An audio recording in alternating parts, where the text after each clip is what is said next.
Chapter 543. Nan Man Pei said gently, "Old madam, do you want to throw up?" The old lady shook her head. "It just hurts." Big brother Li comforted her. "The doctor will be here soon. Mom, bear with it." Qin Ziyi squeezed through the aunties in front of him and pushed Pei Ziki and Li Donglai back. "Get out of the way, I'm going to show off. It's time to show off my real skills of showing off in front of the masses. Can you call it showing off when you're a scholar? If she didn't vomit, then it's not a relapse. Maybe she didn't control her diet and ate too much." Qin Ziyi said. "Kid, don't talk nonsense.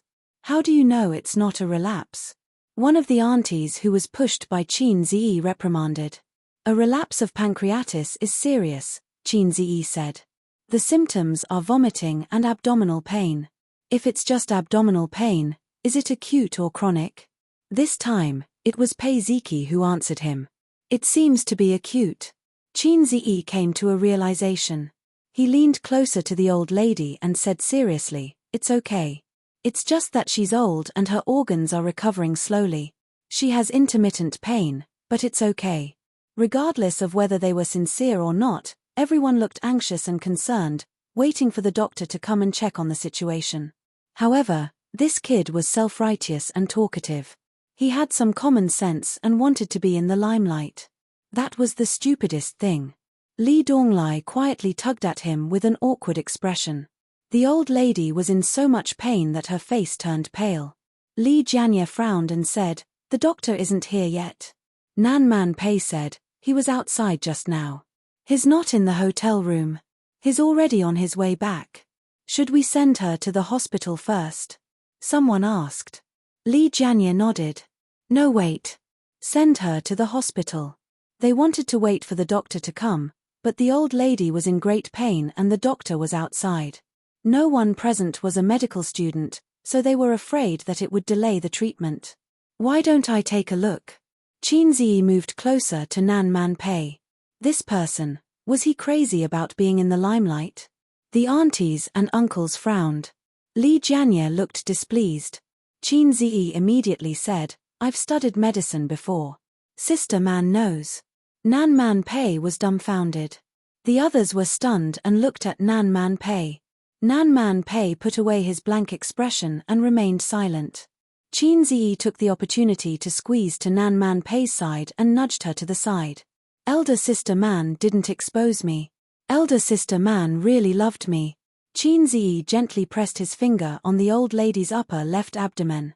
"Does it hurt here?" The old lady nodded. He moved his hand to the side of his waist and gently pressed for a moment. "Does it still hurt?" The pain on the old lady's face did not change. Qin Ziyi pressed her lower right abdomen for a moment. "Does it still hurt?" The author made a mistake in the previous chapter due to carelessness. He didn't expect to be immediately pointed out. The pain was in his upper left abdomen. "Comrade Maro Zedong, please sit down. Maro Zedong's eyes are very dangerous." The old lady frowned. "It hurts." Qin Ziyi massaged her arms and back for a moment. "How about now?" The old lady's eyebrows relaxed. "Are you feeling better?" Qin Ziyi replied with an "O" and continued to massage various acupoints. Everyone looked at him with confusion, doubt, and surprise. The old lady sat on the chair and slowly relaxed from frowning to enduring the pain. A few minutes later, she didn't look like she was in pain anymore. In fact, she even felt a little refreshed. Li Jianye stood on her left. His anxious expression slowly changed from half-squatting to relaxed and surprised. He also stood up. Nan Man Pei and Pei Ziki's stepmother were on the right. Nan Man Pei looked a little dazed and looked a little cute. Qin Ziyi followed the liver meridian to the gallbladder meridian and massaged it back and forth. Pancreatitis caused pain in the liver and gallbladder. Since the person was old and their organs were weak, Qin Ziyi could help them sort out their qi and blood. It would have an immediate effect. Pancreatitis itself was a disease that required rest. Therefore, it was very effective to use traditional Chinese medicine techniques to nurse it. If it was any other disease, the patient would have been sent to the hospital. Treating pancreatitis was simple and troublesome. The real medicine was just an injection to suppress the secretion of the pancreas. However, the later recuperation was very troublesome. The patient couldn't eat or drink and had to rely on an 4-drip to maintain nutrition. This disease was caused by eating. It was commonly known as the disease of the rich and the elderly. Pancreatitis would turn into pancreatic cancer, which was one of the most painful cancers known to medicine. Qin Ziyi said, "Old lady, you have to be careful when you eat. You haven't recovered from your illness." The old lady said, "I didn't eat much. I followed the menu." Qin Ziyi said, "Did you eat meat? You can't eat meat. You're old, so the recovery period is slower than young people." The old lady said, "I ate a little." Qin Ziyi nodded. "That's why you're in pain. Eat porridge for a month." The old lady replied, "Oh, young man, how did you treat me just now?" She asked the question that everyone present was wondering. Qin Ziyi said, "The acupoint pushing technique in Chinese medicine is very simple." As he said this, he received a system prompt in his mind: mission completed. Reward, 500 points. How wonderful. Li Donglai wondered, "Qin Ji, how do you know Chinese medicine? You're from the finance department." This, he was accidentally exposed by his disciple. Qin Zi looked at everyone and reprimanded, "We're the successors of communism. We have to know everything. If you don't have a few skills, how can you take over? By the way, I've been waiting for 24 years. When will I take over? Waiting online, urgent." Li Donglai was speechless. The doctor finally rushed back with a first aid kit. He pushed the crowd aside and asked, "How is the old lady?" Seeing that the old lady was safe and sound, the doctor was stunned. He pushed the frame of his glasses up the bridge of his nose and looked at Li Jianye blankly. Li Jianye nodded slightly and said, "There was a sudden pain in the upper left abdomen just now, but it's fine now. Doctor, can you take another look?" The doctor was experienced. After hearing this, he knew what was going on. It's normal to have pain after recovering from pancreatitis, but if you don't recuperate well and have similar pain often, acute pancreatitis will worsen and become chronic. Everyone was relieved when they heard what the professional said. The doctor then briefly checked the old lady's body. There was nothing serious. He planned to stay and observe for a while to see if there would be any follow-up pain. Chen Fuxing laughed and pulled Qin Ziyi to continue drinking. Li Jianye said, "Little Qin drank a lot. It's about time." There was a hint of friendliness in his tone. "By the way, why didn't Yihang come back?" Li Jianye asked. The middle-aged man said, "I'll go and take a look. He just wanted to go to the toilet." The doctor expressed his interest in Qin Ziyi's Chinese medicine. He felt that he had met someone of the same kind, so he casually chatted with him. After realizing that he didn't know anything about Western medicine, he only talked about Chinese medicine. As expected of a private doctor, he was very knowledgeable and actually had a lot of knowledge about Chinese medicine. When Qin Ziyi said that Chinese medicine relied on experience and took a long time to accumulate. Moreover, the background of the existence of Chinese medicine was an era when medical equipment was not developed. Therefore, it was inevitable that Chinese medicine would be overtaken by Western medicine. However, it was too much to say that Chinese medicine was a lie. The essence and magic of Chinese medicine couldn't be denied. The two of them agreed. Take pancreatitis for example. It was a terminal illness decades ago, but with the development of the medical industry, it can be cured. Times are improving, and medicine has also entered a new era, the doctor said. In the current medical industry, Chinese medicine and Western medicine have long been combined. However, serious diseases still have to be treated with Western medicine. For example, Chinese medicine can't do surgery, Qin Ziyi said. They chatted happily. The doctor and Qin Ziyi exchanged business cards. Orthopedics? Qin Ziyi was stunned. The doctor's business card had many departments, and he was a well-rounded doctor. As a private doctor, you can't be limited to a single department. Otherwise, you won't be able to do well in this industry, the doctor said with a smile.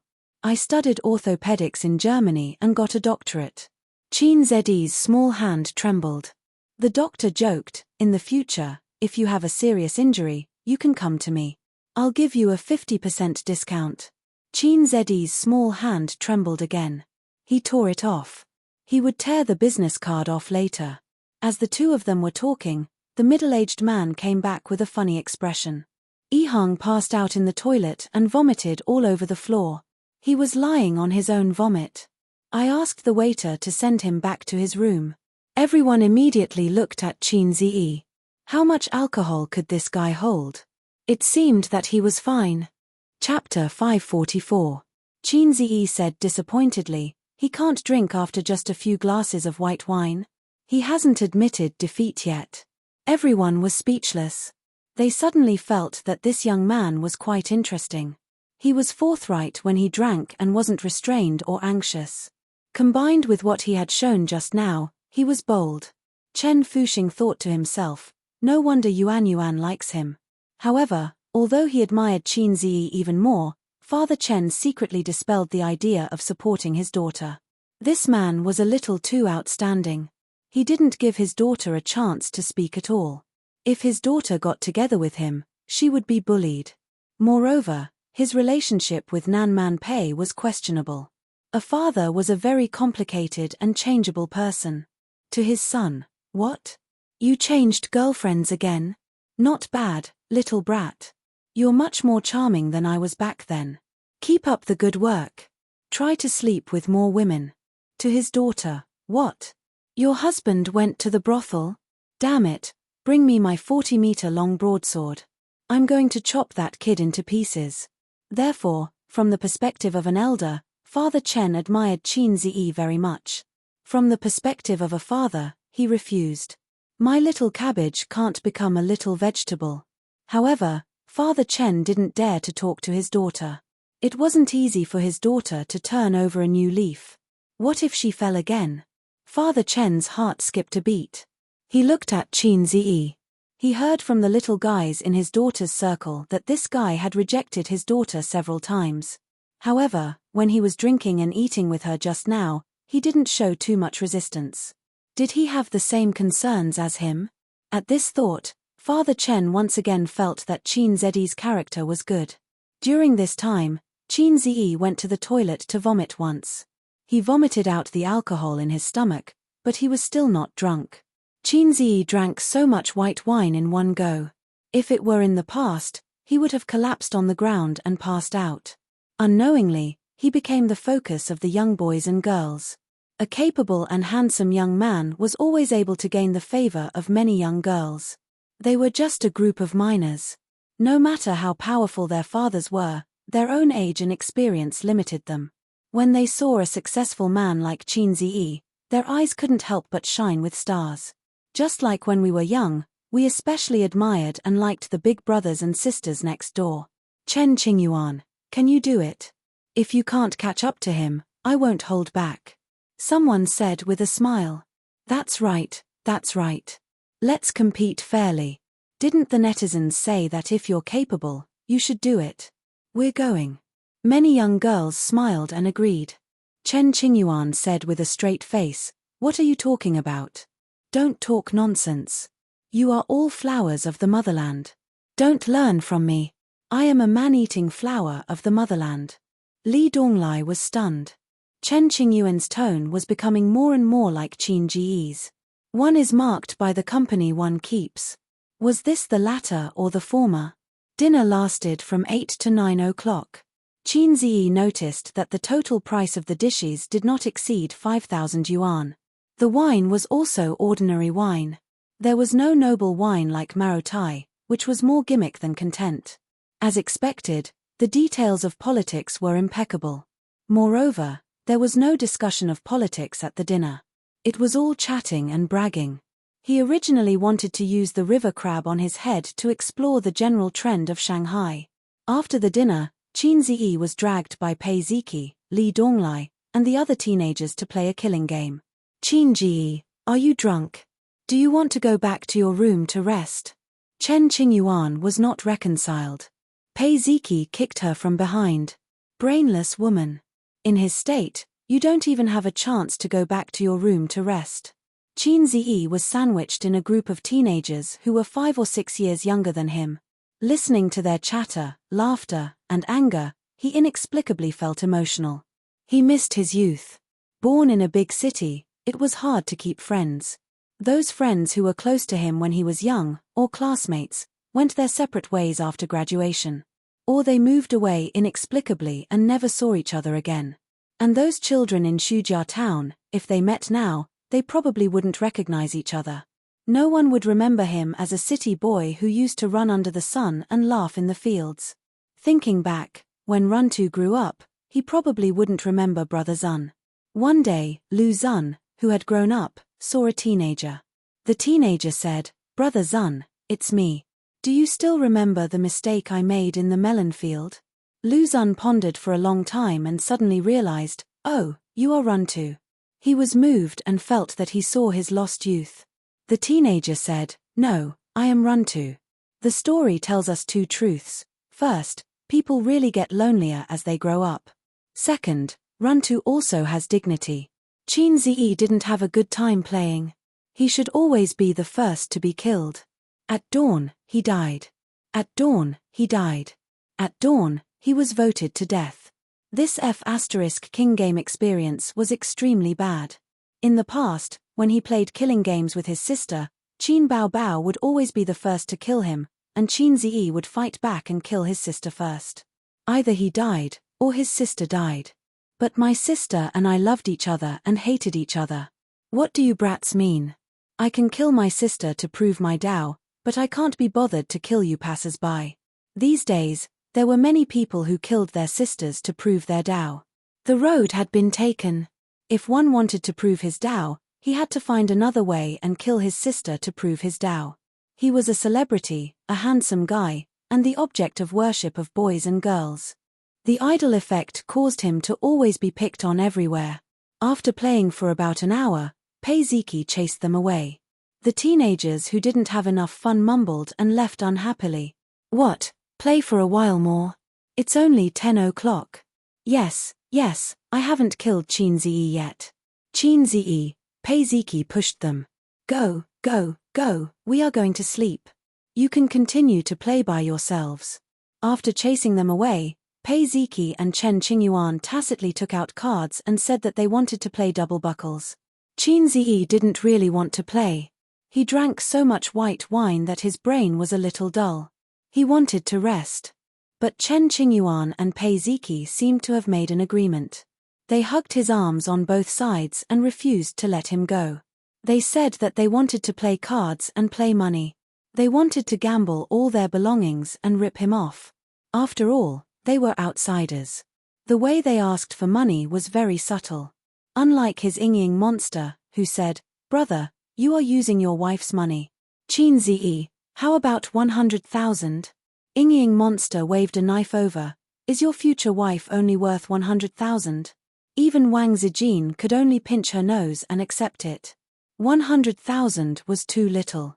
His sister always tried to squeeze him dry. Oh, she was squeezing his little treasury dry. Qin Ziyi had a lot of money at his disposal. Tens of billions. But the money he could spend was very little. The balance of his private bank card was controlled by his sister to within 1 million. Qin Ziyi, who pretended that he was very rich, smiled and said, "Up to you. How much you can win depends on your ability." The rules of fight the landlord were starting from 200 yuan. Extra points for bombs. Qin Ziyi and Li Donglai sat opposite each other. They were in one group. Pei Ziki and Chen Qingyuan were in the other group. They couldn't play cards for more than an hour. Chen Qingyuan and Pei Ziki's little treasury was emptied by Qin Ziyi and Li Donglai. The two girls held hands and looked at each other with tears in their eyes. They were speechless. "Brother Qin Ziyi, can you give me back my money? This month has just started. My living expenses are gone." Chen Qingyuan pouted. Not only was her living expenses gone, but she also lost all her savings. "You drank fake wine. Why are you still so good at cards when you are drunk?" Pei Ziki complained tearfully. "Why?" Qin Ziyi muttered, "Maybe the two of you are slacking off on the path of evolution." Li Donglai couldn't help but burst out laughing. "Look at how much she likes you. How can you be so heartless?" Pei Ziki said. I won't pay her back. Not in this lifetime, Qin Ziyi said. You heartless thing. Qingyuan loves you so much. Pei Ziki said loudly. Love. The Queen of Balls was so scary. She talked about love so easily. Qin Ziyi was unmoved. Pei Ziki saw that it was difficult to get the money back. She pushed Chen Qingyuan and said, What are you doing? You should say something too. Chen Qingyuan gathered her courage and stared at Qin Ziyi. Hey, Qin Ziyi, if you don't cherish me now, after this village. Qin Ziyi looked at her from the corner of his eyes. Chen Qingyuan's courage was gone. She said weakly, I'll wait for you in the next village. Useless thing. Pei Ziki slapped her onto the bed with a great stone-smashing hand. Girls had shallow eyes. They lost tens of thousands in one go. Their hearts were bleeding. They had to get the money back even if they had to make a scene. In the end, Qin Ziyi gave each of them 1,000 yuan. The two little girls smiled through their tears. It was a game of cards. One had to admit defeat. Qin Ziyi was a man of principle. He insisted on equality between men and women. In the room, Chen Qingyuan and Pei Ziki were whispering. They were probably discussing how to swindle some money from Qin Ziyi to recoup their losses. On the balcony, Qin Ziyi and Li Donglai were smoking. They sat on soft chairs, facing the window with their backs to the room. They looked at the dark night sky and talked about men's topics.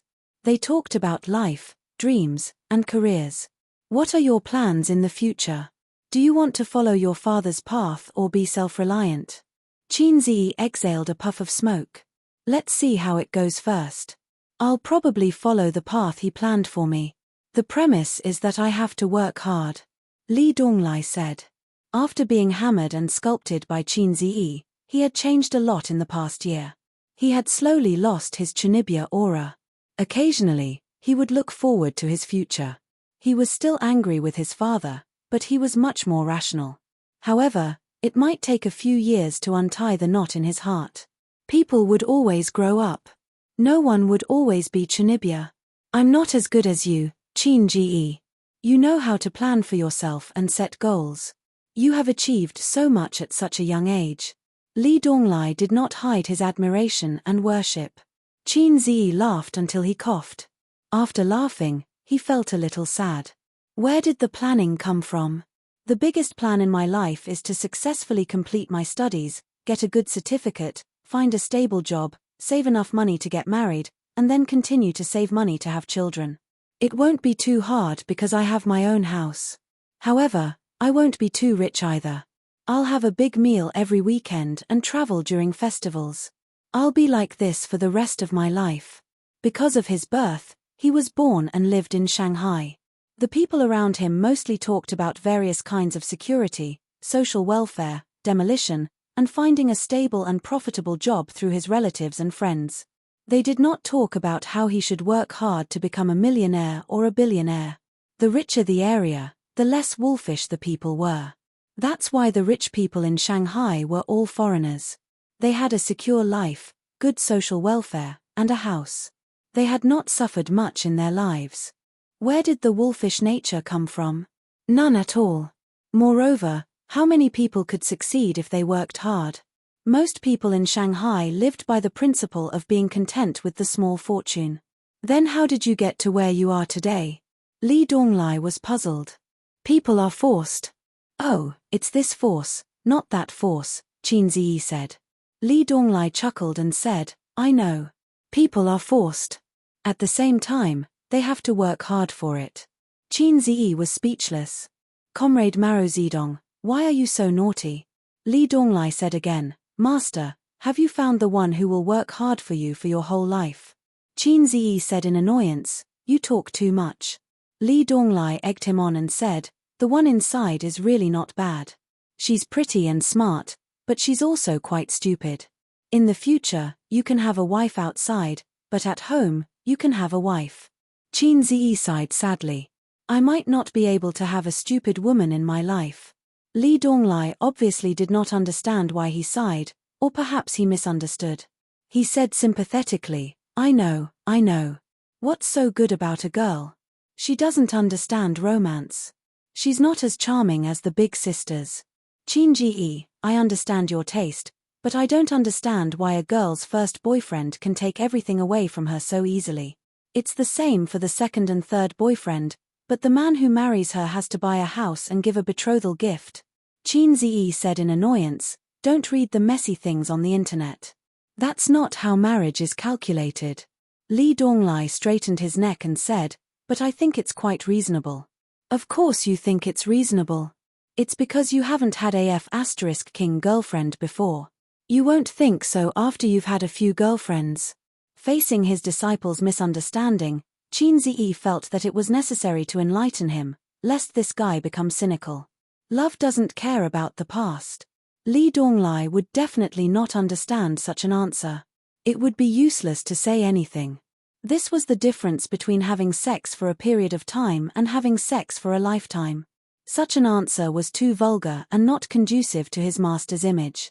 Qin Zi pondered for a moment and said, facts have proven the importance of work experience. Li Donglai, after they finished smoking, Li Donglai put out the cigarette but in the ashtray and suddenly asked a question that surprised Qin Zi. Master, what do you think of my aunt? Her. Was the next sentence going to be my aunt's husband? Qin Zi answered truthfully, your aunt is very good. She's beautiful, has a good figure, and is very feminine. It's just that she's a little old. If he answered this question from a rational point of view, his parents would definitely not agree to him marrying a 31-year-old woman. The age difference was too big. As soon as he finished speaking, Qin Zi felt a murderous aura coming at him. He was stunned and did not dare to look back. Li Donglai turned his head in a daze and trembled in fear. He stuttered, Aunt, Qin Zi, it was over. He was going to be drowned in the Huangpu River. Qin Zi felt that he was going to die if he talked about a woman's age at the most sensitive stage of her life. He looked at Li Donglai for help. Li Donglai himself was scared to death. He did not know when his aunt was standing behind him. He heard footsteps, but they all thought it was Pei Ziki or Chen Qingyuan. Even so, he did not give up on Qin Ji. Li Donglai looked at Nan Man Pei, who was as calm as water, and then at Pei Ziki, who was gloating. He swallowed and said, Old Master Qin was a respectable person when he was alive. You can leave after burning some incense. He meant that he wanted to stay. After all, there were more people, and Qin Zi could still be saved. Pei Ziki looked back at her brother and thought of the despair of emptying her little treasury. She sneered, Old Master Qin was a respectable person when he was alive. You can leave after spitting. Li Donglai. Qin Zi. Chapter 545. What an ungrateful woman. She was so young, but she had a heart as venomous as snakes and scorpions. Qin Zi turned his head with difficulty and looked at Pei Ziki. Please return my 1,000 yuan. Bastard. He was looking at Pei Nanman. Her beautiful face was as cold as ice. She was rarely angry. Qin Zi looked at Chen Qingyuan, hoping that she could help him resolve the awkwardness. Chen Qingyuan glanced at Nan Man Pei. She was scared to death. Her eyes darted around and she stammered, Qin Ji, I'm so sleepy. I'm going back to my room to sleep. I'll play with you tomorrow. Qin Zi was speechless. What a pompous woman. Just a moment ago, she said that she loved him. Love after Eggy was indeed cheap. Old Master Qin was a respectable man when he was alive. Why didn't anyone save him? The three of them retreated without any sense of loyalty. Before they left, they even pretended to be sensible and said that they shouldn't disturb Qin Zi and Pei Nanman's discussion. Nan Man Pei sat where Li Donglai was and stared at him coldly. Qin Zi felt like he was sitting on pins and needles. He was not afraid that Nan Man Pei would beat him up. He was just embarrassed that he was caught gossiping behind someone's back. Sister man, it's so late. Why are you still awake? Qin Zi laughed dryly. Nan Man Pei glared at him. Shut up. Go boil some water and make some tea. Okay. Qin Zi ran to boil the water. After boiling the water, Qin Zi took out 2 disposable cups from the cabinet and made 2 cups with the cheap tea from the hotel. Nan Man Pei looked at him for a while and asked curiously, You drank so much. Aren't you drunk? Qin Zi waved his hand. Drunk doesn't exist. I can even drink a bottle of white wine. Do you believe me? Nan Man Pei sneered, show off. Qin Zi grinned. Nan Man Pei sipped his tea and frowned slightly. For someone who loved tea, it was hard for him to swallow inferior tea. Spend more time with them tomorrow. Remember to perform well during the meal. It's easy to get familiar with one's social network. Even if you can't make friends with them, you should at least be able to get acquainted with them. If you have any problems, you should be able to find a way to deal with them. Of course, it's up to you how far you can run it. Your brother-in-law is quite satisfied with me. If it's a small matter, don't look for him. If it's a big matter, don't look for him. What's the use of you befriending my brother-in-law? Nan Man Pei snapped. What he said made sense. They couldn't possibly go to him every time they encountered some trivial matters. After all, he was a big shot who dealt with thousands of things every day. Therefore, Nan Man Pei's intention was to make friends with people who were powerful but not so prominent. Chen Qingyuan's father is quite fond of me, Qin Ziyi said. Do you really want to be his son-in-law? Nan Man Pei had a half-smile on her face. Of course not. I'm a loyal person. Qin Ziyi finished speaking and saw Nan Man Pei's hand tighten around the cup. The disposable cup was deformed by her grip. He quickly corrected himself, third class. It wouldn't be fun if she splashed hot water on him. His somewhat handsome face would be ruined. He really didn't have the right to say the word third class in front of Nan Man Pei. Nan Man Pei was stunned at first. Then, with a strange expression, she raised her eyebrows and said, third class? She remembered that except for a nominal girlfriend, Wang Zijin, and a real girlfriend, Su Yu, Qin Ziyi had no ambiguous relationship with that woman. Although she and Qin Ziyi didn't have much interaction in life, she was confident that she still knew and was familiar with Qin Ziyi because Su Yu would tell her everything. She was so detailed that she complained to her that Qin Ziyi's needs were getting stronger and stronger. She couldn't handle it alone. She would say this kind of thing. Then why was it third class? Nan Man Pei thought about it and realized that something was wrong. If Qin Ziyi had a special intersection with any woman in his life, she might be one of them. She seemed to have shares in all the industries under the name of the little red guy. He also helped her to fight against her ex-husband. So, has this guy been coveting me? Otherwise, why did the little red guy's face change slightly? Nan Man Pei's face darkened. She wanted to curse him 1,000 times in her heart. Qin Ziyi's face changed slightly. He felt that he had said something wrong. In a moment of carelessness, he had included the wailing monster at home. It was a technical mistake. Just kidding. I don't like second class. I prefer third class. Qin Ziyi casually said, if you can't win the third class, 3 lives, 3 days and 2 sleeps, 1 day and 3 days. Nan Man Pei was stunned. What do you mean by no more than 3? Qin Ziyi, you can't win the third class. Maybe I drank too much and spoke too much. However, it's difficult to integrate into their small circle. Qin Ziyi sighed with a serious face. I was inexplicably insulted by a guy today. The one who competed with you in drinking? Nan Man Pei smiled. Yes, fortunately, I have some skills. He couldn't beat me in drinking. Qin Ziyi was proud. If he didn't have some skills, how could he be the successor of communism? Nan Man Pei showed a sly smile. That man is called Zhong Yihang, from Nanjing. The old lady was going to introduce him to me. He may think that we have something to do with each other, so he made things difficult for you. I didn't expect him to fall. It saved me a lot of trouble. Qin Ziyi said angrily, that's it. Insulting me?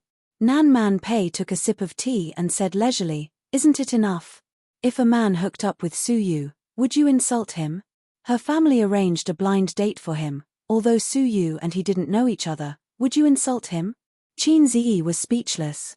Of course, I'll fight back. I'll kill him. Sister Man was really a woman with great wisdom. With a simple sentence, she stabilized the brainless supporting role in the mouth of countless haters. If someone hooked up with Su Yu, Wang Zijin, Qin Baobao, and Qin Ziyi would definitely insult them. If I met the host of the cheating system, Then I may become a brainless supporting role. I hope there are no cheats in the world. I know he's from Nanjing, so I insulted him. Anyway, I'm in Shanghai, and he's in Nanjing. Well, water doesn't interfere with river water. Qin Ziyi said. Even if he did, you're a son-in-law of the Wang family. Are you afraid of him? Nan Man Pei said angrily. Actually, I'm a fake son-in-law. Qin Ziyi mumbled. Why do you say that? Nan Man Pei looked at him curiously. Qin Ziyi's face suddenly became a little embarrassed. The Wang family doesn't like me very much. Although they didn't say anything to me, I can feel the Wang family's cold attitude. Maybe it's because I'm a commoner whose ancestors have been bumpkins for 8 generations, so I'm not suitable for them. Nan Man Pei analyzed. They didn't mock you in front of you, maybe it's because of their family upbringing and self-restraint. But they didn't make things difficult for you behind your back and didn't find a chance to make you retreat. It means that the Wang family doesn't completely reject you. They probably feel that you need to wait and see for a while. As long as you develop wretchedly and don't act recklessly, it won't be difficult. Qin Ziyi was puzzled. Big sister man, why aren't you gloating? Nan Man Pei said lightly, I can't interfere with whether Su Yu can be with you or not. She's quite content now, knowing that you won't abandon her. If you have feelings, the marriage certificate isn't important. If you don't have feelings, the marriage certificate is just a decoration. I feel that you're better than my brother-in-law. Qin Ziyi was silent. Nan Man Pei egged him on. Don't you want to hear about the Li family's gossip? Don't you want to know why Ziki and Donglai are so prejudiced against their father? Qin Ziyi shook his head. Every family has its own difficulties. I'm too lazy to worry about other people's trivial matters. My own feelings are a mess. By the way, how's the acquisition of your VR equipment factory going? Nan Man Pei asked. Looking at his face, Nan Man Pei knew what was going on. Do you know that the industry is difficult? Do you have a feeling that you don't know where to start? Nan Man Pei said in a vengeful tone, sure enough, you can't do anything without hair on your mouth. I wasted 100 million. Qin Ziyi was not convinced and retorted, I don't have hair on my mouth, but I have hair down there. I'm much older. Nan Man Pei raised her eyebrows and kicked him hard. I gave you face, didn't I? Nan Man Pei said coldly, do I look like an old woman who's easy to bully? Qin Ziyi, omega winking smiley flirtatious words are a disease that needs to be corrected. Qin Ziyi rubbed his calf and looked at Nan Man Pei's women's leather shoes. It hurts so damn much. He actually had a little plan in mind when he gave the task of acquiring the factory to his uncle. Or rather, a little scheme. As for what kind of scheme, he couldn't tell Nan Man Pei. Next door, in Li Donglai's room, Chen Qingyuan had just been summoned away by her father, leaving only the siblings in the room. Pei Ziki wore a pair of hot pants and sat cross-legged on the bed with her fair and tender legs. Li Donglai sat at the desk and smoked. Pei Ziki said angrily, Li Donglai, can you stop smoking? Li Donglai rolled his eyes. Why can't I smoke in my room? Auntie already said that smoking is fine as long as it's controlled. Besides, I'm already an adult, not a minor like you. It's fine even if I have a girlfriend, but you haven't even graduated from high school. How dare you have a boyfriend? Auntie will break your legs. Pei Ziki laughed as if she had heard the funniest joke in the world. You want a girlfriend, you dummy. Li Donglai was furious. Who are you calling a dummy? Do you believe that I'll beat you up? Pei Ziki raised her small face. Come on, whoever doesn't dare is a dog. Li Donglai chuckled. Yes, yes, yes. If I'm a dog, then you're a little bitch. Pei Ziki was choked speechless. She was sad and angry. Ever since Qin Ziyi came, she couldn't win an argument against Li Donglai. The old Li Donglai was stunned and didn't dare to say vulgar words for fear of being beaten up by Auntie. He had always been at a disadvantage when it came to arguing. Now, Li Donglai was really good at arguing. His words were like needles, and he didn't use any dirty words when scolding people. It was as if someone had opened the door to a new world for him. Pei Ziki jumped off the bed and kicked Li Donglai with her bare feet. Li Donglai let her kick him. At most, he just rolled his eyes. In this respect, He was more gentlemanly than Qin Ziyi. If it were Qin Ziyi, he wouldn't say a word. He would first hit his sister with the stone-smashing hand, and then ride her. Qin Bao Bao was like a plump mermaid, struggling under her brother's crotch. But her brother had the sea-stabilizing needle. No matter how hard she tried, she couldn't make any waves. Seeing that his sister's anger had subsided after kicking him, Li Donglai threw himself on the bed, muted the TV, pricked up his ears, and listened for a while. Then he ran to the balcony and looked next door with a puzzled face. Auntie didn't beat Qin Ji. She must have tolerated him for a long time. I once overheard her talking to Auntie Suyu on the phone.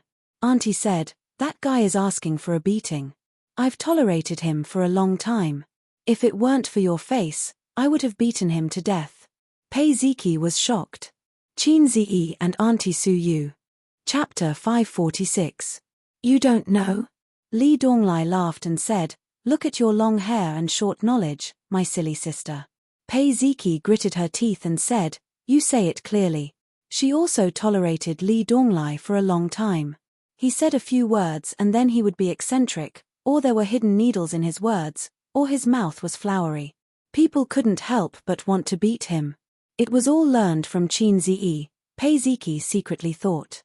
The good-for-nothing Li Donglai, trying to build himself into Qin Ziyi? Whether a boy or a girl, it was worth celebrating to meet a good role model in adolescence that was worth imitating and learning. Unfortunately, Pei Ziki felt that the way he imitated was a bit off.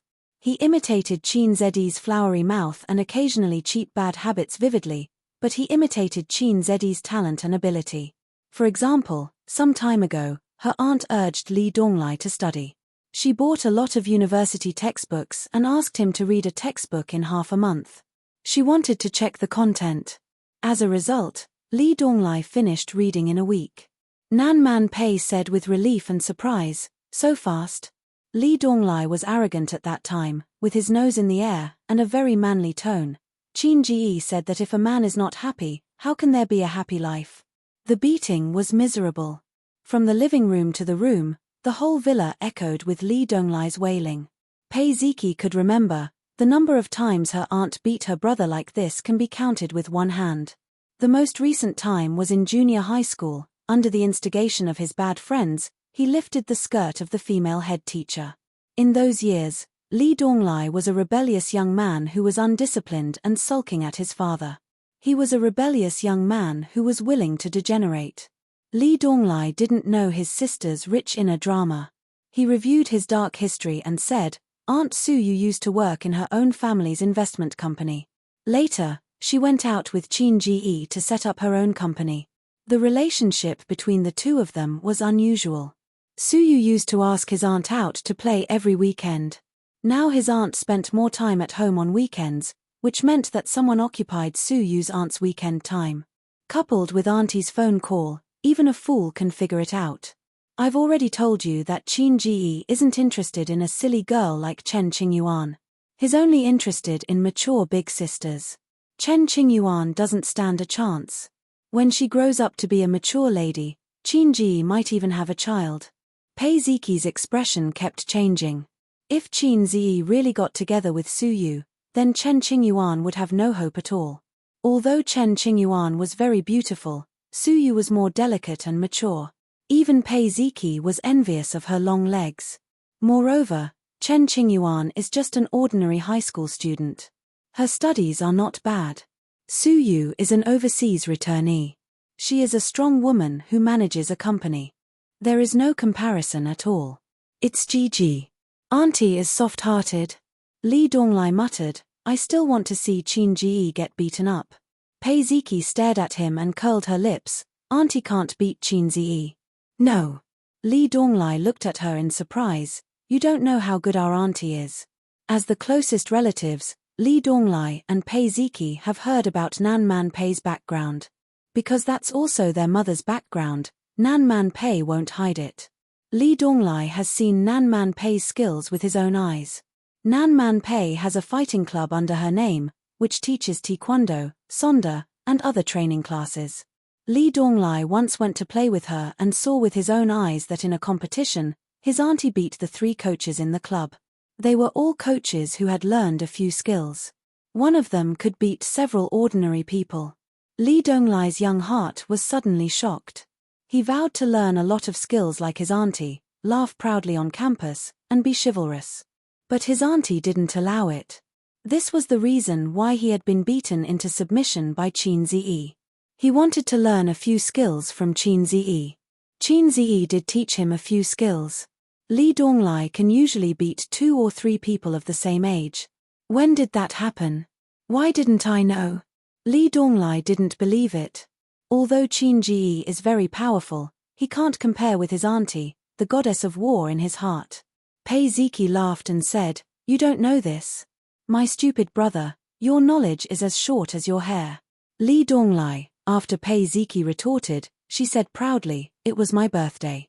You were drunk and unconscious, and Qin Ziyi carried you back to your room. I asked him to go upstairs to help Auntie put away the clothes while I lay on the sofa and fell asleep. When Auntie came back, I went upstairs. Not long after, I heard banging sounds. I went upstairs to take a look. They were fighting fiercely. Auntie's skirt was torn apart, and he was wantonly humiliating her on the sofa." Wantonly humiliating her? Are you sure it's wantonly humiliating? Li Donglai was shocked. Of course. Pei Ziki recalled the scene that night and blushed slightly. She gestured with her hands. He pressed Auntie down on the sofa like this and even carried one of Auntie's legs. Auntie's skirt was torn and exposed. But Auntie couldn't beat him and could only endure his defilement. Defilement? Li Donglai, degree, your rhetorical skills are really climax after climax. I saw Auntie being bullied, so I rushed up to help. I scratched and bit. Pei Ziki said hatefully, Auntie said it was a competition, but I think Qin Ziyi took the opportunity to take advantage of Auntie. Otherwise, why would he carry Auntie's leg? He could have just beaten Auntie to the ground. Li Donglai was shocked. Auntie really lost? Pei Ziki nodded. Oh my, so Qin Ziyi had held back when he taught me. After waiting for another half an hour, Nan Man Pei still hadn't come. Pei Ziki felt sleepy and yawned. Why isn't Auntie out yet? I want to go back to sleep, Pei Ziki said. Li Donglai hesitated. Why don't you sleep here? I'm not sleepy. I can still wait. After Auntie comes out, I'll sleep in your room. Pei Ziki thought for a while and nodded. She lifted the blanket and crawled under it, curling up into a small ball. By the way, do you like Qin Ziyi? Li Donglai asked inexplicably. Pei Ziki was stunned and said, Do you want to die? Li Donglai lit a cigarette, took a deep puff, and exhaled. Looking at the smoke rising slowly in the light, his eyes were in a trance. Actually, I like him. Qin Ziyi is handsome and has no lack of ability and talent. Isn't he the Prince Charming in a girl's heart? Just like Chen Qingyuan, you can't help but like him. Speaking of which, you and Qin Ziyi met earlier than her. Oh, I'm not an albino scientist. All albino scientists in the world deserve to die. I don't believe that you really don't care about him. It's because of your disdain that I understand that you might like him. It's no big deal. Who doesn't look forward to a certain big brother or big sister in adolescence? I also look forward to Auntie Su Yu. I want to marry a beautiful and cold wife like her in the future. But I know that it's just a longing. But don't fall so deep like Chen Qingyuan. I don't like her because her love is too humble. The last time we worked together to check the box office of A Journey to the West, when I came out of the toilet, I saw her crying on the sink outside, crying miserably. She's stubborn. She's stubborn when she's angry with her parents. She's also stubborn when she likes Qin Ziyi. But liking a person is uncontrollable. Not liking a person is also uncontrollable. You can't think that Qin Ziyi is heartless and indifferent just because he doesn't like her. Qin Ziyi has already made it very clear to her, but she's like a moth to the flame. Who's to blame for crying so miserably? Li Donglai sighed faintly. But I don't want you to cry so miserably. You're my sister. I'd rather you betray others than let others betray you. Pei Ziki looked at him blankly. Li Donglai said, Do you think Qin Ziyi is poisonous? Why do all the little girls like him so much? I'm not as handsome as him, not as talented as him, not as smart as him, not as good as him, not as good as him in singing, not as good as him in earning money, not as strong as him in aura, not as good as him in fighting. Besides these, what's the difference between me and him? Where am I inferior to him? But I'm still a virgin. Damn it, what do I need this iron bar for? Psycho. Peiziki lifted the quilt and covered her head. She said with a slightly choked voice, "Who likes him? I won't like him." The room was completely quiet. Li Donglai was alone in a daze. Listening to Peiziki's slight snoring, his thoughts drifted. In the luxurious parent-child room at the end of the corridor, the family of 3 should be asleep at this time. He imagined the scene inside. The naughty child, who was always looking for trouble, was sleeping happily. The stepmother, who had always disliked him and his sister, was gently patting his son's back. Beside him was his dignified and silent father, who was leaning on the bed, reading magazines or government news. His mother passed away when he was in primary school. His father remarried half a year later. It was a shotgun marriage. Because of this, Li Donglai could not forgive his father. His father said that it was for the good of you and Ziki. You are too young and cannot live without your mother's care. Li Donglai said loudly at that time, "You are fickle, and you might even have an affair. Otherwise, what's with the bastard in that woman's belly?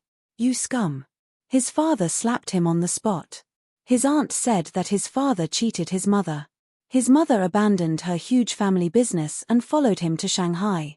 She was unfamiliar with the place and people, and they almost broke up. His mother loved him so much, but what did he do? Did he lack women? Couldn't he live without women? How long had it been since his mother passed away? Half a year later, that woman was already 3 months pregnant. Therefore, after his stepmother married into the family, Li Donglai made all kinds of trouble and looked for trouble. Looking at her wronged appearance, he was proud, like a little lion defending its territory. He was angry with his father in this way. But after so many years, he was just constantly exhausting his father and grandmother's patience. Over the years, Li Donglai had come to understand that this woman was really a scheming bitch. She was not like other stepmothers who were harsh with their words and even abused their stepson and stepdaughter. She had created the image of a weak stepmother for herself and silently endured the difficulties and willfulness of her stepson. She even never spoke ill of Peiziki and Li Donglai. But after her son was born and gradually grew up, the little brat gradually found trouble to take revenge on Li Donglai and Peiziki. Whether he was at a disadvantage or not, he would cry in the end. His father looked on coldly. He did not care about his younger son's bad deeds, nor did he care about his elder son beating his younger son. In the end, Li Donglai or Peiziki would definitely be scolded by his grandmother. In a family, if the elder bullied the younger, no matter what the reason was, the parents would definitely scold the elder. Because you were the elder brother and the elder sister, you had to act like an elder brother and an elder sister. Li Donglai did not hate his stepmother, only disdain. He and Peiziki were not born by a woman. No stepmother would like to make things difficult for her stepson. She was not a saint. He just could not forgive his father. In this world, there were 2 kinds of knots that were the most difficult to untie. The knots between father and son. The knots between lovers. Although he and Peiziki often quarreled and bickered, and both of them were very angry, their relationship was actually very good.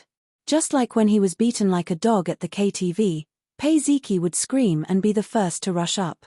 And if Peiziki was hurt, he would fight with the other party without caring about anything. In a pretentious way of saying, "This world is very cold, we hug each other for warmth." Chapter 547. In a secluded part of the forest park. Nan Man Pei said in a cool and pleasant voice, "Qin Ziyi, I don't want you to wear a condom."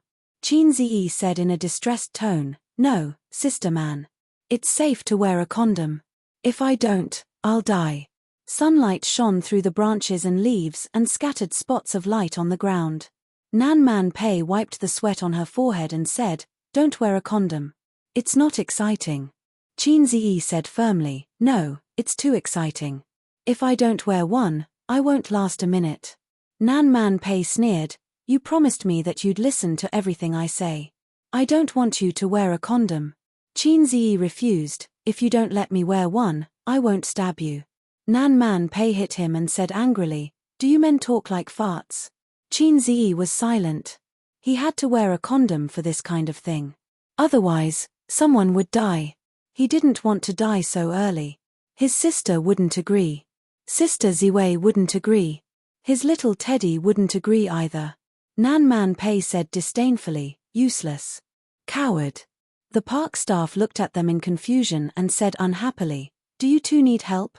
If you want to argue, don't disturb our work. 20 to 30 meters in front of them, between the green branches of a tall tree, there was a hornet's nest. Recently, a tourist had been stung by a hornet in the forest park. The park staff investigated and found the hornet's nest here. This thing was very harmful and aggressive. Moreover, a sting could cause a person to feel pain for half a day. The emergency response was to apply soap water. Because the wasp's venom was acidic, alkaline soap water could neutralize the venom and reduce the pain. Qin Ziyi said angrily, you're not the one doing it. Don't be sarcastic. Coincidentally, Qin Ziyi, Pei Nanman, and the others who were passing by saw this scene.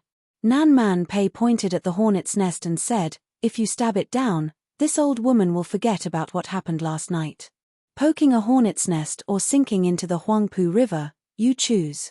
Qin Ziyi patted his chest and said no problem, so easy. Nan Man Pei did not insist. He watched as Qin Ziyi put on cotton gloves, a hood with a cotton net hanging down, and a military coat with the help of the staff.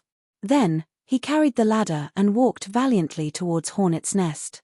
Nan Man Pei was not only accompanied by Pei Ziki, Li Donglai and his sister, Chen Qingyuan, but also Zhong Yihang. They had just parted ways with their elders. After all, it was not fun to wander around the forest park with the elders. Young people preferred to play by themselves. Nan Man Pei was forcefully pushed out by old Madam Li. Mrs. Li said, you young people should play together and improve your relationship. Nan Man Pei could not refuse, so he played alone with a group of juniors and brought Qin Ziyi along. Qin Ziyi was having a good time with a group of big shots. He was not reserved at all. After all, he was a young man who had talked to old Master Wang and said flirtatious words. This kind of scene could definitely be handled. Salted fish Ziyi was no longer the salted fish he used to be. In the past year, he had cultivated unparalleled confidence. No one said that his temperament was not worthy of his handsomeness. He was like a person who played games with cheats. He was not afraid of anyone. Zhong Yihang was of average height, but he was very burly and had a valiant temperament. However, his slightly pale face ruined his masculine image. Zhong Yihang accompanied Nan Man Pei and looked at Qin Ziyi's back. He smiled and said, this young man is very interesting. Nan Man Pei replied politely, yes, he can drink better. Zhong Yihang suddenly felt very uncomfortable. When he woke up this morning, his head was so painful that it felt like it was going to split open. It took him a long time to remember who he was and why he was sleeping in a hotel. He recalled last night. He choked on a glass of erguatu and cried. It was all because of this young man.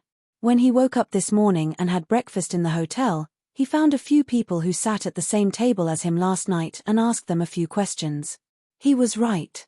Nan Man Pei had a special relationship with this young man. As for the extent of their relationship, he knew better than those guys. His old man had a good relationship with Li Jianye. This time, he came to Shanghai for a blind date. Old Madam Li took the lead. At that time, she sent a photo of Nan Man Pei a few years ago. Zhong Yihang liked him at first glance. Even though he knew that he was divorced, he did not mind at all. In this day and age, it really did not matter whether he was divorced or not. Which young people nowadays did not have a few exes? What was the difference between getting married and doing all the things that a married couple should do? Zhong Yihang was divorced himself. He had a son who was not in primary school yet. After the divorce, he lived with him. Therefore, he did not care whether Nan Man Pei could bear children or not. In fact, he even felt relieved. If she did not have children, even if she was a stepmother, she would not be too bad to her stepson. When he saw Nan Man Pei last night, Zhong Yihang was stunned by her. She was more beautiful and mature than in the photo. She had a unique temperament. This kind of woman was not an ordinary pretty girl from a humble family. Only this kind of woman was worthy of his family background. At his level, he needed a woman with a strong aura to set him off. If he married a pretty girl who was shy and self-abased wherever she went, it would be embarrassing no matter how beautiful she was. Probably because of old Madam Lee, Nan Man Pei was always very polite to him. She smiled a lot, but there was a faint sense of alienation. It did not seem like she was going for a blind date. Zhong Yihang thought for a long time. When he heard the conversation just now, he felt that it might be because of that young man. Just then, something happened in front of him. Qin Ziyi finally reached the top of the ladder and reached the hornet's nest. But when he took the hornet's nest, perhaps because his gloves were too thick, he used too much strength. Pei Nanman and the group of people not far away could only watch helplessly as the hornet's nest was crushed by Qin Ziyi's hand. The hornet's nest was made of mud, so it was fragile.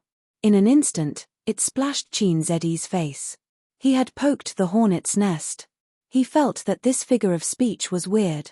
In the blink of an eye, the hornet's nest was boiling and buzzing. Qin Ziyi screamed and jumped down from the 2-meter-high ladder. He covered his head and ran toward Nan Man Pei. Nan Man Pei's expression changed. The staff not far away cursed, "What the F***CK," and ran away. The enemy would arrive in 5 seconds. If they did not run, they would not be crushed. Pei Ziki and the other young men and women were scared out of their wits. They screamed and ran in all directions. Zhong Yihang thought to himself, "It's time for me to show off." He grabbed Nan Man Pei's hand and said manfully, "Run with me." After he finished speaking, he was stunned. He did not manage to hold her hand. In his line of sight, he saw Pei Nanman galloping away, her low-heeled shoes clicking loudly. She was fast. Was this woman a sprinter in the past? The thought rose in Zhong Yihang's mind. Suddenly, he heard a buzzing sound. A hornet landed on his head, and then he felt a stinging pain on his scalp. The enemy was here. If he did not run, he would be crushed. Zhong Yihang covered his head and caught up with Nan Man Pei. 10 minutes later, a group of people stood or sat in the pavilion outside the racecourse. They looked scared. The park staff brought soap water.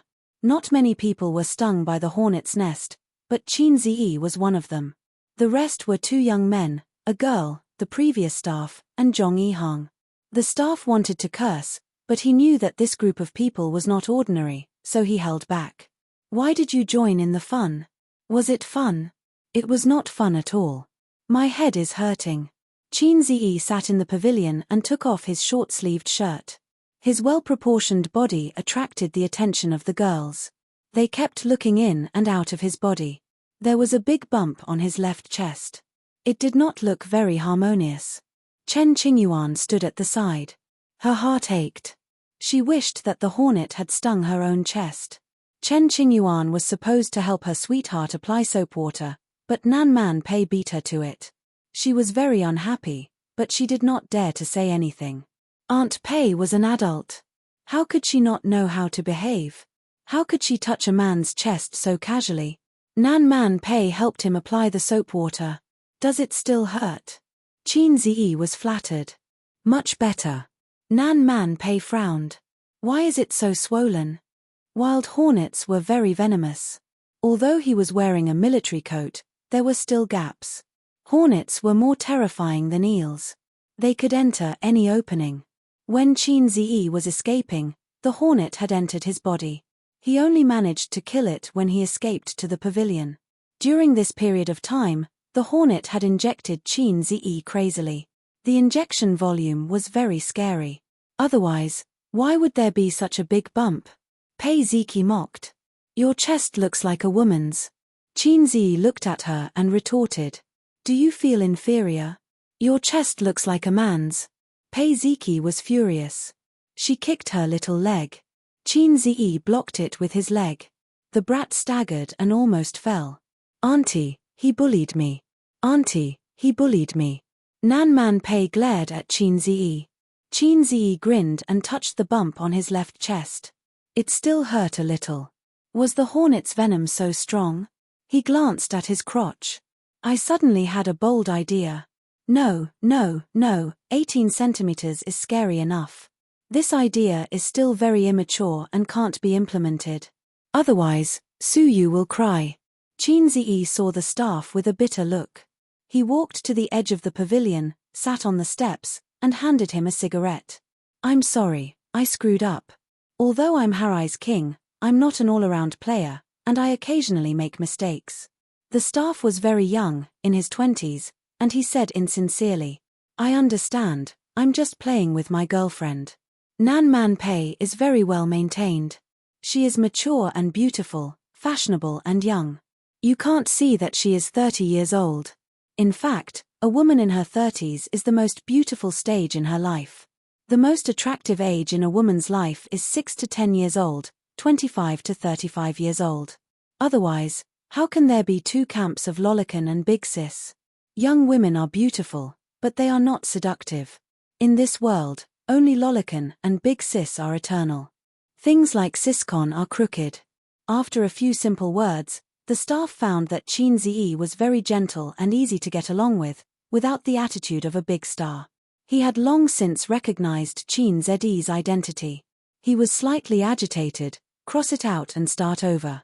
But he didn't chase stars, so he didn't show too much fuss. Unless his sister is Qin Bao Bao, he will be very excited to ask for an autograph, and then show off in his circle of friends that he got the signature of the goddess. Maybe he will take a photo or something. Everyone is a man. What is there to be excited about? The same world, the same dream. The same gender, the same JJ. Qinziyi said helplessly, yes, don't look at her very serious. Occasionally she is not serious, I mean more willful. The staff smoked gloomily, but I'm unlucky. I'll be scolded by the manager later, and my head will be blue. Qinziyi's eyes lit up. Sichuan lewd? Yes. I always like the Sichuan version of Mandarin. I think it's very Western. What's so Western about it? It's really Western. It's the first time I heard the effect of a talk show in Mandarin. Brother, what's your surname? Perhaps he felt that Qinziyi was too down to earth. The staff threw him a little wink and laughed. The north wind blows, the autumn wind is cold. Whose wife is staying in an empty room? If you have trouble, I'll help. I live next door, my surname is Wang. Qinziyi laughed. The staff also laughed. Qinziyi lightly slapped his scalp. Speak properly. I don't live next door, but my wife's surname is Wang. Chapter 548. Zhong Yihong frowned. There was a big bump on his head and a bite on his neck. The pain was secondary. The main thing was that he had suffered an unexpected misfortune. If not for this rascal's naughtiness and insistence on poking the hornet's nest, such a terrible thing would not have happened. The hateful thing was that he only had a bump on his chest. If it had been a woman, she might have been happy for a while. She did not need to spend money on treatment and was confident of being a woman. Why did he get stung on the head? Why did he have a horn on his head? Zhong Yihong was full of anger. He said unhappily, if you have time to chat, think about how to deal with the hornet's nest. Qinziyi replied, the park staff has already done it. The staff member surnamed Wang nodded. My colleague will do it. Qinziyi shrugged. That's right. By the way, can you teach me some Sichuan Mandarin? I'll go home and tease my sister. She'll definitely laugh like a mantis shrimp. It's so cute. When old Wang heard this, he was also interested. Sure, what do you want to translate? Qinziyi said, I'll kill you with one punch. Old Wang was speechless. How am I supposed to translate this? Where are the people from Sichuan? Give me some pointers. Zhong Yihong hated two kinds of people the most in his life. 1. Self-righteous people who felt that they were invincible just because they had some small achievements. They looked down on everything and looked up at the sky. 2. People who commented all day long, the first post makes sense, the first post is the truth, the first post is so F***king correct, and then the number of comments was ridiculously high. He had painstakingly climbed to the first post, but the first post did not even say anything. His mentality exploded. Qinziyi was the former. After earning some money, he felt that he was the most powerful person in the world. In fact, he knew nothing about power.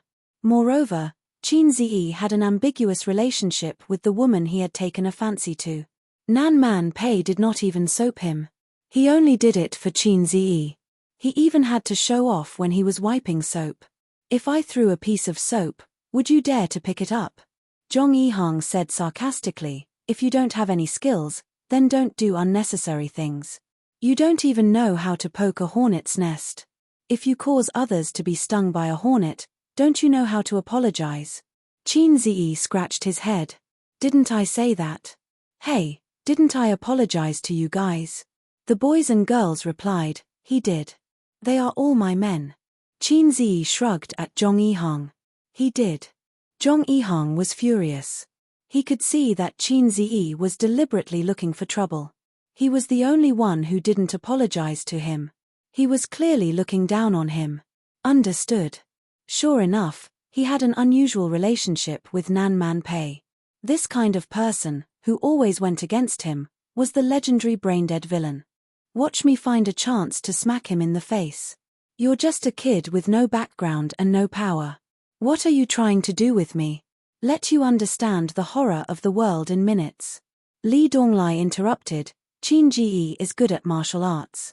He's doomed this time. Amazing skills. Zhong Yihang snorted. His laughter was full of disdain. He didn't hide his disdain. Qin Ziyi said, it's my fault. It's so hot today. How about I buy some oranges for Brother Zhong as an apology? All of a sudden, she became sensible. Zhong Yihang was stunned for a moment. Old Wang snorted. His laughter did not stop, and scattered laughter followed closely behind. The few little fellows could not hold it in and laughed out loud as well. Only Nan Man Pei and Zhong Yihang were a little confused. What was so funny? Kids these days really didn't understand. Although they didn't understand what was so funny about buying oranges, there was definitely a hidden meaning. Zhong Yihang's face darkened. He felt that his intelligence was insulted and he was being played like a monkey. However, Nan Man Pei was sitting next to him. He couldn't act too ignorant. In his mind, he sent Qin Ziyi to the death row and prepared to execute him after autumn. So boring. Chen Qingyuan walked lightly like a deer and came to Qin Ziyi's side. Qin Ziyi, let's go horseback riding. There were many fun things in the forest park, such as horseback riding, go-karting, kayaking, Easter egg shooting, and so on. There were also many scenic areas. Qin Ziyi turned to look at her. The deer was very beautiful, and it didn't have its hair done. Qin Ziyi had never ridden a horse before. He felt that he could give it a try and was about to nod. Shu Jian, let's practice. Li Donglai suddenly pushed a boy next to him. It was a boy wearing glasses. He shook his head. No. Li Donglai sneered. Trash, I'll only use one hand. Do you dare? He was so aggressive that the boy's face turned ugly. Li Donglai, do you want to hit people again? You're so annoying. You never stop. The boys and girls were either persuading or complaining. Nan Man Pei frowned. Donglai. Li Donglai didn't care. He straightened his neck. Coward, are you coming or not? The boy wearing glasses didn't say anything. He looked at Zhong Yihang for help. The Zhong family was not only close to the Li family, but also had many allies in Shanghai. The boy wearing glasses' uncle and Zhong Yihang's father were comrades. That was why Zhong Yihang could mingle in the Li family's circle of friends. Seeing this, Zhong Yihang smiled and came forward to warm up the atmosphere. Speak nicely. You are all friends, right? Li Donglai retorted. It's none of your business. This was awkward. Li Donglai didn't give up. The boy wearing glasses didn't dare to practice with him. Li Donglai was famous for being a troublemaker. He was especially good at fighting. Zhong Yihang looked at Nan Man Pei. She was unhappy. She was worried that the naughty boy was hard to take care of. In fact, Nan Man Pei didn't want to beat Li Donglai because there were outsiders present. It was like when a child was disobedient outside, the parents would at most scold them. They would rarely beat the child in front of outsiders. Well, if you want to practice, I'll come with you. Zhong Yihang said. I've practiced before. Li Donglai ignored him. Zhong Yihang laughed. Forget it. I don't bully children. Lee Donglai couldn't stand provocation. He glanced at the disdain in Zhong Yihang's eyes and nodded. Okay. The two left the pavilion and confronted each other on the side of the road. Pei Ziki pulled Nan Man Pei's arm. Auntie, what's wrong with him? Nan Man Pei patted her hand. Don't mind him. He's itching for a beating. The boys and girls in the pavilion played the role of onlookers. They were excited to watch the show. If Lee Donglai's provocation was seen as a fight, then this was pure entertainment. Lee Donglai lowered his waist. This was the most basic horse stance that Qin Ziyi had taught him. The first thing to do in a fight was to stabilize the lower body. Only when the stance was stable could the punch be stable. After he stabilized his lower body, he threw a straight punch at Zhong Yihang's chest. As Zhong Yihang dodged to the side, he grabbed Lee Donglai's wrist and pulled.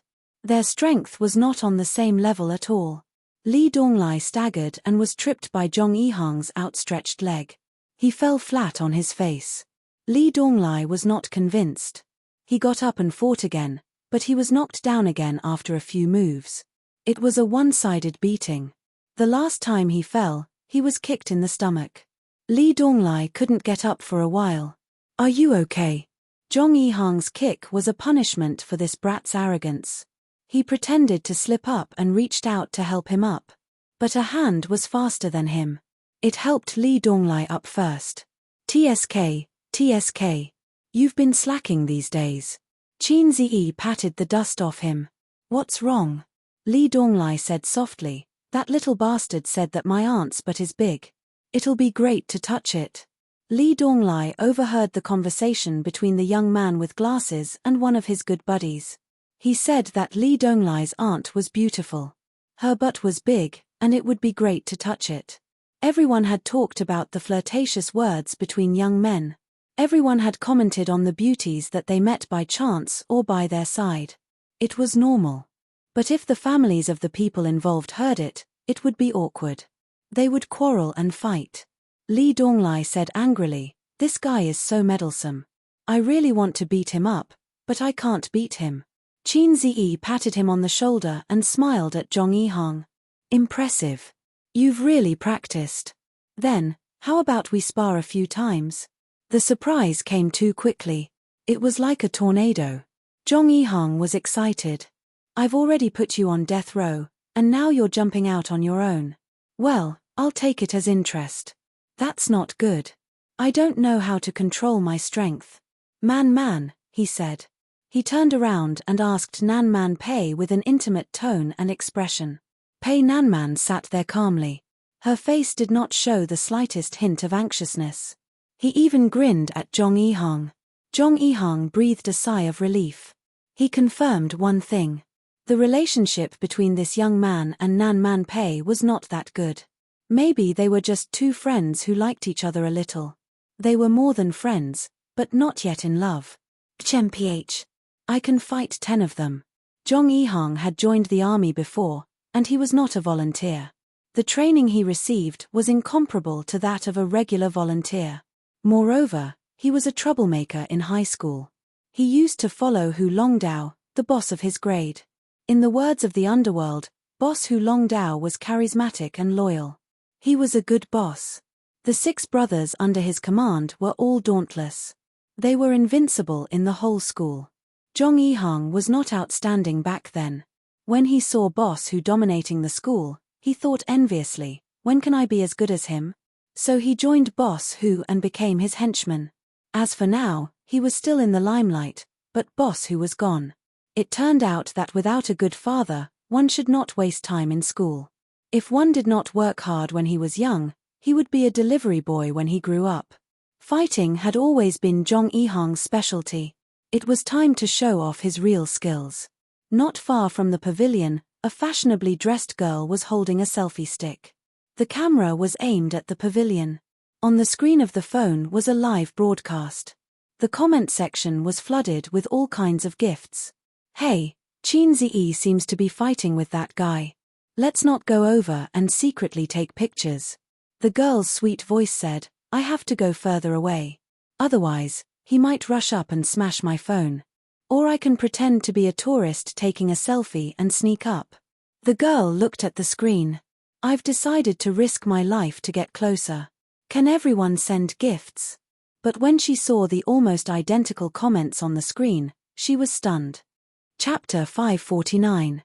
Yu, formerly known as Li Yu, was a professional female streamer. She was from Suzhou and came to Shanghai to study. She was currently studying at Donghua University and came from an average family. She had been a streamer for half a year and quickly became popular because of her good background. Now the number of viewers in her streaming room was around 50,000. She could barely be considered a popular streamer. Li Yu's singing voice was average, and because she was in university, she couldn't sing and dance in a special room like other female streamers. Now she could not only pay for her living expenses and tuition independently, but also had a large amount of savings. But she didn't dare to confess to her family. Although her father's love was like a mountain, her father would still beat her. She only said that she was working part-time. Li Yu was very grateful for the live streaming industry and the platform. She could eat, drink, and make money. Such an easy job was rare. The only thing better than this was being a civil servant. They were both civil servants, but being a programmer was much more difficult. Most of the time she was doing outdoor live streaming, running all over Shanghai, and occasionally switching to a food live streaming. Today was the weekend, so she took a car to the forest park for an outdoor live streaming. Just now, she had seen Qin Ziyi in the pavilion, and she had also taken a picture of his naked body into the camera. For a whole 5 minutes, the gifts didn't stop, and the number of viewers in the streaming room also skyrocketed. The little bitches in the comment section muttered, "Thank you for the streamer's welfare, my husband is the most handsome."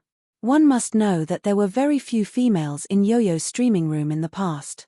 As a popular fried chicken, a top little fresh meat. Li Yu was very disgusted by people who said that Qin Ziyi was a little fresh meat. She was also a fan of Qin Ziyi.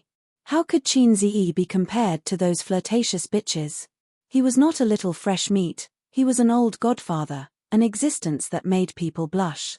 At this time, Li Yu looked at the neatly organized comments in the comment section. It's over. The comments were more uniform than pickled cabbage. As a fan of Qin Ziyi, she couldn't bear it and complained, "How is it over? Can you have some confidence in Qin Ziyi?" The audience is laughing but not saying anything. This stupid streamer must have never seen Qin Bao Bao's live streaming. It's not Qin Ziyi who's going to die. It's that guy who's going to die. Li Yu was dumbfounded. What do you mean? Can someone explain to me what's going on with Qin Bao Bao's live stream? Filming the live broadcast of the Journey to the West. He's so good, he knocked someone down with one punch. Qin Ziyi is really good. Through the messy replies in the comment section, Li Yu roughly knew the situation. During the filming of A Journey to the West, Qin Bao Bao played live broadcast. In that live broadcast, Qin Ziyi also practiced with someone once and valiantly defeated him. Therefore, many fans knew that Qin Ziyi knew a few fighting techniques. Was he that powerful? Is my idol trying to defy the heavens? Li Yu felt that Qin Ziyi was like showing off. Once one was immersed in it, it was impossible to stop. For a man to be so outstanding, it was indeed like poison to a woman. Since evolving into the Sea Swamp King, Qin Ziyi has become more and more imposing. The above was purely an illusion. It was as if he was using the sea swamp silk and was becoming more and more confident. When someone provoked him, he did not mind teaching him a lesson. Salted Fish Lake would not do that. Salted Fish Lake was more gentle and reserved. He did not like to be calculative with people. You could also take it as cowardice, but please do not expose him. Salted Fish Lake also wanted to save face. When his disciple was beaten up, as a master, he could not sit by and do nothing. Otherwise, the cohesion of the sect would be reduced. He did not think that Li Donglai's provocation was wrong. Was Sister Man's but something that ordinary people could touch? Tigers but was not to be touched. Never heard of it. Stupid system, come out. I want to ask you something. Qin Ziyi summoned the system in his heart. The system ignored him. Sir System, I have something to ask. Qin Ziyi rephrased his words. Nothing. The system responded. I want to beat him up now. Is there a mission? No. Heh. Why not? I have a psychological desire now. Did the host notice a phenomenon? Every mission is not guaranteed to be completed. The system said, missions that are guaranteed to be completed and missions that are impossible to be completed will not be triggered. Is that so? Nonsense. If you saw a pile of feces on the ground and suddenly wanted to step on it, the system would have to give you a mission. Points would be too easy to earn. Do you think I'm the stupid son of a landlord? That's an impossible mission. The system ignored him. Although he didn't manage to get the mission, Qin Ziyi was actually relieved.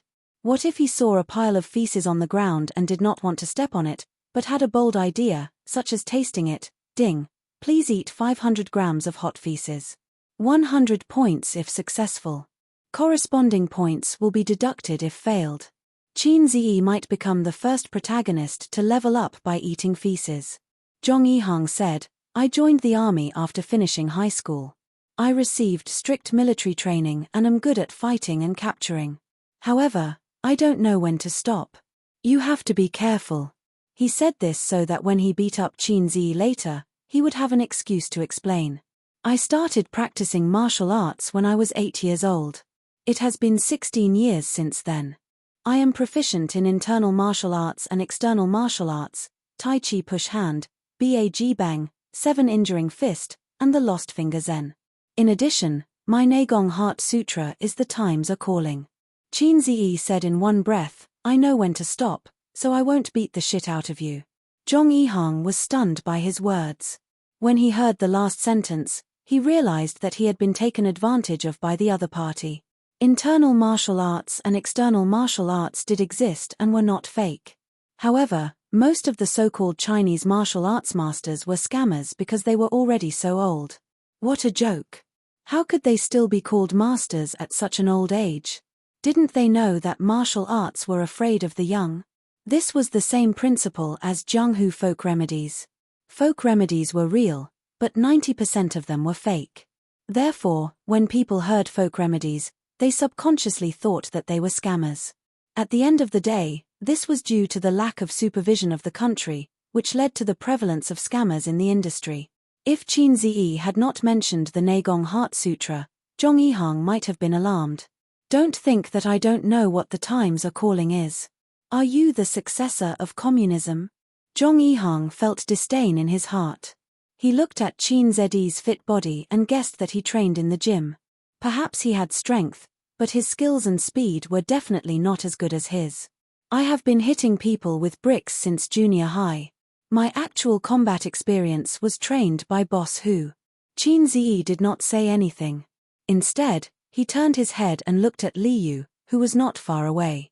He had seen this woman just now. She had been standing there secretly taking photos. It was a little annoying. There was a reason why celebrities hated paparazzi. It was not just because of privacy issues.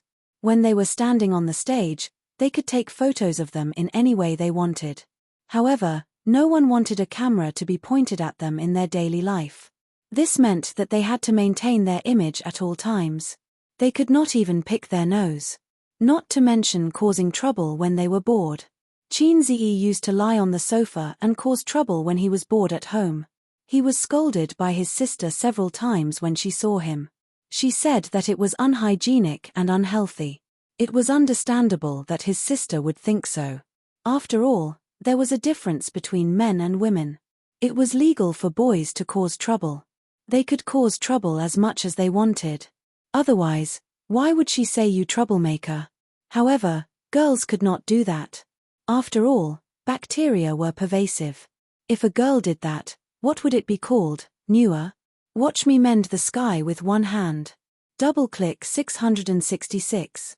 Qin Ziyi was not very happy to be secretly photographed, but he could not rush over and ask them to delete it.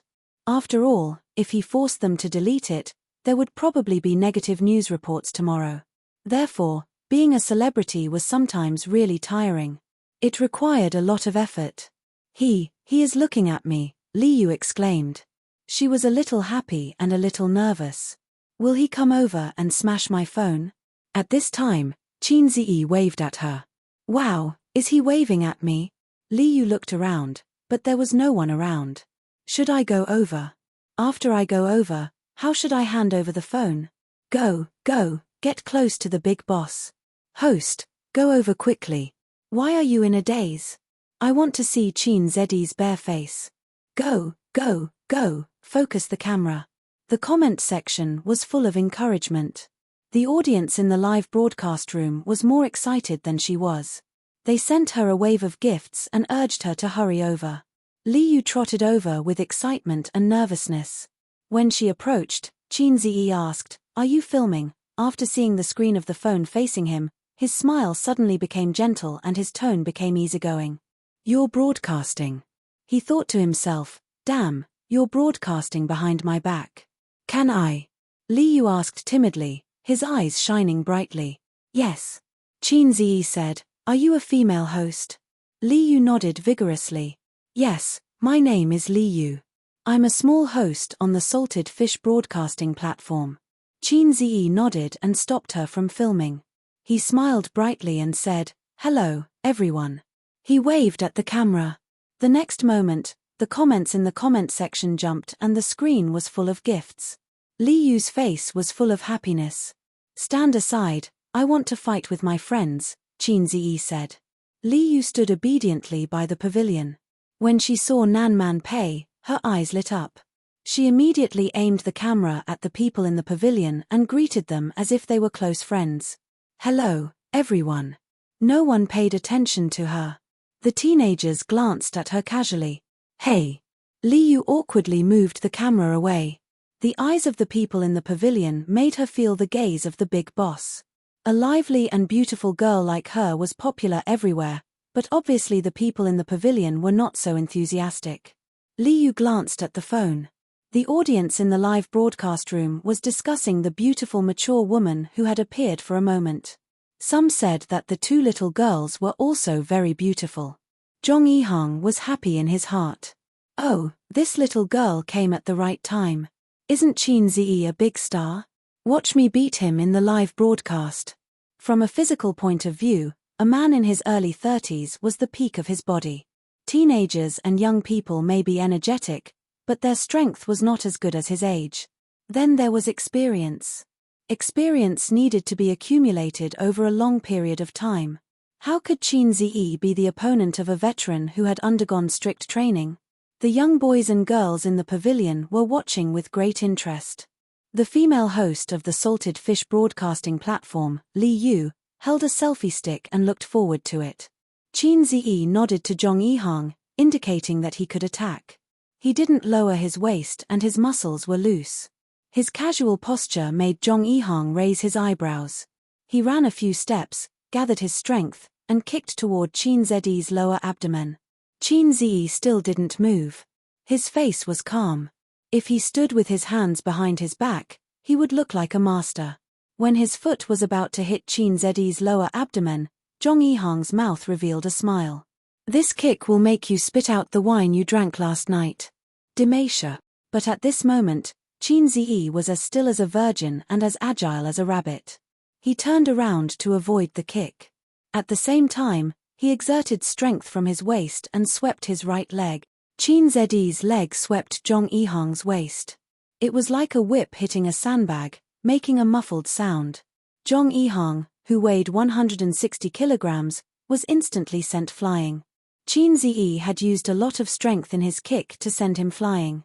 Otherwise, he would have fallen and been seriously injured. After all, he was a big shot who could break a bone porcelain cup with his bare hands.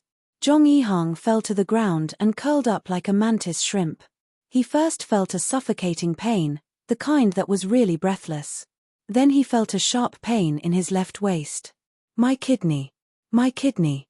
Chapter 550. There were no cheers or cheers. The young boys and girls in the pavilion were a little confused. Finished. Finished. Why was it completely different from the fierce battle that he had imagined, where you gave a left hook and I gave a right hook, where you gave a black tiger a heart and I gave a monkey a peach? People usually had a few rounds of boxing. Here, it was over with one kick. They knew that real fighting was very intense. There was no such thing as teleportation or dodging. But it was too fast. Everyone was a little confused. It seemed that those who were related to Qin Ziyi were especially fast, all kinds of fast. Before you could get into the zone, he would be finished with a whoosh. However, the visual effect of this kick was very shocking. A tall and sturdy man was sent flying with a bang. Nan Man Pei narrowed her eyes slightly. The layman enjoyed the show, but the expert saw the naked picture. What she saw was unparalleled strength and precise and ingenious control. This ingenuity was like aged wine. It could not be achieved without a few years of practice. This kid's strength increased again. That night, if it was Qin Ziyi like this, Nan Man Pei knew that she would not be able to last more than 10 moves. She would be beaten until she cried and called for her father. Was he merciful at that time, or did his strength increase again? Nan Man Pei leaned towards the former. A person's fighting skills could be accumulated, but there was a limit to the growth of strength. How could he change so much in just a few months?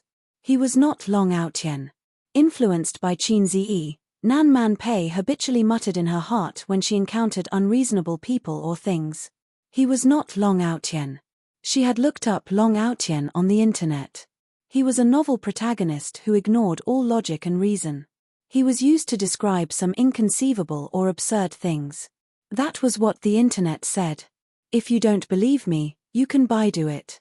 Unknowingly, the phrase drown you in the Huangpu River had become her own arrogant words. Pei Nanman felt a sense of loss. Li Yu recovered from the shock and found that the live streaming room was in an uproar. The speed of the comments was like the bullet screen. When she looked at the gifts again, she realized that her sweetheart had received more gifts than the sum of the gifts she had received in half a month of live streaming. In the eyes of tens of thousands of viewers, through the live broadcast on their mobile phones, they saw the burly man fly up and kick Qin Ziyi. Qin Ziyi didn't move at all. It was unknown how many female viewers screamed for Qin Ziyi in front of their screens. Then, Qin Ziyi turned around and swept his leg. His posture was handsome and his strength was fierce. Such a big man flew out like a sack. Compared to Qin Bao Bao's live broadcast on the set, this time's sparring session was even more shocking and visually impactful. He was sent flying with a single kick. I think I've learned physics for nothing. It must be fake. It really doesn't make sense. If you say that it's possible to send someone flying with a kick, it's possible. However, sweeping someone away and kicking someone away are two completely different things. But that's the truth. This isn't a movie. Is a fast shooter a monster? This fast shooter is a bit rash. What's so strange about that? Didn't you see his muscles just now? Ayo, this old lady's maiden heart, I really want to lick it. Quick, shoot me. How is that man? Is he dead? The viewers in the live broadcast room were in a heated discussion. Qin Ziyi reached out to help Zhong Yihang and pretended to be very concerned. Are you all right? Ayo, look at me. I accidentally missed. Zhong Yihang's face was pale. He ignored him and struggled to get up. Sitting on the ground, he gasped for breath. He had no time to care about what Nan Man Pei would think of him. He had to recover first. When Qin Ziyi saw Li Yu coming over, he pretended to help him. Image was very important, especially for public figures. They must be great, glorious, and righteous. Otherwise, they would be easily patronized by God Hegemon. There were many dead anchors and stars who were killed because of their arrogance and lack of control. Li Yu cried, "Idol, you're so powerful." Qin Ziyi smiled and faced the camera. "Everyone, please call me Wu Dao Grandmaster in the future. It's time to change my image. I'm just a fast shooter, let it go with the wind." Qin Ziyi intended to take this opportunity to clear his name. Smart people always seized the opportunity to clear their names. It was so embarrassing to be called Wu Dao Grandmaster all the time. The viewers in the live broadcast room responded, "Wu Dao Grandmaster. Wu Dao Grandmaster. Wu Dao Grandmaster, I love you." Qin Ziyi was speechless. "I'm so stupid. Why do I always have to be entangled with a nickname? Steady aura. Steady aura." The nickname Wu Dao Grandmaster was quite naughty, so fans and onlookers liked to call Qin Ziyi this way. They thought it was a teasing and a nickname. What kind of nickname was this? Wu Dao Grandmaster, Prince Charming, and little fresh meat were not as interesting as Wu Dao Grandmaster. This was the psychology of the masses.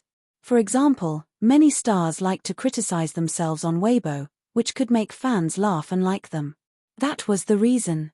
But Qin Ziyi really didn't like this nickname. When he introduced himself in the future, he would say, "Hello, I'm Sharitian. What's your name?" "I'm Wu Dao Grandmaster." Or, "Hello, I'm Qin Ziyi." "Oh, I know you. Wu Dao Grandmaster." Inexplicably, he was given such a title. It was all Qin Baobao's fault. No matter how hard he slapped her, it wouldn't make up for his loss. He would definitely give her a good spanking when he got home. Nan Man Pei walked over and stretched out her hand. "Yihang, are you okay?" Zhong Yihang's expression was terrible. He shook his head, held Nan Man Pei's little hand, and got up. The left side of his waist hurt badly. He had the illusion that he was being cut in half.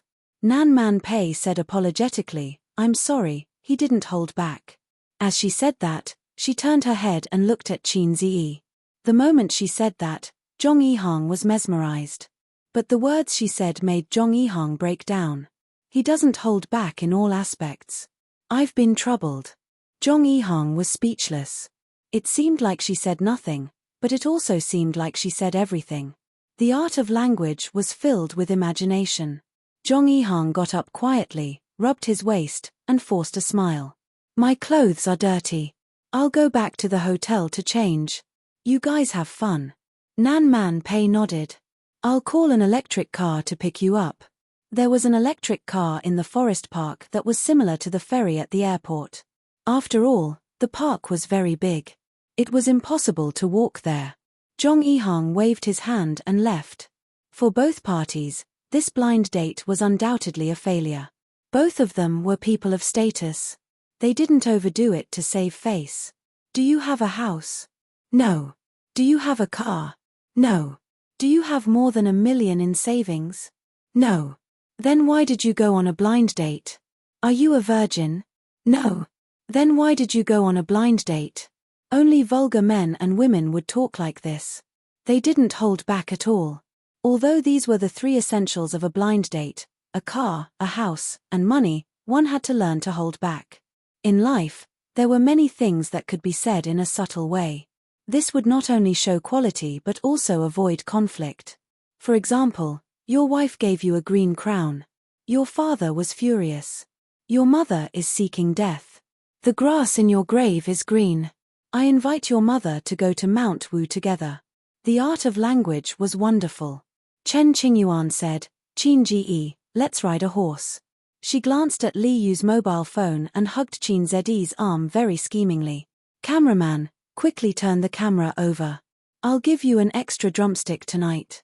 Naive and sweet girls can't catch up with Prince Charming. If a girl is not scheming, how can she hook up with her sweetheart? Chen Qingyuan felt that this was an opportunity. Regardless of the consequences, she had to first set the status of intimate relationship. With so many people watching in the live broadcast room, there would definitely be screenshots. She would become Qin Ji's rumored girlfriend. It was beautiful to think about. Qin Zi glared at her. "Don't make trouble." He took back his hand. Chen Qingyuan felt wronged. "Give me a hug. It doesn't cost you a penny. Only a ghost would give you a hug." Qin Zi didn't care about gossip, but he was afraid of kneeling on the keyboard. He was afraid of being pinched to death by his sister. He was afraid that Su Yu would pinch his JJ. Qin Zi had been surviving in the cracks of his sister. This was like a man saying to a woman, "Give me a slap. It doesn't cost you a penny. Maybe I'll give you money." They came to the racecourse. The so-called racecourse was actually a 200-meter playground, a miniature version of the 400-meter track in the school. The track surrounded the fir trees. 2 horses, 2 trainers. Qin Zi was pulled by Chen Qingyuan to run a circle. 20 yuan. The 2 horses trotted, and people bumped up and down on the back of the horses. "Ha, Qin Ji, don't you think we are like the Jianghu Rangers, the Condor heroes?" Chen Qingyuan smiled brightly. "I think we are like 2 children." Qin Zi said. "Why? This thing is like riding a wooden horse, up and down." "Ooh." Now that you mention it, it does seem like it. It's not romantic at all. When riding a horse, one's buttocks couldn't sit stably. Both feet had to be on the stirrups. Even so, the person was still jolting. Riding a horse was not romantic at all. On the contrary, it was a little empty because a horse was a living thing, not a car or a bicycle. In the TV series, riding a horse in the martial arts world should be very romantic. Let's accompany the mortal world and enjoy the prosperity of the world. Reality, let me us in the mortal world, urge horse. One lap was soon finished. Chen Qingyuan was not satisfied yet. Qin Ziyi saw Nan Man Pei's eager expression and asked, Sister Man, do you also want to ride a horse? Nan Man Pei nodded. Qin Ziyi shouted, Li Donglai, give me your coupon. I'll ride around again. Li Donglai was speechless. Could it be that Qin Ziyi has taken a fancy to my aunt? I tried so hard but ended up guarding against the wrong person. Yes, Qin Ziyi has a big sister complex. He has no interest in little girls. Someone like my aunt is more in line with his taste. On second thought, it's normal. My aunt is so beautiful. Any man will have thoughts about her. But my aunt hasn't found a partner for so many years. Obviously, she doesn't have that kind of thought. Brother Qin was probably unrequited in love. Qin Ziyi and Nan Man Pei rode side by side along the track. Nan Man Pei's eyes were sparkling. There was a little girl's excitement. She's already 30 years old, but she's still so unrestrained. She's imitating other girls' expressions. But she's very beautiful and cute. Nan Man Pei experienced the pleasure of riding a horse without any distractions. Qin Ziyi silently turned his head and looked at her trembling breasts. The big breasts were a little naughty. Their trembling made one's heart itch. Kandwo Gil was hard. The scenery was beautiful. Qin Ziyi nodded silently. He'll ask his sister to come and ride another day. After one lap, Qin Ziyi got off the horse. Nan Man Pei didn't get down. Ziki, give me your coupon. Li Donglai, who had just finished buying his coupon, came back. Pei Ziki snatched her brother's coupon and handed it to the horse trainer. Nan Man Pei happily started the second lap. Li Donglai was speechless. The whole section collapsed. I want to ride a horse too. I've never ridden a horse in my life. I've never even ridden a Western horse.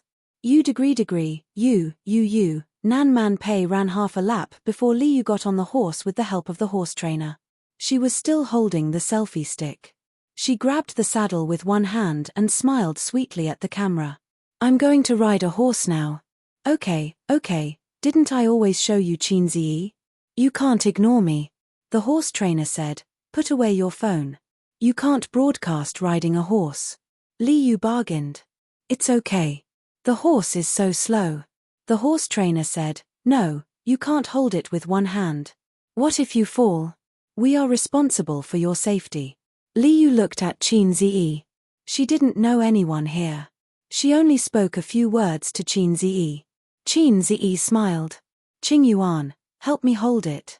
Chen Qingyuan said obediently, okay. Chen Qingyuan ran over and took the selfie stick from Liu. Liu smiled. Thank you, little sister. Chen Qingyuan nodded and quickly ran back to Qin Ziyi. The horse trainer said, don't squeeze the horse's belly. Don't pull the reins. After that, he gently patted the horse's butt. Liu sat on the horse's back and rushed out with a whoosh. She immediately screamed. The horse had been running slowly for the previous few laps, but when it came to her, the horse suddenly charged. The two horses in the horse farm were trained.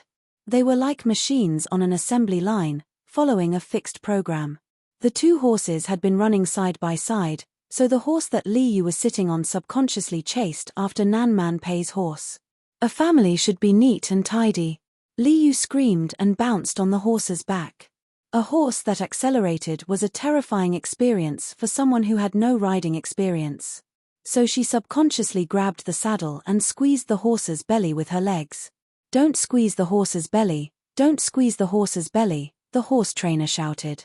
Liu, who was in a panic, squeezed the horse even tighter and screamed. There was a small commotion. The live broadcast room was even more lively. The audience commented, "What's wrong? Did the horse suddenly go crazy? The horse is running so fast. It's so scary. You, hold on tight. Don't fall. What's the horse trainer doing? Why don't you pull the horse? Idiot, you can't squeeze the horse's belly. This is an order to speed up." The horse she was sitting on quickly caught up with Nan Man Pei, but it didn't stop. Instead, it rushed to the finish line and was ready to continue the second lap. The horse trainer had been waiting at the finish line. Taking advantage of the horse's passing, he rushed up and pulled the reins hard. The horse anxiously raised its hooves and stopped. Under the strong inertia, Liu screamed and fell forward from the horse's back. The horse trainer didn't expect the woman to be so weak. The horse had stopped, but she still couldn't steady herself. Liu was frightened. Her body was tense the whole time. As soon as she relaxed a little, she was thrown down by the inertia. The girls exclaimed, "Be careful." The audience in the live broadcast room saw Liu fall down face first because her feet were caught in the stirrups. Under the watchful eyes of the crowd, a figure dashed out. Before Liu fell, he reached out and caught her, carrying her in his arms. Chapter 551. Qinzi looked at the pale and frightened girl in his arms. "Are you okay?" The track was not wide. A distance of more than 10 meters was just a sprint for him. Liu was still in shock. She thought she was going to fall and her heart was beating wildly. She didn't expect that someone would reach out and help her at the critical moment. When he saw that it was Qinzi, at this moment, a familiar line flashed in his mind: "My dream lover is a peerless hero." She looked at Qinzi's face in a daze, her heart beating wildly. The words were the same, but the mentality was completely different. Liu was slightly wet. Qinzi helped her up and asked, "Are you okay?" Liu quickly shook her head, her cheeks slightly red. "I'm okay. Thank you." Bao Bao was scared to death. Seeing that she was okay, the two horse trainers were relieved and went forward to ask and apologize with concern. If the tourists were really injured, the forest park would be responsible. But it was a false alarm, so the matter would be much lighter. Liu shook her head generously. "I'm okay." As she spoke, she peeked at Qinzi. If it were an unreasonable or thick-skinned tourist, they would have made a scene and asked for a sum of money or at least the money for the coupons.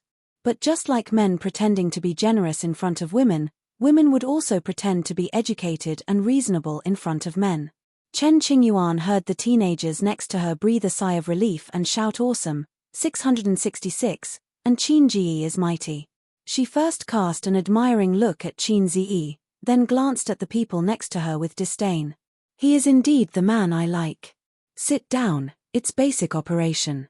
In the live broadcast room, the screen was full of gifts. Chen Qingyuan looked curiously. She only saw the constantly changing comments and gifts flying all over the sky. How much money did all these add up to? The comments were quite interesting. It's Qinzi, so fast. When did the fast shooter rush out? So fast. A hero saves a damsel in distress. Quick, cheer for the fast shooter. Qinzi is so charismatic. I really want to have a boyfriend like him. Wow, I feel more and more that Qinzi is a good person. It gives me a sense of security. I want a boyfriend like that too. 666, that's F** King awesome. I was sweating for Yu just now. By the way, did anyone record it? Yes, I'm going to post it on Weibo. We've been recording the entire time, starting from the pavilion. Haha. After the nervousness, the viewers in the live broadcast room heaved a sigh of relief and started discussing the scene just now. The comments in the comment section were alternating wildly. If this was a computer, there would be a screen full of 666 comments, the kind that would cover the screen. Chen Qingyuan showed a happy smile. She liked to see people praise Qinzi. It was like when you took your pet dog out for a walk and passers-by praised, "Wow, your dog is so cute." At this moment, Chen Qingyuan saw someone talking about her in the comments section. "Girl, let's be friends." "Sister, are you a streamer too? What's your streamer number?" Chen Qingyuan's dark eyes turned and showed a thoughtful expression. She looked a little cute and playful. I'm not a streamer. I'm just helping your streamer hold her phone. Kawaii. What a good girl. She's good at siscon. Immediately, there was another round of comments, although it was quickly pushed to the top by Chin Zeddy's comments. Chen Qingyuan whispered, "Let me tell you a secret." After she finished speaking, she waited for a few seconds and saw that someone in the comment section asked about the secret. Chen Qingyuan coughed. She wanted to say, "I'm Chin Zeddy's girlfriend." She wanted to forcibly crown herself. Then, this matter would become the headlines, the hot search, and maybe she could even become an internet celebrity. Of course, being an internet celebrity was not important. What was important was that her relationship with Chin Zi would spread and the whole world would know. Actually, I'm Chin Zeddy's girlfriend. Chen Qingyuan's tone was serious, as if she was announcing that the Chinese people had stood up. As expected, the live stream was in an uproar. There were all kinds of comments, scolding, questioning, and questioning. It was like a divine needle poking into a muddy ground and stirring it vigorously. The juice flowed and it was difficult to calm down. Chen Qingyuan's words had such an effect. Your brother seems to have sprained his hand. Go and have a look. When Chen Qingyuan was really proud and smiled sweetly at the camera, a hand pushed her from the side. It was Pei Ziki. Chen Qingyuan looked at her blankly. Brother? I don't have a brother. I'm the only daughter in the family. Since when did my dad get me an older brother outside? It's Chin Zi, Pei Ziki said to the camera. She's joking with everyone. She's Chin Zeddy's cousin. Chen Qingyuan, I'm not, Pei Ziki snatched the phone. Okay, you just like to joke. Give the phone back. She didn't give Chen Qingyuan a chance to explain. She ran away and handed the phone back to Li Yu. Thank you.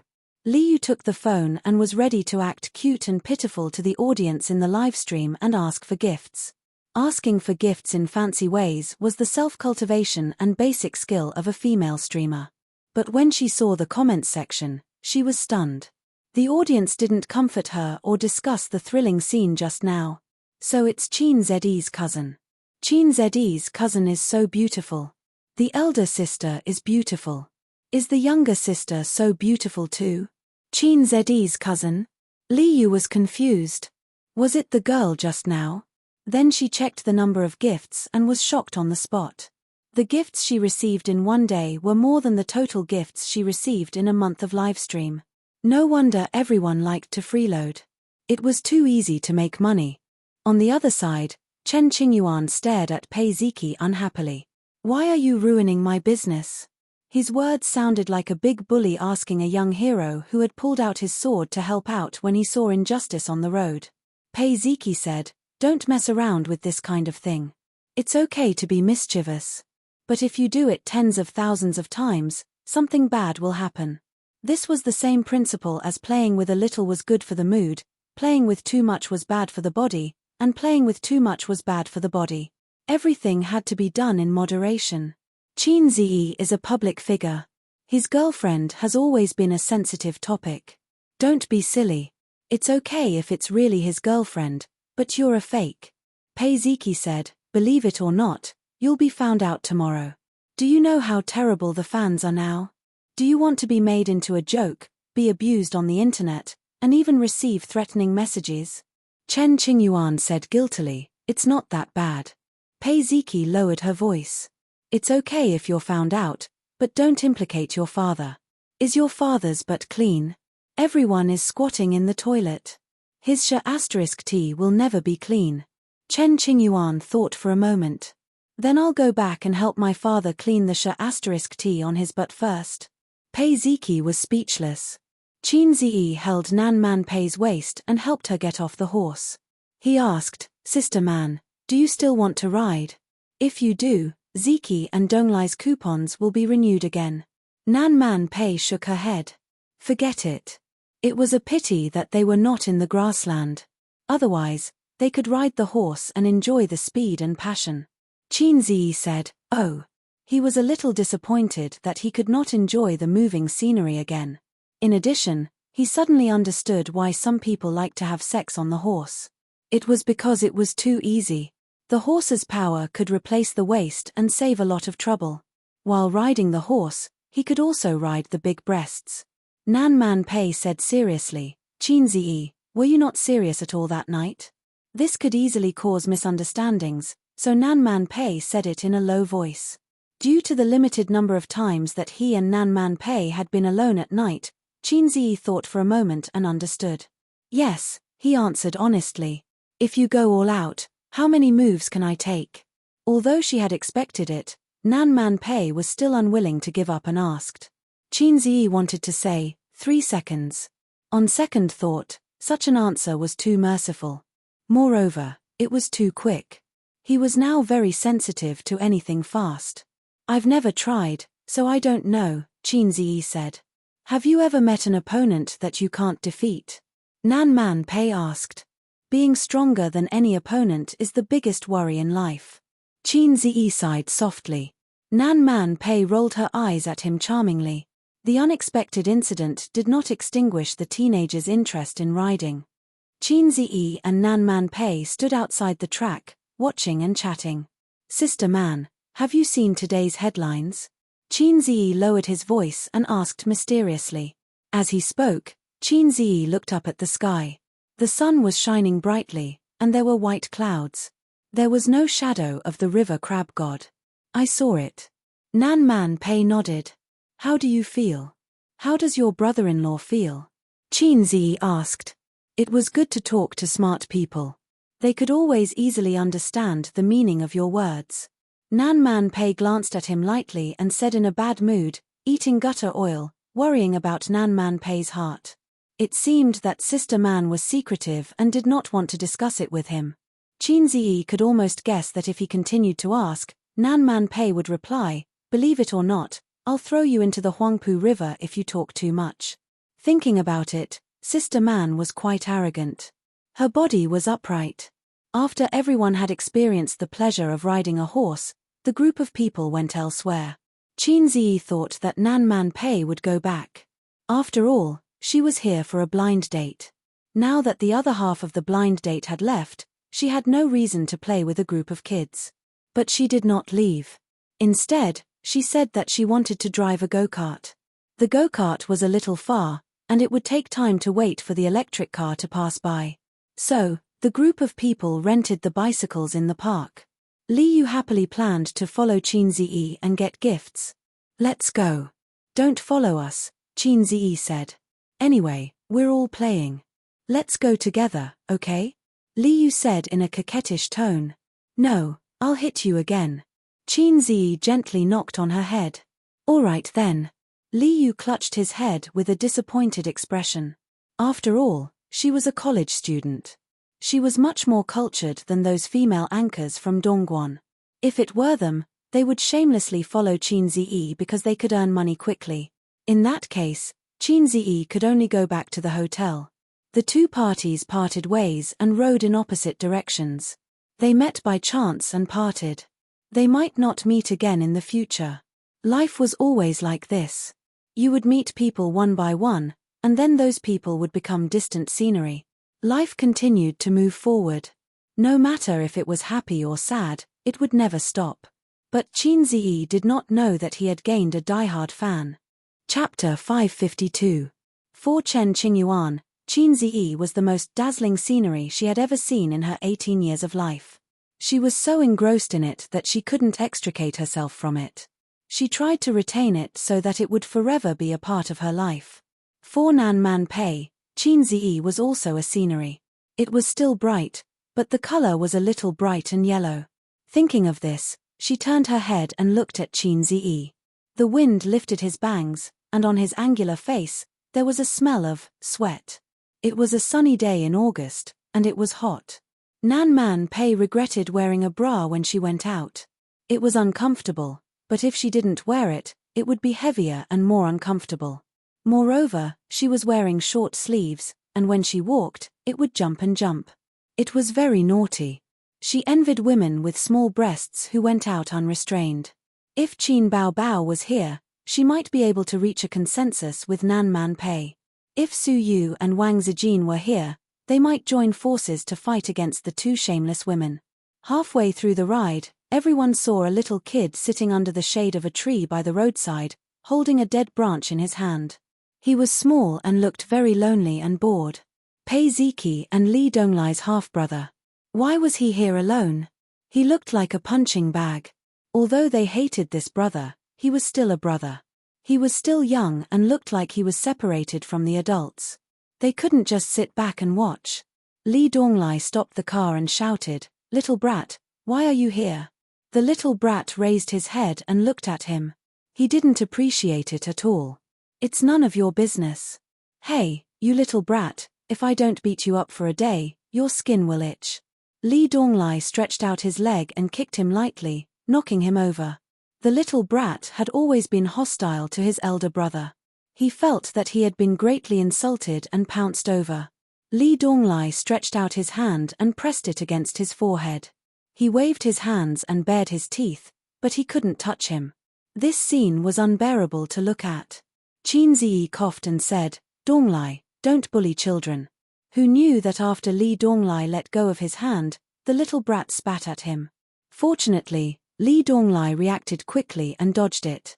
"I'll ask Daddy to hit you," little wimp threatened. Spit. It was a child's signature move. Children who didn't learn this trick were unqualified children. Qin Ziyi recalled a story. There was a kid next door who spat at everyone he saw. His parents spoiled him. Every time someone scolded him, his parents would say, "He's still a kid." One day, a narrow-minded guy was spat on by a child. He was furious, pried open the child's mouth and spat a mouthful of phlegm. Since then, the child had never spat again. However, little wimp was Big Boss Li's son. Who would be tired of living and dare to do this? Nan Man Pei stopped the car with one foot on the ground and asked, "Why are you here? Where's your mother?" Little wimp didn't dare to be disrespectful to Nan Man Pei. He had suffered before, so he answered honestly, "My mother didn't let me come out to play, so I snuck out by myself." Nan Man Pei heard this and frowned. "How long have you snuck out?" Little wimp said, "Just for a while. All the things here cost money. I don't have any money." So he sat alone by the roadside and sulked. Nan Man Pei took out his phone and called his mother, "Your son is with me. Come and pick him up." From the racetrack to the go-kart track. Little wimp shouted, "Tell me, tell me." He pulled Nan Man Pei's sleeve and tiptoed to snatch the phone. Li Donglai clicked his tongue. If it was him who did this when he was young, his aunt would have hit him with a chestnut. His stepmother spoiled him too much, causing him to have such a domineering and willful personality. Nan Man Pei passed the phone to him. Little wimp said, "Mom, I'm with my aunt. I want to go and play. Don't worry about me." On the phone, the woman didn't seem to agree. Little wimp threw a tantrum, "I want to play, I want to play. Otherwise, I'll go home alone." After venting his anger for a while, he returned the phone to Nan Man Pei. "My mother wants to talk to you." Nan Man Pei took the phone and put it to his ear. Man, please take care of How."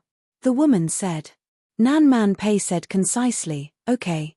She hung up the phone and patted the back seat. "Get in." Little wimp said, "I don't want to sit in your car." Nan Man Pei said, "Donglai, you take him." Little wimp immediately refused, "I don't want to sit in his car." Nan Man Pei looked at Pei Ziki, "Ziki, you take him." Little wimp said, "I don't want to sit in his car either." This brat. Nan Man Pei's mouth twitched, "But there are no electric scooters here. You can only take a bicycle." She could directly scold Little Wimp's mother without any pressure.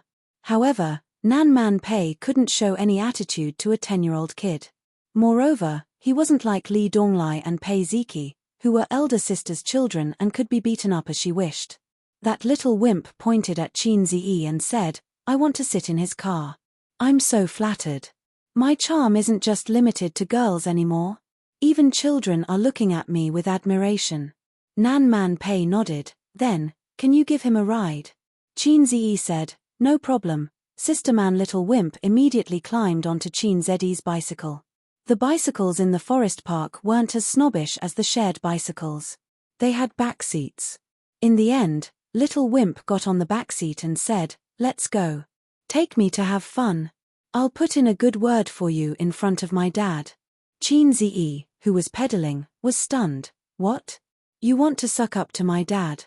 Little Wimp said in a firm tone, there are many people who want to suck up to my dad. As long as you listen to me obediently, I can put in a good word for you. Otherwise, you're finished.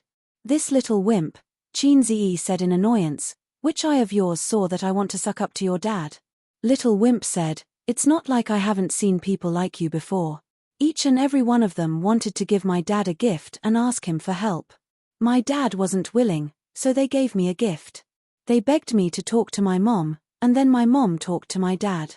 Seeing that Chin Zi didn't say anything, Little Wimp said in disdain, what are you pretending for?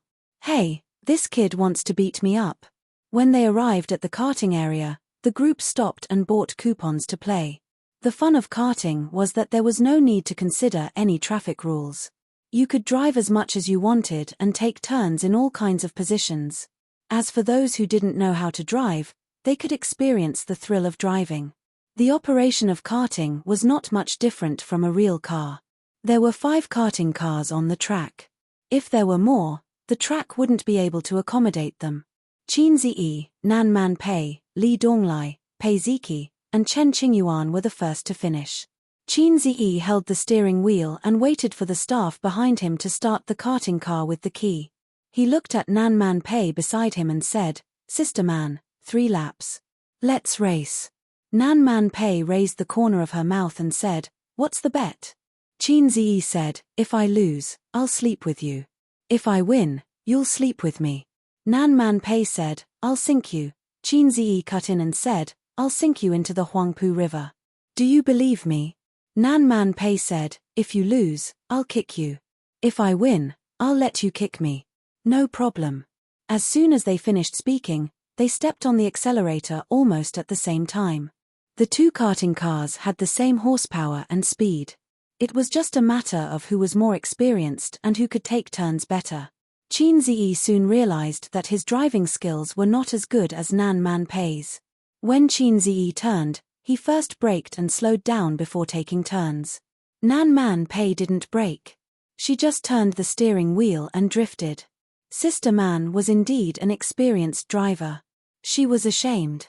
After 2 consecutive turns, Chin Zi was half a car behind. However, he learned quickly and quickly became an experienced driver. He learned from Nan Man Pei and drifted without braking. An experienced driver and a wanton person were the same. The former would rather die than step on the brakes. The latter would rather die than return to the city. On the 3rd lap, Nan Man Pei was still half a car ahead of him. The result was set. Her lips curled into a smile. However, at the last turn, Chin Zi turned the steering wheel violently. The front of the car hit Nan Man Pei's car. Nan Man Pei was at the edge of the turn. After being hit by Chin Zi, the front of the car tilted and hit the edge of the truck's tire. Chin Zi raced to the finish line. He turned his head excitedly, only to see Nan Man Pei driving back slowly. Her pretty face was gloomy and she looked very angry. They left the karting car. Although I won, I'm a man. Let's forget about the bet, Chin Zi said. Nan Man Pei suddenly smiled and said coquettishly, come on, Sister Man is not afraid of pain. Use your strength, you don't have to take pity on me. Chin Zi was speechless. Ha, ha ha, Sister Man, are you angry? Chin Zi laughed dryly. No, I'm just waiting for you to kick me. Hurry. Chin Zi lifted his leg and kicked her calf lightly. Nan Man Pei's smile disappeared. She gritted her teeth and said, Chin Zi, you're really kicking me? Suddenly, a child's crying and scolding interrupted the 2 of them. Looking in the direction of the sound, Little Wimp was pressed to the ground by Li Donglai and spanked hard. Nan Man Pei frowned slightly and was a little annoyed. What's wrong now? Chen Qingyuan stood at the side and said innocently, he spat at me. Nan Man Pei glanced at Little Wimp and said unhappily, how, it's rude to spit. Little Wimp said, it's none of your business, it's none of your business. Nan Man Pei waved her hand tiredly and asked Li Donglai to get up. I'm too lazy to take care of this brat. Chin Zi, help me look after him, she said. Huh? Why do I have to look after him? I'm not his father or brother. Take it as an apology for kicking me just now. I'll try my best to control the burning silence aura in my body. Little Wimp laid on the ground and did not get up, crying loudly. He looked so pitiful that even Cheenzee could not help but feel pity for him. Why bother? Your mother is not even here. Who are you crying for? Don't cry. You can't spit at people, you know? It's very rude. Cheenzee helped him up. Giving birth to such a brat, the parents would be worried. No, the responsibility should be on the parents. Big Boss Lee did not have the skills to educate children. Whether it was this brat or Lee Donglai and Pei Ziki, when they first met, their personalities were so bad that they wanted to die. It was better not to have children in the future. Cheenzee did not have the skills to educate children and had no experience. If he gave birth to a son and raised him wrongly, it would be painful. He would discuss it with his sister later. It would be better to have a daughter as the first child. Help me beat him up. Little Wimp pointed at Lee Donglai and said to Cheenzee, "He's my disciple." Cheenzee rolled his eyes. "You should be more obedient." Pei. Little Wimp spat at Cheenzee's face, quickly and accurately spraying venom. Chapter 553. At that time, the spit was only a millimeter away from my face. In 0.01 seconds, it would have stuck to my handsome face. What the hell, Old Master Cheen, am not dead yet, and you're already spitting at me. Fortunately, the effects of the times are calling that Cheenzee had painstakingly trained came in handy. Relying on his superhuman reflexes, he leaned back and narrowly avoided the venom attack. Venom attack from the brat, miss. This was like a high-level account with godly equipment facing a goblin with a wooden hammer. If the goblin stood still and let the goblin hit him, only a miss would appear on top of the goblin's head. Similarly, a high-level account with a light hit would be able to blast the goblin into pieces. Unfortunately, this was not a game. Not to mention that the brat was Big Brother Lee's son. Even if he wasn't, Cheenzee couldn't lay his hands on a child. It was the same logic as how a man couldn't bring himself to fight with a woman. Lee Donglai could beat up his younger brother without restraint. He was his brother, and Cheenzee was his elder. He couldn't beat up the brat in front of so many people. But if he didn't beat him up, he would be angry. The child couldn't understand such things as gentlemanly demeanor. Instead, he thought that Cheenzee was afraid of his identity, so he became even more unscrupulous. Taking a deep breath, he sank his chi into his dantian and gathered it at the tip of his tongue. Pei. The venom hit him 3 times in a row, but Cheenzee dodged all of them. Pa. When the brat was brewing the 4th mouthful of venom, Nan Man Pei finally couldn't stand it anymore and slapped him. It was just a small slap. It was very light, so it probably wouldn't hurt. The brat had obviously never been humiliated like this before. He met Nan Man Pei's cold eyes and turned to punch and kick Cheenzee. Cheenzee reached out his hand to block the brat's head. No matter how he punched and kicked, he couldn't touch him. "I'm going to beat you to death. I'm going to beat you to death. You dog, you are a dog. My dog. I'll ask my dad to beat you to death." Cheenzee's mouth twitched. This account was useless. He suggested that Big Brother Lee delete his account and start from scratch. He had met a lot of naughty children. When he was in junior high school, a couple living on the same floor gave birth to a naughty child. The child was always swearing and had no manners or upbringing. Because the male owner was a middle school teacher, he often came to Cheenzee's house to ask the old man, who was still a university teacher at that time, for advice and to discuss the great cause of education. That teacher might have been a good teacher, but he was obviously lacking when it came to educating his children. He was drinking and chatting in the old master's study, talking about national affairs, encouraging words, and talking about nobility. His son and Cheenzee were playing in the living room. Actually, at that time, Cheenzee was not very willing to play with the little brat, so his attitude was not very good. He accidentally angered the little brat, who threw things and scolded him. He even threw an apple at Cheenzee's nose. Cheenzee had a nosebleed at that time. At that time, Cheen Bao Bao, whose cheeks had just lost their roundness and became thin and charming, heard the noise and came out. When she saw her brother, who she regarded as her exclusive property, bleeding from his nose, she immediately exploded. She gave him a violent beating. Since then, the naughty brat never came to Qin Zi's house again. He was scared when he saw Qin Bao. The child was naughty and disobedient. What should she do? Just give him a beating and everything would be fine. This brat was spoiled by my stepmother. Li Donglai raised his hand and was about to slap him. Nan Man Pei stopped him. Speaking of which, she was temporarily taking care of the little brat. She was secretly taking care of the nephew who was not related to her by blood and then letting the nephew who was related to her bully the nephew who was not related to her by blood. With her upbringing and character, she could not do such a thing.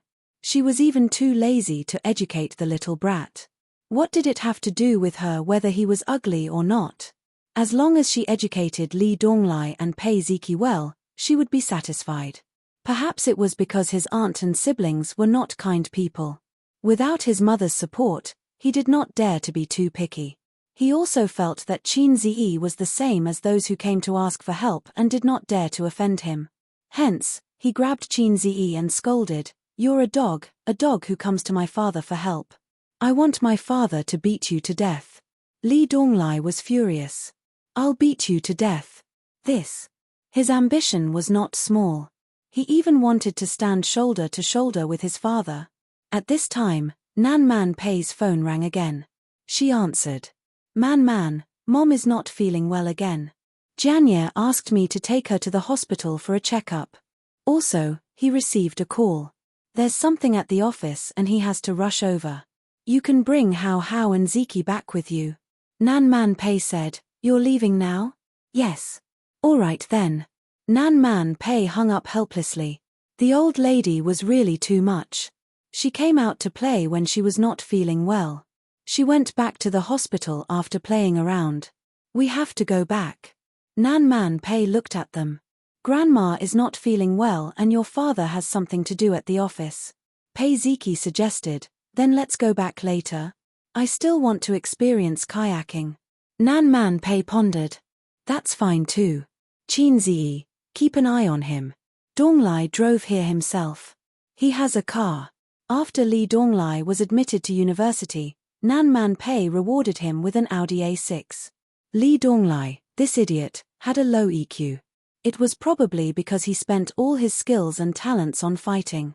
He often talked about finding a girlfriend. He was good at talking, but he was not good at acting. Otherwise, he would have driven the A6 to the entrance of the university to pick up girls. Qin Zi was unwilling. He also wanted to go back, but if he left, Nan Man Pei would definitely be worried. This group of people were all children. He was the only adult and the elder. Hence, he said, "Don't worry. I'm an experienced driver and I'm skilled. I guarantee that everyone in the car will be in good condition." Nan Man Pei smiled and said, "Okay." Li Donglai immediately said, "Auntie, don't worry. I'm also an experienced driver. It's just kayaking. I've never used a paddle. I rely on the waves my whole life." Nan Man Pei replied to him with a knock on his head. "Be honest." Nan Man Pei said angrily. After saying that, she left the karting venue. Pei Ziki added insult to injury. "You don't have Qin Zi's life, but you got Qin Zi's illness." Li Donglai sighed. "When can I be as outstanding as him?" Pei Ziki sneered. "It's hopeless. Accept your fate." Li Donglai was unconvinced. "Master must have something up his sleeve. I'll go and ask him." Li Donglai humbly asked for advice. Qin Zi pondered for a long time after hearing that. Li Shizhen's show. Li Shizhen's mischievousness. It depended on talent. It couldn't be learned. How about this? I'll say something. If you can understand it one day, you'll probably graduate, Qin Zi said. Li Donglai put on an expression of listening attentively.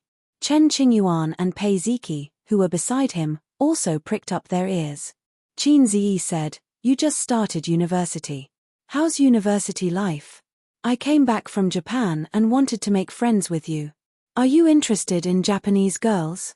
So, are you free this Sunday?" Li Donglai was stunned. "That's it." Qin Zi nodded. That's it. Li Donglai looked at Pei Ziki and Chen Qingyuan. Did you hear anything?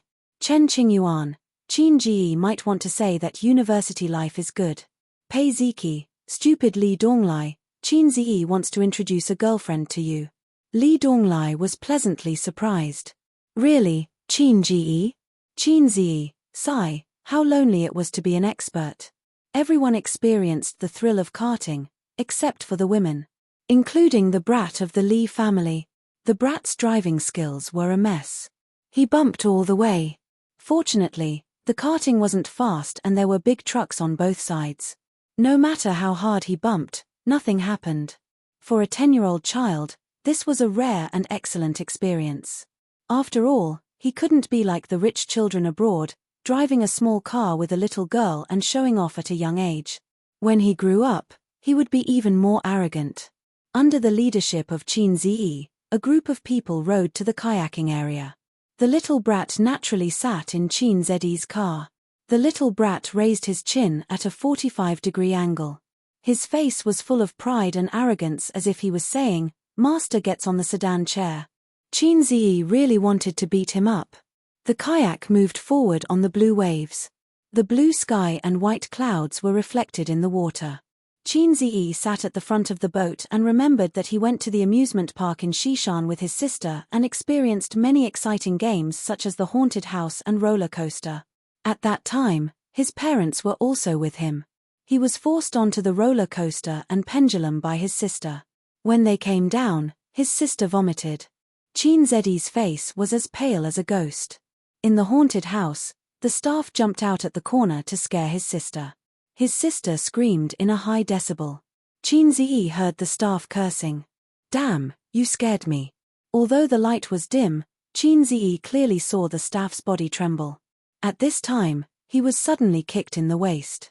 "Go away, I want to sit at the front of the boat," the brat ordered. "You want to get beaten up again?" Li Donglai, who was rowing the boat, scolded.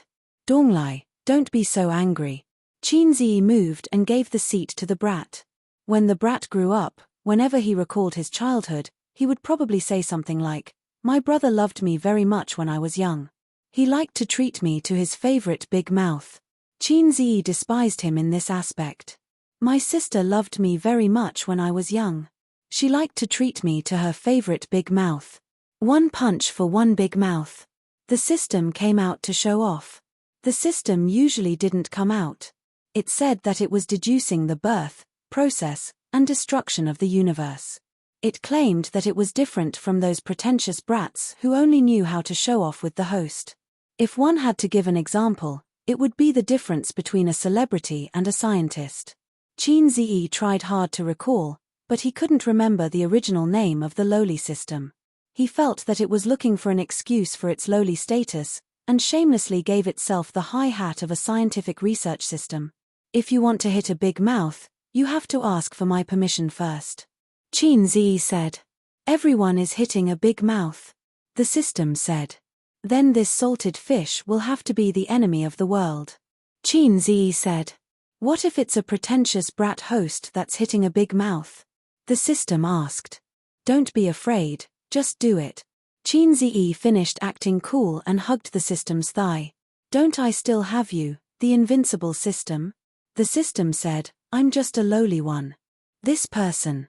The system was invincible once it made fun of itself. Qin Zi said, "Are you a defective product produced by the system's supplier?" The system was angry. "Don't mess around, I was born for the great world of scientific research. I'm different from those cheap commercial goods. Also, when I was born, I was awesome. But because my main purpose was scientific research, I was cut." "Oh my, you scared this salted fish. Do you think you're Miyamoto? You think the invincible me can be cut again?"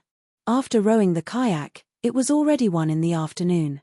Pei Ziki was satisfied and wanted to return to Shanghai to say goodbye to her friends.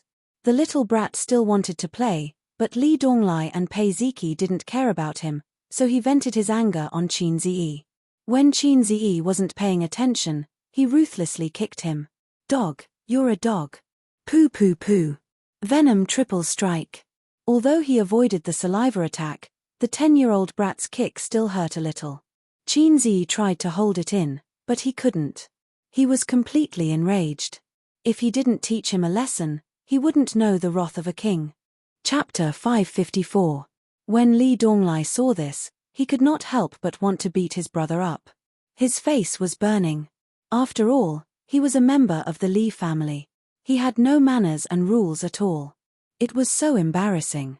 Forget it, let's go home. Qinzi looked at the provocative little brat. The four of them left the forest park in an electric car and returned to the hotel. They went to the front desk to ask, found the hotel lobby manager, checked out and packed up. According to the original plan, they were going to spend the weekend in the hotel. However, he was a big boss after all. He always had endless things to do. Moreover, he was in a sensitive period recently. It was normal for there to be unexpected events. The entire penguin was under surveillance.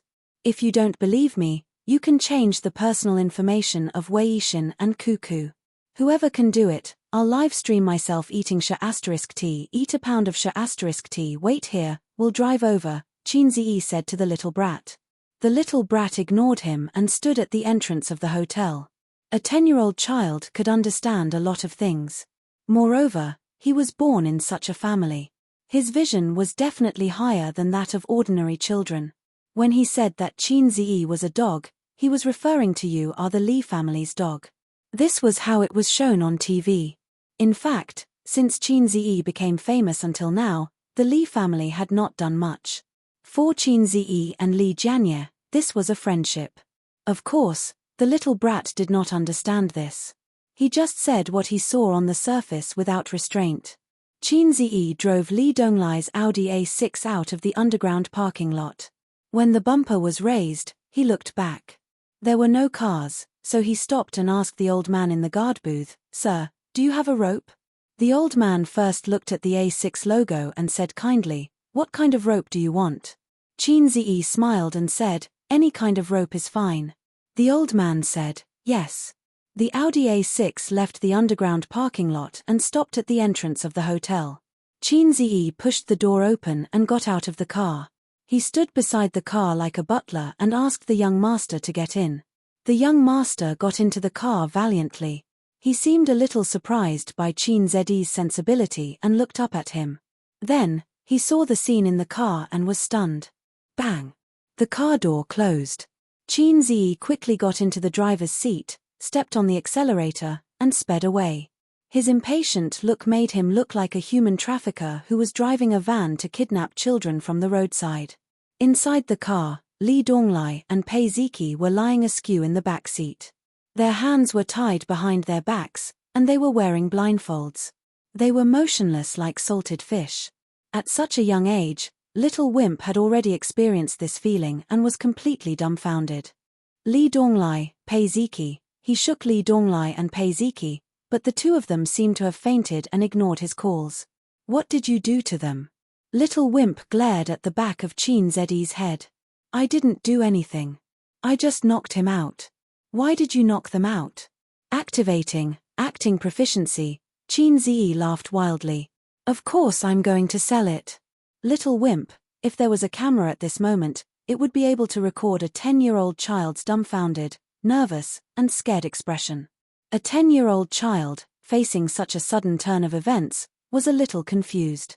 He sat in between Li Donglai and Pei Ziki, and was stunned for a long time. I want my father to beat you to death," Little Wimp forced himself to say. Qinzi laughed loudly, turned his head, and gave Little Wimp a wild and arrogant expression, completely like a villain in a TV drama. "Your father can't find me. Since I dared to do this, naturally I'm not afraid of your father." His acting was a little exaggerated. A real bad guy should be reserved and sinister. However, the target was a child. He acted as a reserved and calm bad guy, and it was not effective. Little Wimp was obviously frightened by his expression, and subconsciously leaned back in his seat. Qinzi's expression was ferocious, and his tone was fierce. "I'm going to sell your sister and brother, not to buy them as children, but to sell their organs." Little Wimp's eyes widened. "Dig your brother and sister's heart out, dig out their eyes, dig out their intestines, and sell them all. You can earn a lot of money. Qin Ziyi laughed sinisterly. Little Wimp was scared, and trembled. He said in a sobbing tone, "Don't sell them." Qin Ziyi was stunned, and his tone was still fierce. "Fine, if I don't sell them, then I'll sell you." Little Wimp cried on the spot. "Woo woo. Don't sell me, don't sell me, you can sell Li Donglai and Pei Ziki. Pei Ziki can be sold as someone's wife, someone worth more than me. Woo woo." Burp. Qin Ziyi saw Pei Ziki's mouth twitching from the rearview mirror. He did not hesitate to sell his brother and sister. This child had a future. Qin Ziyi said fiercely, "Shut up, if you cry again, I'll tie you up like them, and dig out your heart and eyes. Your mother told you before, human traffickers are inhumane." Little Wimp immediately shut up, and his little shoulders trembled. Everyone had heard a joke or a warning in their childhood. You were picked up from the trash by your mother. Don't talk to strangers, be careful not to be kidnapped by human traffickers. Therefore, everyone's childhood was shrouded in the shadow of human traffickers. Little Wimp was no exception. He met the terrifying human traffickers that his mother spoke of. "But I won't dig out your eyes, I'll ask your father for a sum of money to redeem you. As long as you listen to me and cooperate, you'll be fine. Otherwise, you'll be like your brother and sister." Qin Ziyi said in a low voice. "Do you want to have your eyes dug out and your heart dug out like your brothers and sisters?" Little Wimp choked. No. He looked pitiful as if he wanted to cry but did not dare to. The car left Chongming and drove onto the Yangtze River Bridge. Qin Ziyi did not say anything along the way. Pei Ziki and Li Donglai quietly adjusted their positions midway. They had been lying crookedly for a long time, and they were tired. Not long after, Li Donglai's snoring sounded. He had fallen asleep. Little Wimp was in a state of nervousness and fear. His small body was straight and his eyes were slightly red. Sometimes, he would look pitifully out of the window. He was probably praying in his heart that Spider-Man or Superman would come down from the sky and save him. No, at his age, he should be praying to Big Bear, Bear 2, or Shi Yang Yang. Or, blah blah blah, Xiao Mo Xian. What grade are you in? After crossing the Yangtze River Bridge and entering Shanghai, Qin Ziyi could not help but strike up a conversation. Little Wimp did not react. "Do you want to have your eyes dug out?" Qin Ziyi threatened. Third grade. Little Wimp said in a sobbing tone. "You're so small, I thought you were in kindergarten." Qin Ziyi muttered. "Where did you go to kindergarten?" Huaqiao Kindergarten. Huaqiao Kindergarten was a famous high-class kindergarten in Shanghai. There were 7 or 8 branches. Qin Ziyi had heard of it for more than 10 years. When he was young, he had hopes of entering it, but his family was not rich. The old man weighed in his heart for 3 seconds and said, "A's brain is not good. Forget it, let Bao Bao in." Just like that, he passed by the famous Huaqiao Kindergarten that he had heard of when he was young. "Then it's nearby." Qin Ziyi said, "Do you want uncle to take you to the kindergarten to play?" Little Wimp succumbed to his power and did not dare to object. Qin Ziyi picked up his phone and put it down after a while. Soon after, the bell rang. It was actually the sound of his alarm clock. He plugged in his earpiece and answered the call. "Hello. Yes, the matter is settled. The 3 children of the Li family are in my car. I'm coming over now. Ha ha ha, of course, this time we will definitely make a lot of money. They have so many good things on them, they can be sold for a lot of money." "You mean Li Jianye's youngest son? He knows his place, what's wrong?" Little Wimp's ears perked up as if he was being mentioned. "Yes, I just asked. He's only 10 years old, 3rd grade. Oh, you said there's a client who's also 10 years old and wants a heart transplant. No problem, just dig out his heart and sell it for a good price. Wahahaha." Just at this time, Qin Ziyi turned into another elevated road, deviating from the direction of the kindergarten. In the back seat, Little Wimp's mind exploded. "You said you wouldn't dig out my heart. Bad guy who doesn't keep his word. Let me down, let me down." Little Wimp threw himself in front of the car door and hit it with all his strength, crying, "This is not the car to the kindergarten. Mommy, save me. Sob sob sob, Sob sob sob. Burp. Qin Ziyi laughed arrogantly. You can't get down, the car door has been welded shut by me. Ahahaha tilde the car door was already locked, and little Wimp could not open it at all. In the car, Qin Ziyi's arrogant and exaggerated laughter and little Wimp's wails could be heard. Qin Ziyi arrived at the hospital according to the address given by Nan Man Pei. At this time, little Wimp had already fallen asleep. He could really cry, howling for 20 minutes. Then, he fell asleep, his head tilted on Pei Ziqi's belly. After he fell asleep, Li Donglai and Pei Ziqi did not have to continue acting anymore. They untied the rope and took off the eye mask. Pei Ziqi looked at Qin Ziyi with a strange gaze, as if she was getting to know him again. Li Donglai called his stepmother to come over and pick him up. Qin Ziyi said, "Then I'll leave first." At this time, it was time to leave and hide his identity. Otherwise, it would be awkward when they met later. Li Donglai urged him to stay. "Master, I'll send you back." Pei Ziqi kicked him, "Idiot." Qin Ziyi took out the mask he always carried with him from his pocket, put it on, opened the door and got out, waving his hand. "No need, I'll take a taxi back." Before he left, he looked at little Wimp, hoping that when little Wimp went to junior high, he would be able to recall today's events and get rid of the shadow in his heart. In the future, when he scolded and spat at people impolitely, he could also think about today. "All right, it doesn't matter, I don't care if he changes or not, I'm happy anyway." How wonderful. A few minutes later, his stepmother came down from the hospital and walked to the Audi A6. She saw her son curled up in the back seat asleep. "Stop the car, let's go up together." The woman's tone was calm. After saying that, she carried her son. Little Wimp trembled and woke up immediately. It could be seen that even when he was sleeping, he was still tense. When he opened his eyes and saw his mother, he was stunned at first, then he started to wail. His voice was filled with tears, and it was extremely mournful. "Mom, save me, I don't want to be sold, don't dig out my eyeballs." Passers-by looked sideways. The woman's unfriendly gaze swept past Li Donglai and Pei Ziqi, and she said in a deep voice, "What's going on?" Little Wimp cried loudly, "He wants to sell us, sell all three of us." Li Donglai and Pei Ziqi were caught and dug out their eyeballs and hearts, sob sob sob. He buried his head in his mother's arms and cried loudly. The woman was stunned. She looked at her stepson and stepdaughter, then looked at her son, and said gently, "Be good, don't cry, who is he?" He. Little Wimp couldn't call out Qin Ziyi's name at all. "The person who came with Auntie, he wants to sell me, he said. The woman comforted him, "Be good, don't cry, turn around and look, brother and sister are all here." Little Wimp wiped his tears and turned his head to look, sigma, degree winking smiley. Li Donglai sat in the driver's seat, and Pei Ziqi sat in the passenger's seat. The brother and sister had the same paralyzed face, and they were expressionless. Li Donglai said, "He has been sleeping since he got in the car." Pei Ziqi said, "Maybe it's a dream." Li Donglai said, "It's probably a dream, he had a lot of fun today, he's tired."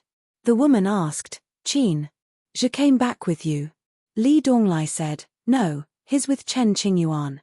The woman nodded, carried her son with difficulty, and turned to walk to the hospital. Little Wimp said, it's not a dream, Mom." The woman said, Yes, it's not a dream, let's go upstairs to see Grandma."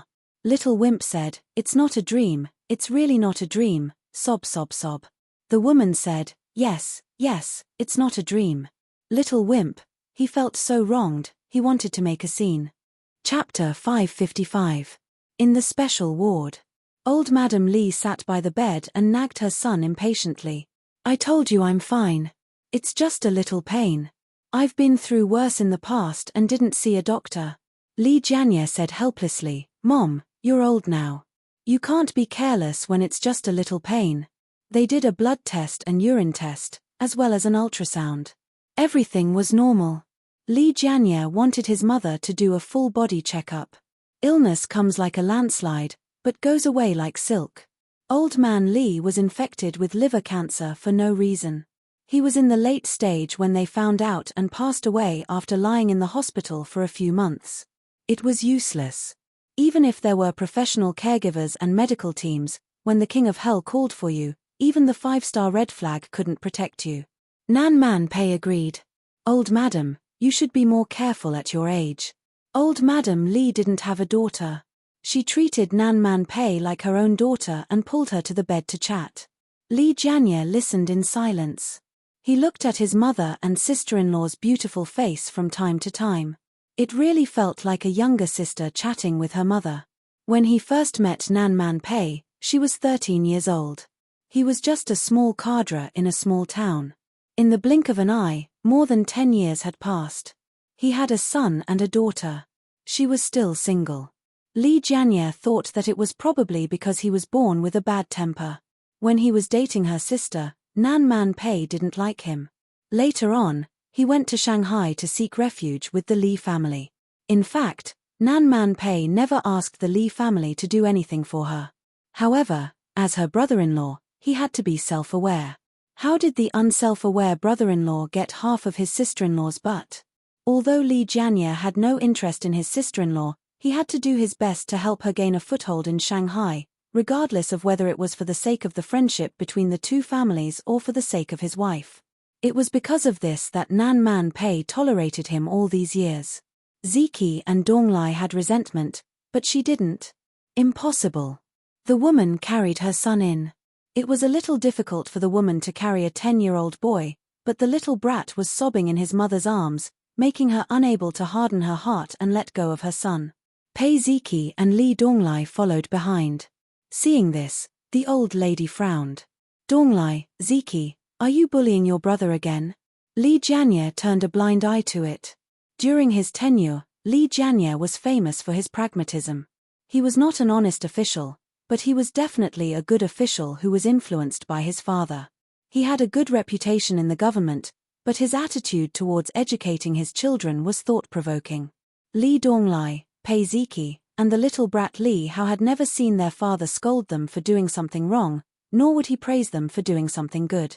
Even when his ex-wife's children and his current wife's son were scheming against each other, he was just a bystander. Li Donglai and Pei Ziki's childhood had unlimited freedom and room for self-creation. It was not a good or bad thing. It might raise a child with a strong personality and charisma, but it might also raise a wastrel who could not do anything right. Old Master Qin was good at teaching and educating people, and he was also good at educating his children. He could reason with them and beat them with a stick.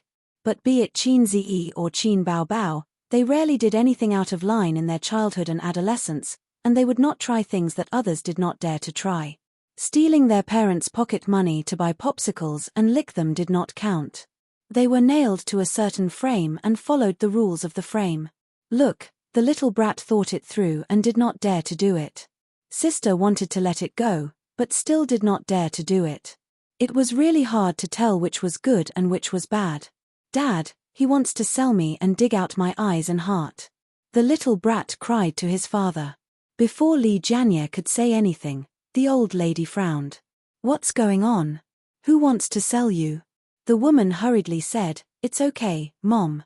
Hao fell asleep on the way back and had a nightmare. He's throwing a tantrum. He had a dream. The old lady heaved a sigh of relief when she heard that. The woman smiled as if nothing had happened.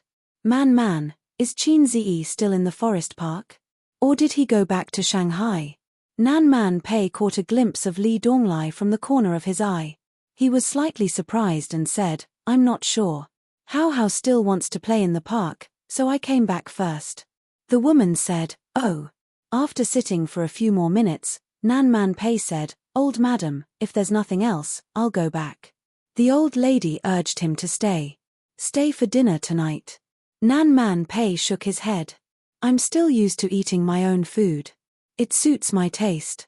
She glanced at her nephew and niece. Li Donglai and Pei Ziki said in unison, Auntie's cooking is the best. It was so painful to lie against one's conscience.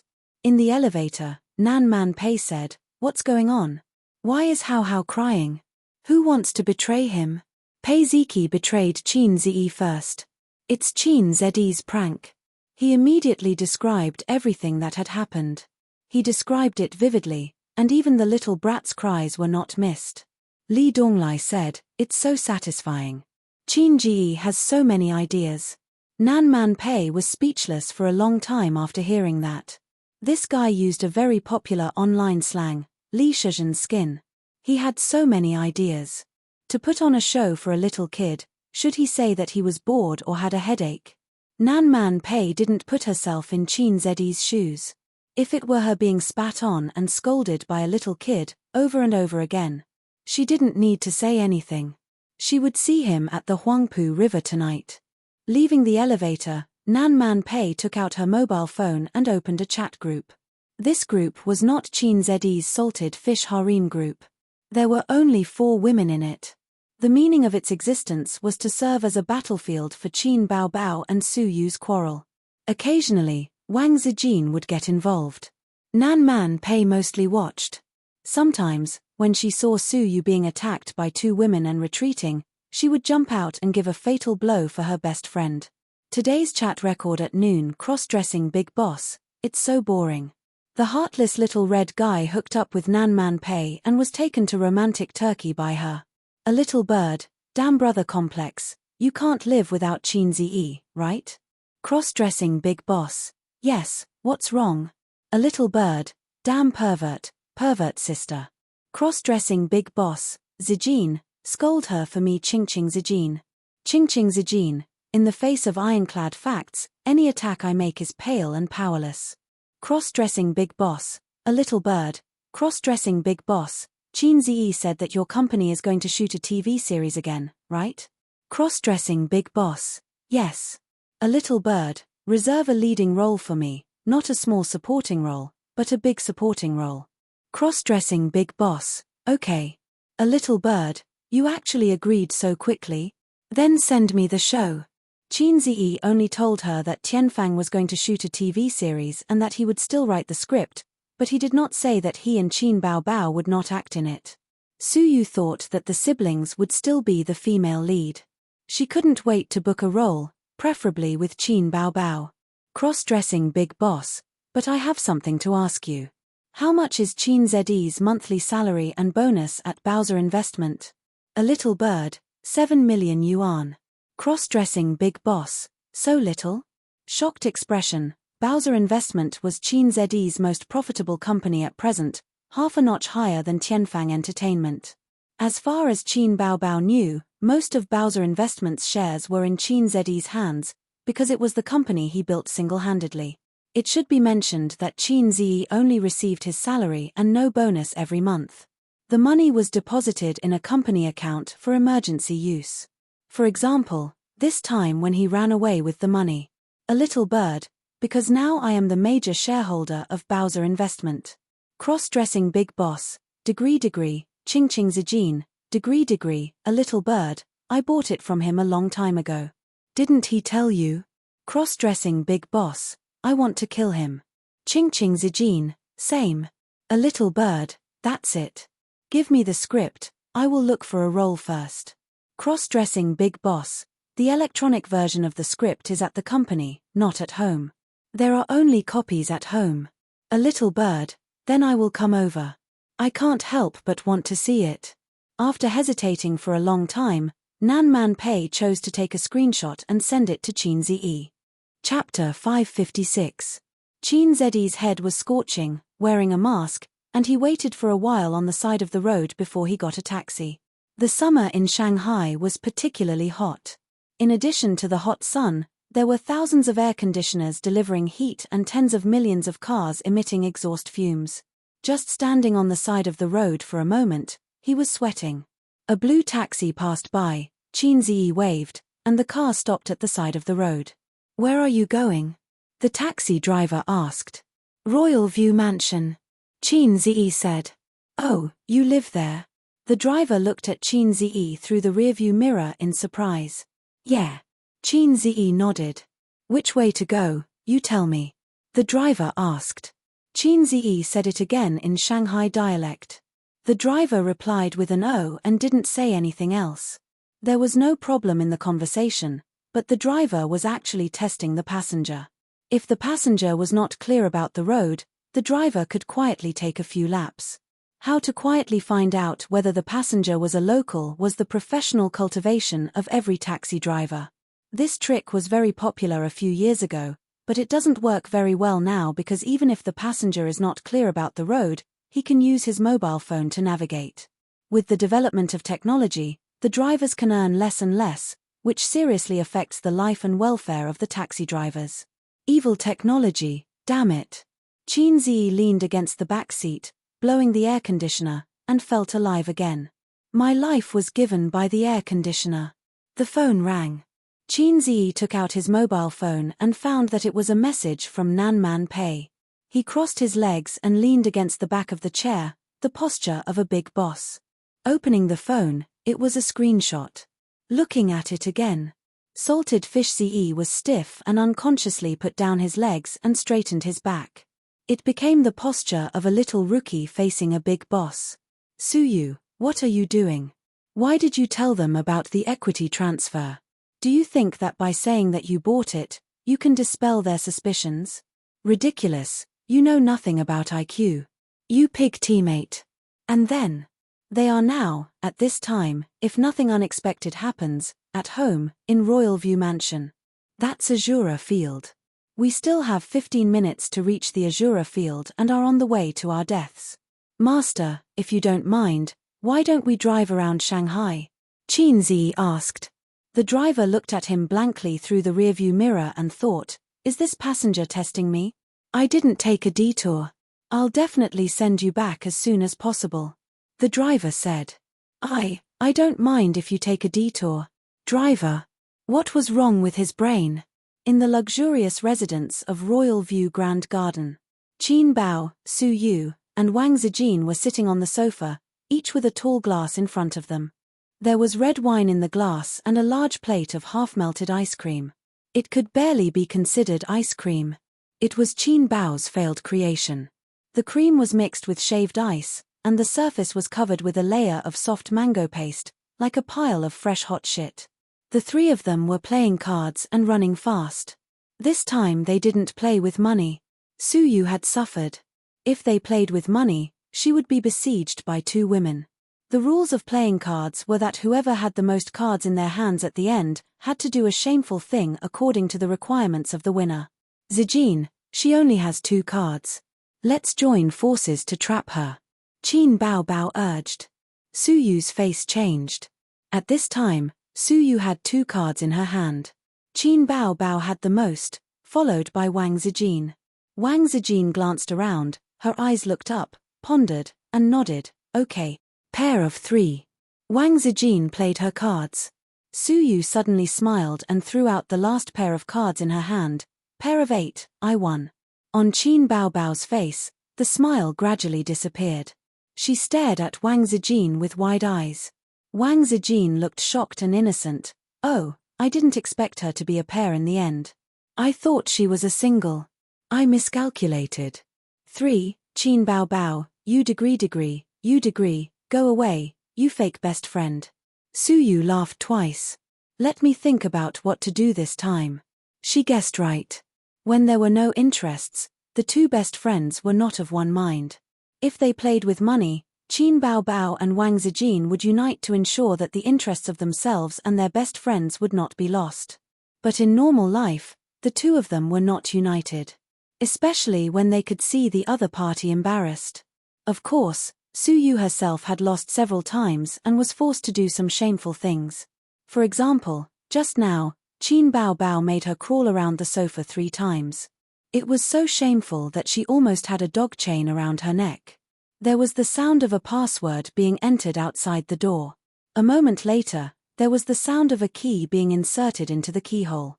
With a beep, the door opened. Sweating profusely, Qin Ziyi returned home covered in dust. Qin Ziyi walked quickly into the house, looked around, and breathed a sigh of relief. Fortunately, there was no fighting or quarreling. Qin Ziyi finally chose to go home because he was worried. He was afraid that if he returned home late, the house would be torn down and he would have no home to return to. The thought of 3 women tearing down the roof together was scary. In the living room, the 3 women smiled happily at the same time, their eyes shining. Qin Ziyi, you're back. At this moment, Qin Ziyi had to let his imagination run wild. If it was in ancient times, when Qin Laoi returned to his mansion, there would be 3 women in brightly colored clothes who were as beautiful as flowers welcoming him respectfully in the central hall. Each of them revealed a beautiful smile. "Laoi, you are back." It was beautiful just thinking about it. Qin Ziyi took off his shoes and changed into slippers, pretending to be confused. "Suyu, why are you here?" Suyu said, "I came to read the script." "Then take the script and leave. Why are you still playing cards?" Suyu's eyes lit up and said, "I got it, Qin Bao Bao, do 20 push-ups immediately, the kind with your chest on the ground." Qin Bao Bao covered her chest with one hand, clenched her fist with the other, and bit her lip. She looked very ashamed. Wang Zijin's eyes were bright and she was looking forward to it. Qin Ziyi was stunned. "What's the situation?" Qin Bao Bao looked at Qin Ziyi for help, but Suyu pushed her, "Hurry up." So, the sister reluctantly walked to the side and began to do push-ups. Wang Zijin and Suyu stood aside and urged her. Suyu said, "This doesn't count, your chest is not on the ground." Qin Bao Bao, his sister, was wearing a pair of shorts and a tight-fitting t-shirt. Her 2 slender and fair legs were tightly clasped together, outlining her ample bosom. Every time she bent over, her bosom would squeeze out an arc on the ground that would make one's blood boil. 2 balls, one up and one down. Constantly changing shape. What the hell? Playing cards? In addition, she should not be wearing a bra. Wang Zijin and Suyu looked at each other and were satisfied. This is the punishment for big-breasted women. What are you doing? Qin Ziyi struggled to look away from his sister's chest. Playing cards. Suyu said. The winner can order the loser to do a shameful thing. Wang Zijin said. Can I participate? Qin Ziyi's eyes shone like pure 24K gold. No. Wang Zijin, Suyu, and Qin Bao Bao said in unison. Why? Qin Ziyi refused to accept it. Because you are too evil. The 3 women said in their hearts at the same time. Moreover, they were hurting each other. As long as they thought of making Qin Bao Bao or Wang Zijin do shameful things, Suyu trembled with excitement. Qin Bao Bao and Wang Zijin were the same. Qin Ziyi was a little lost. Qin Bao Bao finished 20 push-ups, panting and blushing.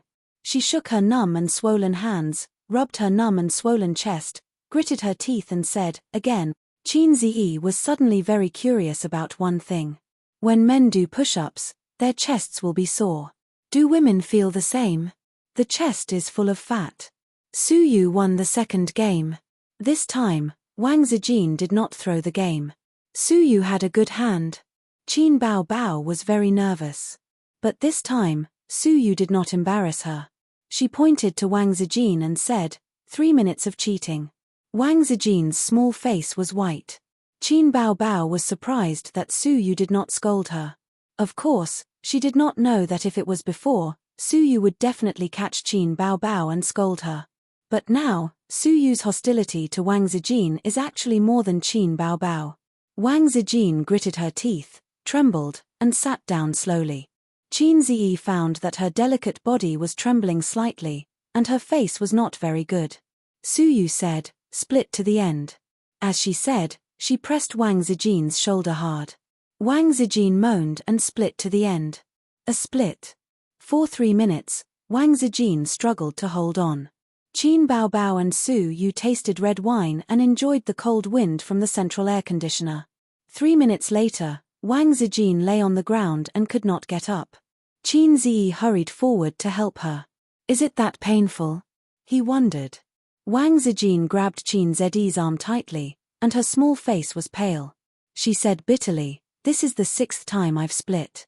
It hurts. Her walking posture was very strange, clamping her legs and following. It reminded Qin Ziyi of Suyu when he lost his virginity for the first time. So, all the girls who have practiced the split can experience the feeling of losing their virginity in advance. Qin Ziyi was a little annoyed. Why bother? Forget it, as long as you're happy. The 3 women shuffled the cards and started the next game. Qin Ziyi sat aside, made himself a glass of whiskey, lit a cigarette, and watched them play while being on tenterhooks. As a man, he should be like a stabilizing needle, able to suppress all storms. So, in order to prevent the sisters from fighting, he had to watch from the side, and by the way, he was a little envious of Long Outyen in his heart. Also, don't call me a scumbag, compared to those, incompetent, I'm much more manly. Ha ha ha, I won. Wang Zijin's voice rang out. Qin Ziyi nodded slightly. Sister Ziwei played her cards beautifully. Her cards were not good, but she played them wisely, and it was a narrow victory. Then, who would she make do shameful things?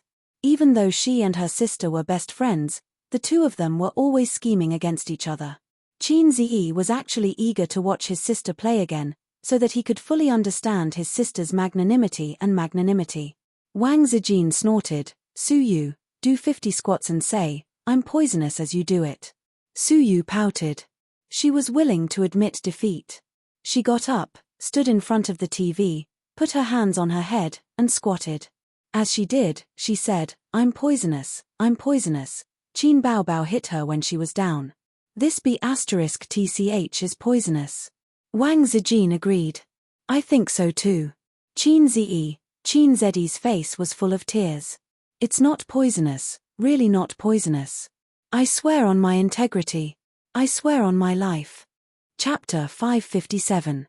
Qin Ziyi watched his sisters come up with all kinds of ideas, such as Wang Zijin tearfully eating mango puree that was similar to hot poop. Su Yu ate all the smoothies in 1 minute, then went to the toilet to vomit after eating, with tears in her eyes. His sister was asked to beat her chest 100 times like a chimpanzee. In an instant, the calm sea became turbulent. Wang Zijin and Su Yu both had hateful and happy expressions on their faces, and it was easy to imagine their inner activities. So big breasts, are they showing it to me? Accept the punishment of small breasts, the amount of breasts you have. Fortunately, his sister's breasts were original goods. If she was like some stars, wouldn't she have to go to the hospital after beating? Qin Ziyi was enjoying all kinds of benefits, and he was always envious.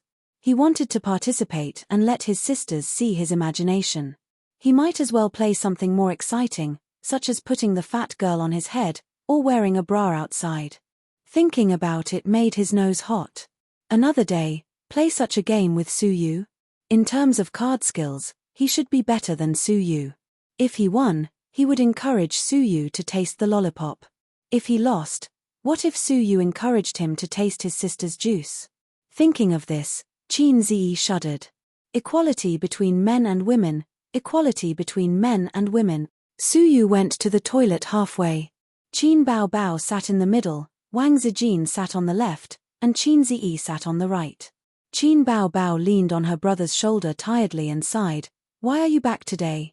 With Sister Ziwei present, he couldn't hug his sister's small waist and said, Big Boss Li has something to do, so he came back. Qin Baobao asked, Well, did you get anything from this flattery? Wang Zijin said unhappily, That's unpleasant to hear. This is called networking. A's business is getting bigger and bigger in the future, and he must know more powerful people. Qin Baobao said sarcastically, That's right, that's right. My A's comes from an ordinary background, and he can only rely on himself in the future. He doesn't need to climb up the social ladder. Oh, A's. Qin Ziyi was about to speak when he felt someone gently poke his waist. He lowered his head slightly and found that it was Wang Zijin's hand. She winked at herself and pouted. Qin Ziyi understood and hugged his sister's small waist, but his hand secretly held Wang Zijin's hand. Wang Zijin's beautiful oval-shaped face revealed a sly smile like a little fox. Sister Ziwei felt that she had won the chicken dinner. Qin Ziyi was speechless. This style was not what he wanted. At this moment, his phone rang again. There was a notification. Su Yu sent a photo and a message, Husband, do you want to do it? I will scream softly. Qin Zedi's small hand trembled, and his face changed. He put the phone on his sister's forehead, so that neither his sister nor Sister Ziwei could see it. Then he clicked on the picture. Qin Ziyi was speechless. This was not the style he wanted. Qin Ziyi comforted himself with tears streaming down his face. All the male protagonists in the world are incompetent, and I am the only one who is rough and hard. It was hard to imagine what his life would be like if Suyu lived with him. Suyu came out of the toilet quickly. She was just joking. She didn't think that she would really have sex with Qin Ziyi. The moment her footsteps sounded, Qin Ziyi and Wang Zijin retracted their hands at the same time, and Qin Baobao sat up straight at the same time. The three of them sat upright as if nothing had happened. At 5:30 in the afternoon, the sisters finally ended the day of hurting each other. Everyone was older than Qin Ziyi, and there was nothing wrong with calling them sisters. It was impossible for him to take a fancy to a girl, not in this lifetime. But it was too empty and boring. He could only kiss or have sex with his sisters to maintain a normal life. After playing cards, Qin Ziyi made ice cream for his sisters. The ingredients were all in the kitchen and stored in the freezer. How could a refrigerator match the high-end Royal View Park community? This was a super luxurious house that could compete with Thomson Reuters. After eating the ice cream, Suyu was about to leave. She was a little reluctant. Qin Ziyi sent her downstairs. In the elevator, Suyu had a branded Bao Bao on her shoulder and a script in her hand. This kind of women's bag, which was as small as a wallet, was completely decorative. It had no practical value and was damn expensive. At least 6 figures. She pouted. I also want to move here.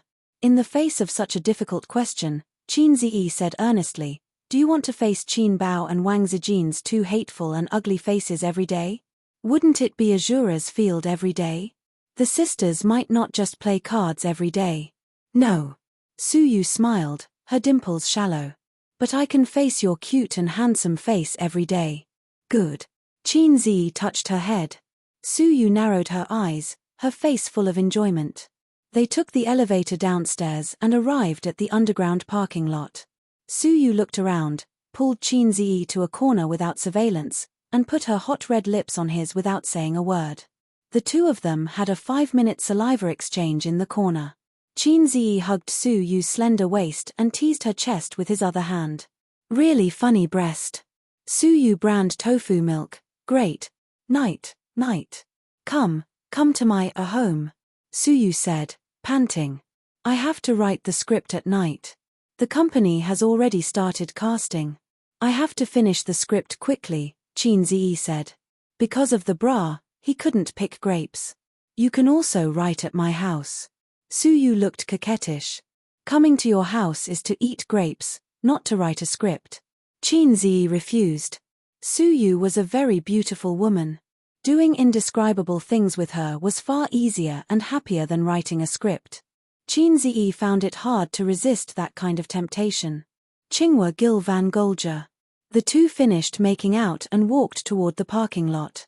Suyu reminded, when the box office of Journey to the West comes in, you should quickly ask Qin Bao to pay back the money. Our company lost a lot this time. Damn Jin Yushin, if you catch him, you must throw him into the Huangpu River. She gritted her teeth. She must have learned the catchphrase from Sister Man. Qin Ziyi said in his heart that he had already been thrown into the Huangpu River, no, into the sea. Light a candle. Terrible Sister Man, he always thought that throw you into the Huangpu River was just a joke. A woman like Sister Man is very difficult to conquer. If you talk about the script, which one is good to play? The heroine will definitely not be me, right? Suyu wanted to hear Qin Ziyi's advice. After all, he wrote the script. The script in her hand was not complete, only a part. Before seeing the ending of the character, Suyu did not rush to choose a role. Moreover, this kind of ancient palace drama was very good. If it was a love drama, there may be kissing scenes or something. It was very annoying.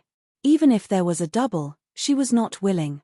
When the TV series was released, her face would kiss other men. She couldn't stand it. There was no such trouble in a palace drama. The theme was different, and there was no need for pretentious love. But, you can add some kissing scenes, Suyu said. Let's also have a hot kiss without a double. Qin Ziyi was stunned. I don't act. Suyu. She raised her delicate little face and looked at Qin Ziyi blankly. Qin Ziyi explained, the filming period for a TV series is long. I don't have time to waste on the set. You also know that I have a lot of things to do. Also, I promised Yi Liu, the female artist I just poached, to let her be the heroine.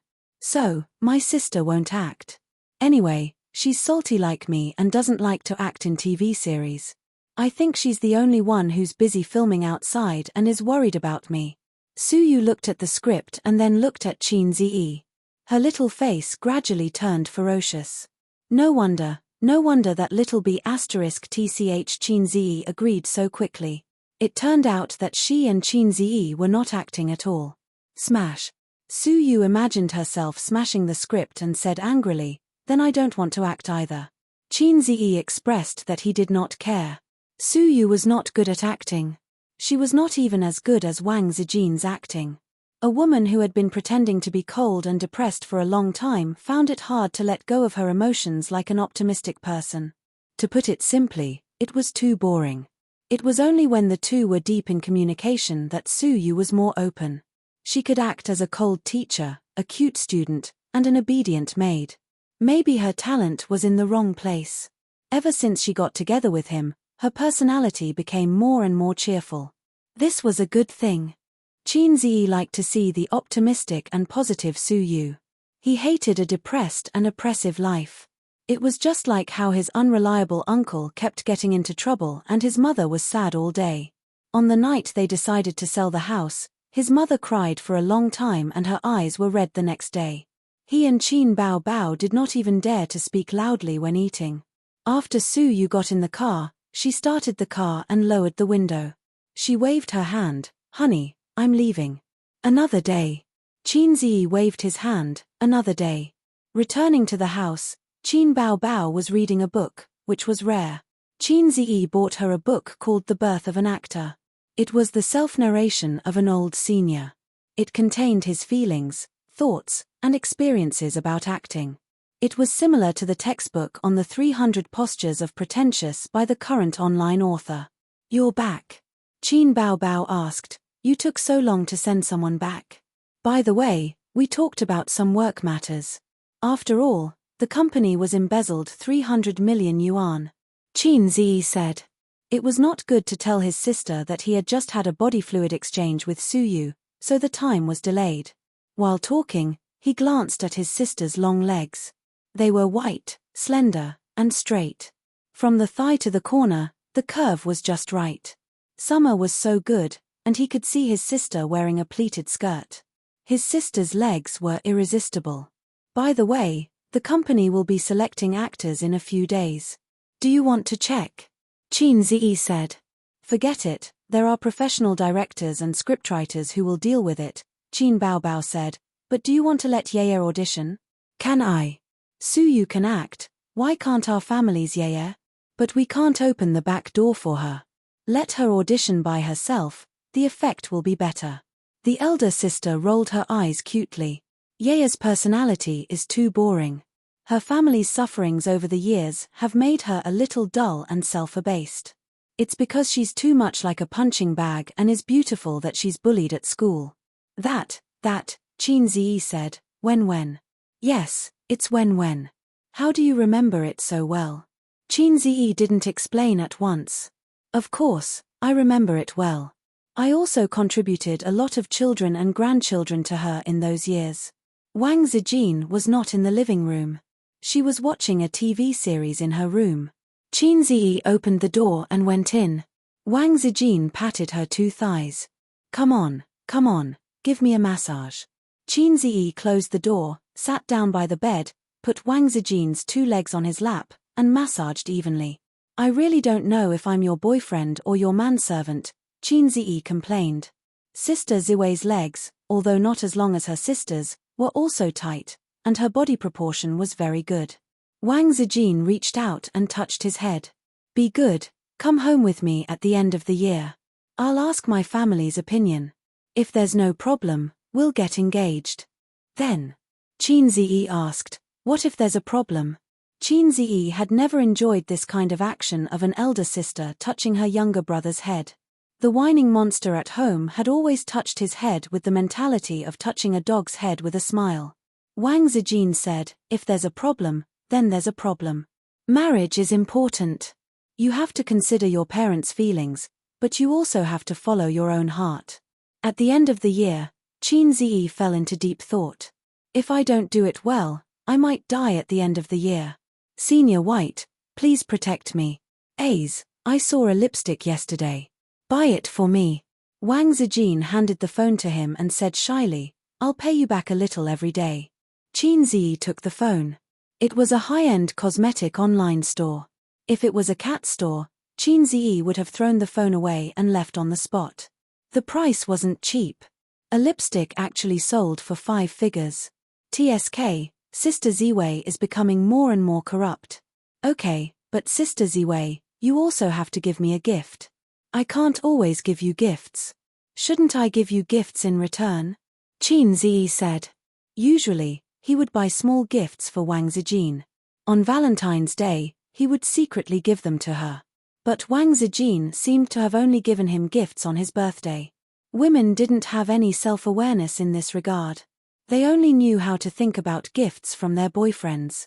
Wang Zijin couldn't escape this pattern. Okay. Wang Zijin was in a good mood. She said sweetly, do you want a belt, a wallet, or a shirt button? He didn't lack belts or wallets. Men didn't buy luxury goods as often as women. As for shirt buttons, Su Yu had given Qin Ziyi 2 shirt buttons worth 100,000 yuan. This thing was frighteningly expensive. Qin Ziyi had an idea. I want this. He searched for a moment on his phone and handed it to Wang Zijin. Wang Zijin took a look.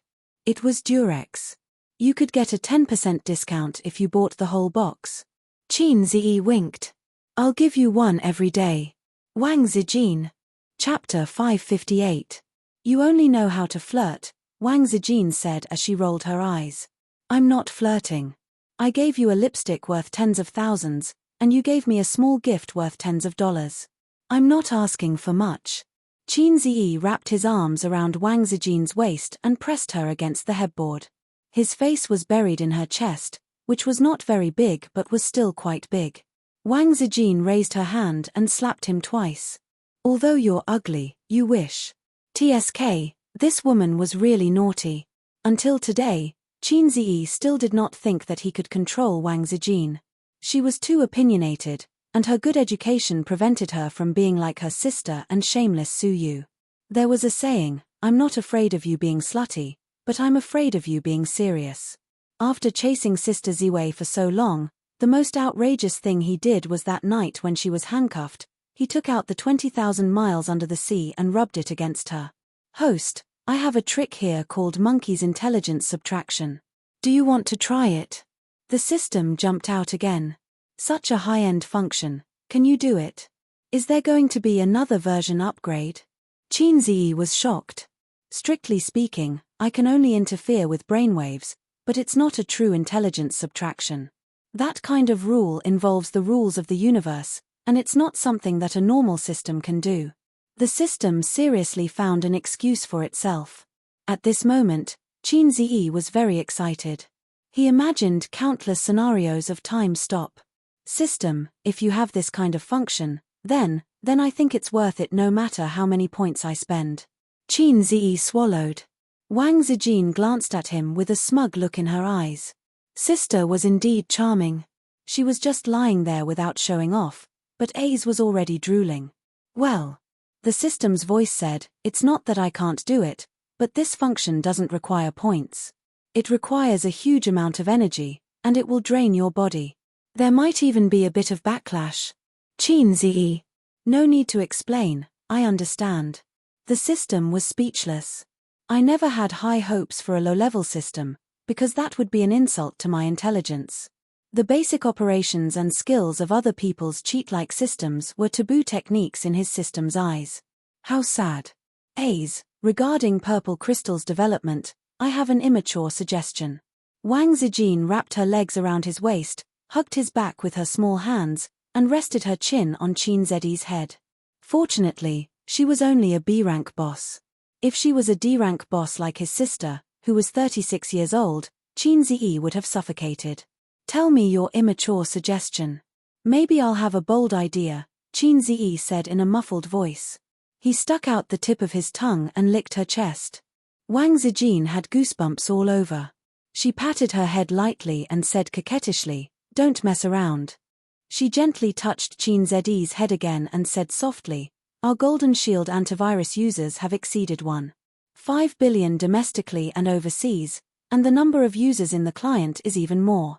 Let me tell you a secret, we make a lot of money, even more than Qin Bao Bao's Tianfang and Su Yu's Bowser. But I won't say it, he." She smiled like a sly little fox who had stolen a chicken. She squinted her eyes, and her fair and beautiful face had the innocence and sweetness of a girl who had licked a lollipop. Qin Zi was speechless. Making a fortune in silence, pretending to be poor. This was very Wang Zijin. "And then, what's your immature suggestion?" Qin Zi asked. "Don't you want to ask how much money we've made?" Wang Zijin was stunned. She was still waiting for Qin Zi to ask, and then she would throw out a shocking number to receive her boyfriend's praise. "Money isn't important, as long as you're happy." Qin Zi said, "Do you know, the moment I met you, I heard God whisper 4 words into my ear." Wang Zijin asked instinctively, "What 4 words?" Qin Zi said, "You can't escape from your doom." Wang Zijin stared at him blankly, her eyes gradually blurring. "Lighting, shine it over here. Cameraman, focus the camera over here." Waha, good acting skills were indeed a godly skill in picking up girls. He didn't ask how much money he had made. He was the one who gave the purple crystals to Wang Zijin. No matter what happened in the future, he was the one who gave the purple crystals to Wang Zijin. It might be worth tens of billions, or even hundreds of billions, but Qin Zi didn't care. He had the confidence to not care. Even if he didn't have the purple crystals, he still had Tianfang and Bao Zi. Even if he failed in the end and lost everything, he still had the system. It was a little low, but it was still the system. You couldn't treat the system that was kicked out of the group as the system. What if he didn't have the system? Would he be willing to give the purple crystals to Tianfang?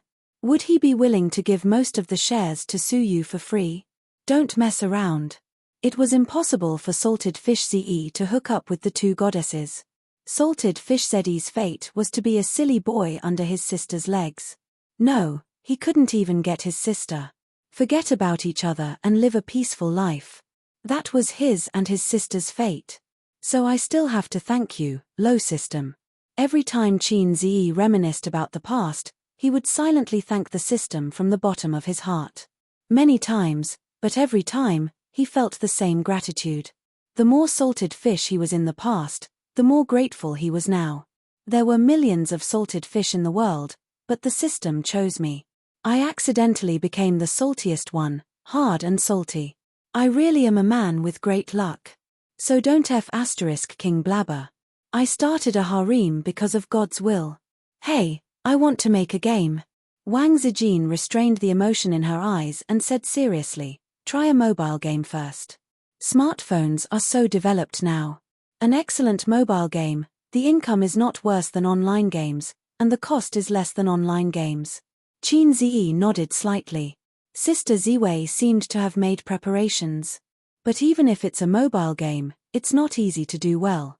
There are millions of mobile games, and there are too few really outstanding ones. Qin Zi said. He couldn't exchange mobile game data or anything with the system. The points had to be used to deal with the risk of failure of the next task. Wang Zijin said, "I've already thought about it. We can use it as a reference." She took out her mobile phone and searched in the App Store.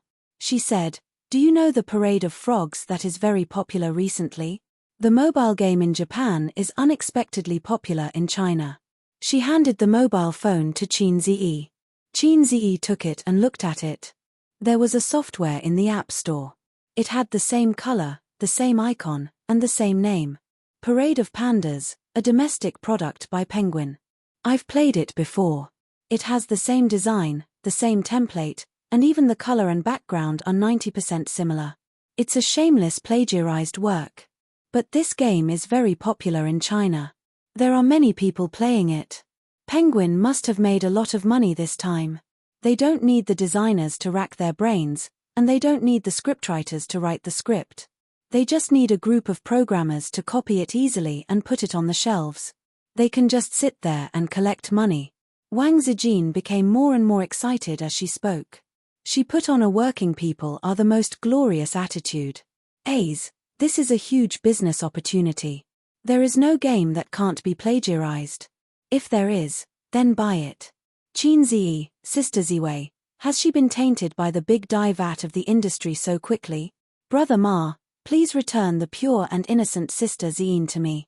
Chin Zi's face was full of tears.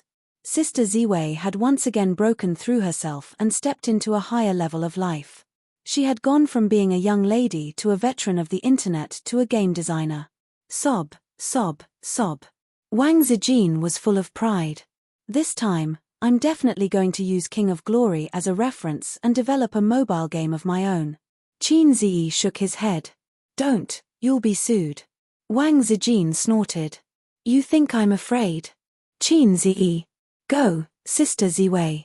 Let Brother Ma also feel the fear of being plagiarized and the shame of being dominated by piracy. Piracy was a word that could never be avoided in China.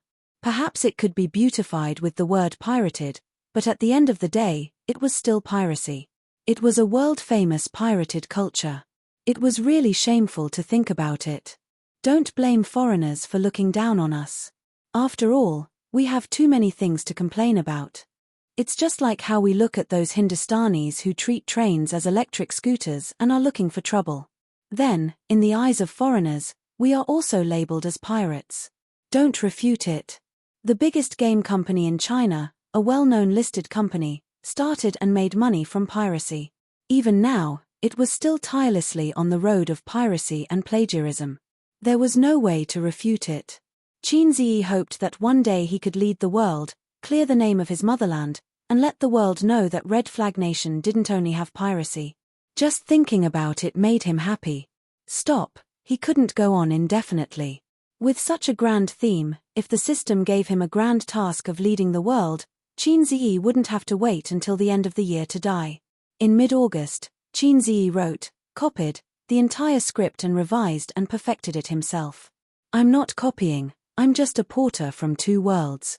On the road of clearing the name of my motherland, there will inevitably be some stains, but please don't mind.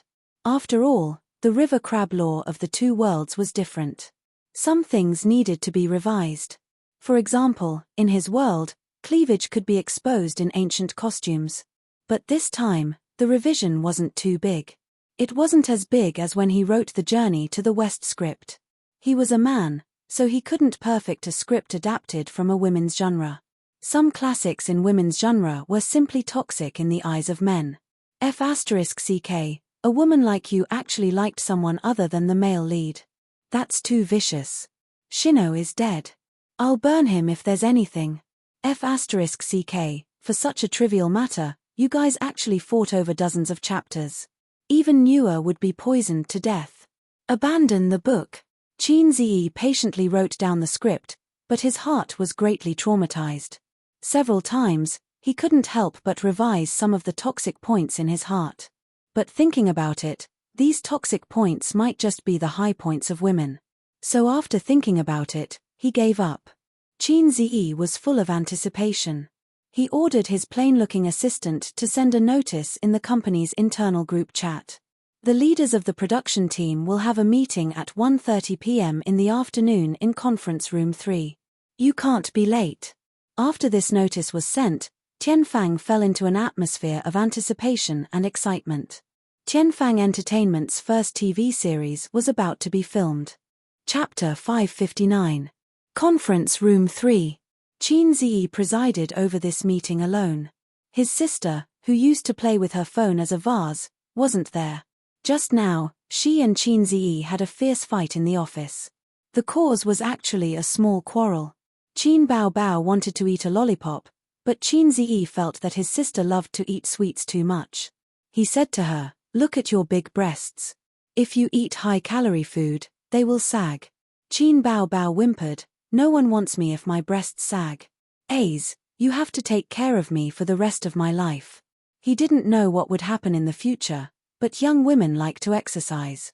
Big breasts don't sag. Moreover, his sister's 36D breasts can be lawless in front of domestic women, but in foreign countries, E and F cup breasts would appear small. Only those breasts would sag seriously. Hers was the best size. Qin Ziyi said with disdain, no one wants you so you throw it to me. I'm not a spare tire. Get lost. I'll marry you to a redneck. Little redneck could be a derogatory term or a nickname, but redneck was definitely a derogatory term. His sister's mentality exploded. He pounced over and slapped her.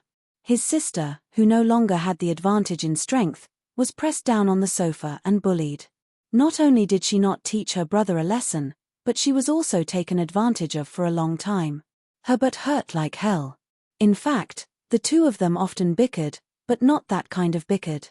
Going back 11 or 12 years, his sister had the advantage of developing first and could always beat his brother. Now, her brother could slap her to the sofa and not get up for a long time.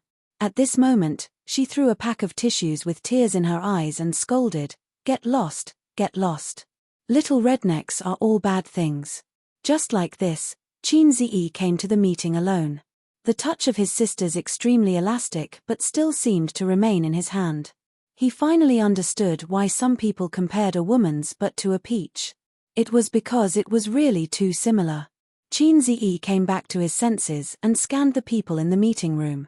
There were a total of 10 people, including the junior leader of his company's production team, and the senior director and scriptwriter from Star Art. Let me first welcome our 2 foreign aides. Qin Ziyi smiled and said, I've been busy recently, so I haven't had the time to get in touch with you two. How should I address you?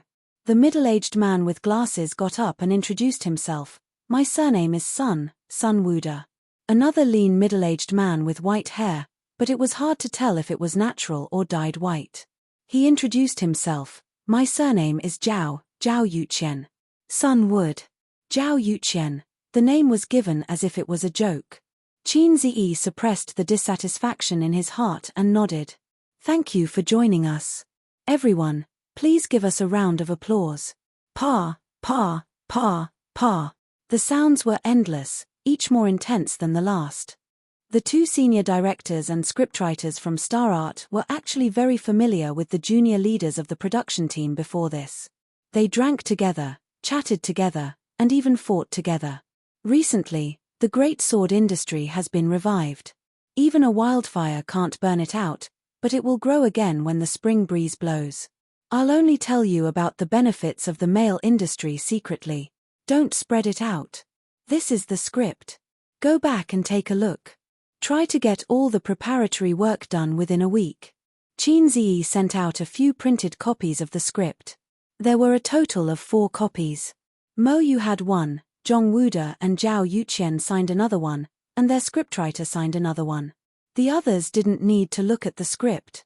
They were usually in charge of the production team, such as the lighting, equipment, and so on. They didn't need to look at the script. Then, I'll leave the real yellow story to you guys, Qin Ziyi said. 1 week should be enough, right? The other preparatory work had already started. The only thing left was the casting, because Qin Ziyi didn't give them a complete script. Moreover, the main lead and important supporting roles were all artists under Tian Fang. This saved a lot of effort to haggle and bargain with outside artists. If you wanted to find outside artists, they would offer a price of 100 million. Of course, it was just an offer. You could bargain. This was much more humane than a store. When Qin Ziyi returned to his office, he thought of something and called his average-looking assistant. Send these 2 scripts to Yi Liu and Qian Shisha. Tell Qian Shisha that she can choose the role herself. Qin Ziyi threw the scripts over. The assistant took the scripts and left. He was very sensible and didn't show any smile. Although I don't know why CEO Qin Ziyi doesn't like me, as long as he's in the company, I'll obediently follow him and try not to appear in front of him. This was Qin Baobao's assistant's survival rule in the workplace. It was very simple, just a little sad. A soft snort came from the sister who was sitting on the sofa eating snacks and reading a book. After the sister finished snorting, she didn't see Qin Ziyi move. She secretly peeked at him and found that he was focused on his phone. The sister emphasized. If it was Salted Fish Ziyi, he would be sensible and go over to flatter the sister and make her smile. Anyway, to Salted Fish Ziyi, the easiest thing in the world was to coax the sister. But Hai Zi King only glanced at her indifferently. The sister snorted and crossed her arms in front of her chest. Qin Zi still ignored her. The sister snorted again. At the same time, she clenched her fists and rotated them from her lower abdomen to the top of her head. Then, she put her fists down and crossed her arms in front of her chest. Qin Zi, wasn't this the signature pose of a fat woman on the internet? How did the sister learn such a naughty pose? It was surprisingly cute. Sister, what can I do for you? Qin Zi asked. Kneel down and lick my feet. Qin Bao Bao's posture was domineering. Qin Zi glared at her. Your butt is itching again. He got up and walked toward Qin Bao Bao. Qin Bao Bao shrank to the other side of the sofa in fear and said hurriedly, I'm just joking. Qin Zi sat down and put the sister's long legs on his lap. He gently massaged them. They were cool, smooth, and elastic. It felt good to the touch. Are you really not going to act in a drama? Although the female lead role is promised to Yi Liu, there are still many outstanding characters in the drama. If you act well, you'll still benefit greatly from it, Qin Zi said. Not interested. Qin Bao Bao shook her head. She thought to herself, and give you a chance to be alone with the wolf in the house? What a joke. With me here, you two can only flirt with each other. Once I leave, you two will become friends or something. She heard this from Qin Zi. Qin Bao Bao wasn't going to take the blame. Qian Shusha's personal office. She held the script in her hands excitedly and looked at the ordinary-looking assistant. Really, can I really choose the role? The assistant nodded and added, the female lead definitely can't. Qian Shusha smiled. Of course I know that. Yi Liu is already half a step into the A-list. I know my limits. The assistant smiled. Qian Shusha said, Hua Fei. I want to choose Hua Fei. The assistant said, I'll help you inform the crew. With that, she left. Qian Shusha stayed in the office alone and read the script. The script was a very boring genre. It definitely wasn't as interesting as a novel. It wasn't meant for people to read. But to professional actors, a good script could make them obsessed and unable to extricate themselves from it. If they had a pen beside them, they would make many notes. Qian Shusha was a professional and had received systematic and formal training and education. She became more and more excited and felt that she had chosen the right role. About half an hour later, the office door was knocked twice before it was pushed open. Qian Shusha's manager came in. Her manager obviously wasn't the previous manager. The previous manager was from the original entertainment company. Qian Shusha and Xu Jiao had a falling out with the previous manager. The current manager's surname was Zhu. She was a middle-aged woman who was assigned to her by Tianfang Entertainment. The two got along quite well. After all, their interests were linked. They were bound together for good and bad. The manager was completely devoted to Qian Shusha. The manager said, I don't think the ending for the role of Hua Fei will be good. Qian Shusha had a small part of the original script and the manager had seen it too. Yes, I roughly went through the script just now. Hua Fei is considered the #1 villain. Sister Ju, take a look. Qian Shusha handed the script to the manager. The manager took it but didn't look at it. She advised, if you want to return to the film industry, you should find some positive roles. This will help you build your image. Qian Shusha giggled. What image do I need to build? I'm not a newcomer. To me, roles don't differentiate between good and bad. Instead, they have to hit the soul. This villain role is very challenging and has a lot of scenes. It's almost as good as the female lead. As long as I can take this role, it won't be difficult to return to the film industry. You know Li Wei, right? Before she entered Tianfang, she was only at the bottom of the B list. She was only slightly more famous than me. But she acted in 3 of Qin Zi's movies and became more popular with each one. Today, she's already at the peak of the B list and half a step into the A list. This is the charm of Qin Zi's movies. She repeated in her heart, it won't be difficult. Qian Shusha's small chest was burning with raging flames. As a professional and a top performer, she had once become famous in the entertainment industry. She even had the ambition to stand on the stage and win the title of Best Actress one day. But while her dreams were great, the reality was that she was a poor girl with anorexia. Now, she had a chance to clear her name. Just thinking about it made her excited. The script was good, very good. Even though she had been out of the film industry for many years, she still had this ability. Boss Chin was really a strange man. Being multi-talented wasn't enough to describe him. Yi Liu was just as excited as her. According to the news from Yi Liu's assistant, after reading the script, Yi Liu sang and danced in the office. Yi Liu's fame was about the same as Li Wei's. They were both at the peak of the B-list and half a step into the A-list. It sounded a bit like a half-step almighty or half-step emperor in fantasy novels. She had acted as the female lead in many movies and dramas, including war dramas. But it had been a long time since she had seen a script that could lift her spirits. There were many good dramas these years, but she had no chance to be the female lead. After the ups and downs in her career, she had a feeling that she would have another chance to rise up. This was her confidence in the script. Even though this confidence was mixed with a beautiful vision. Chapter 560.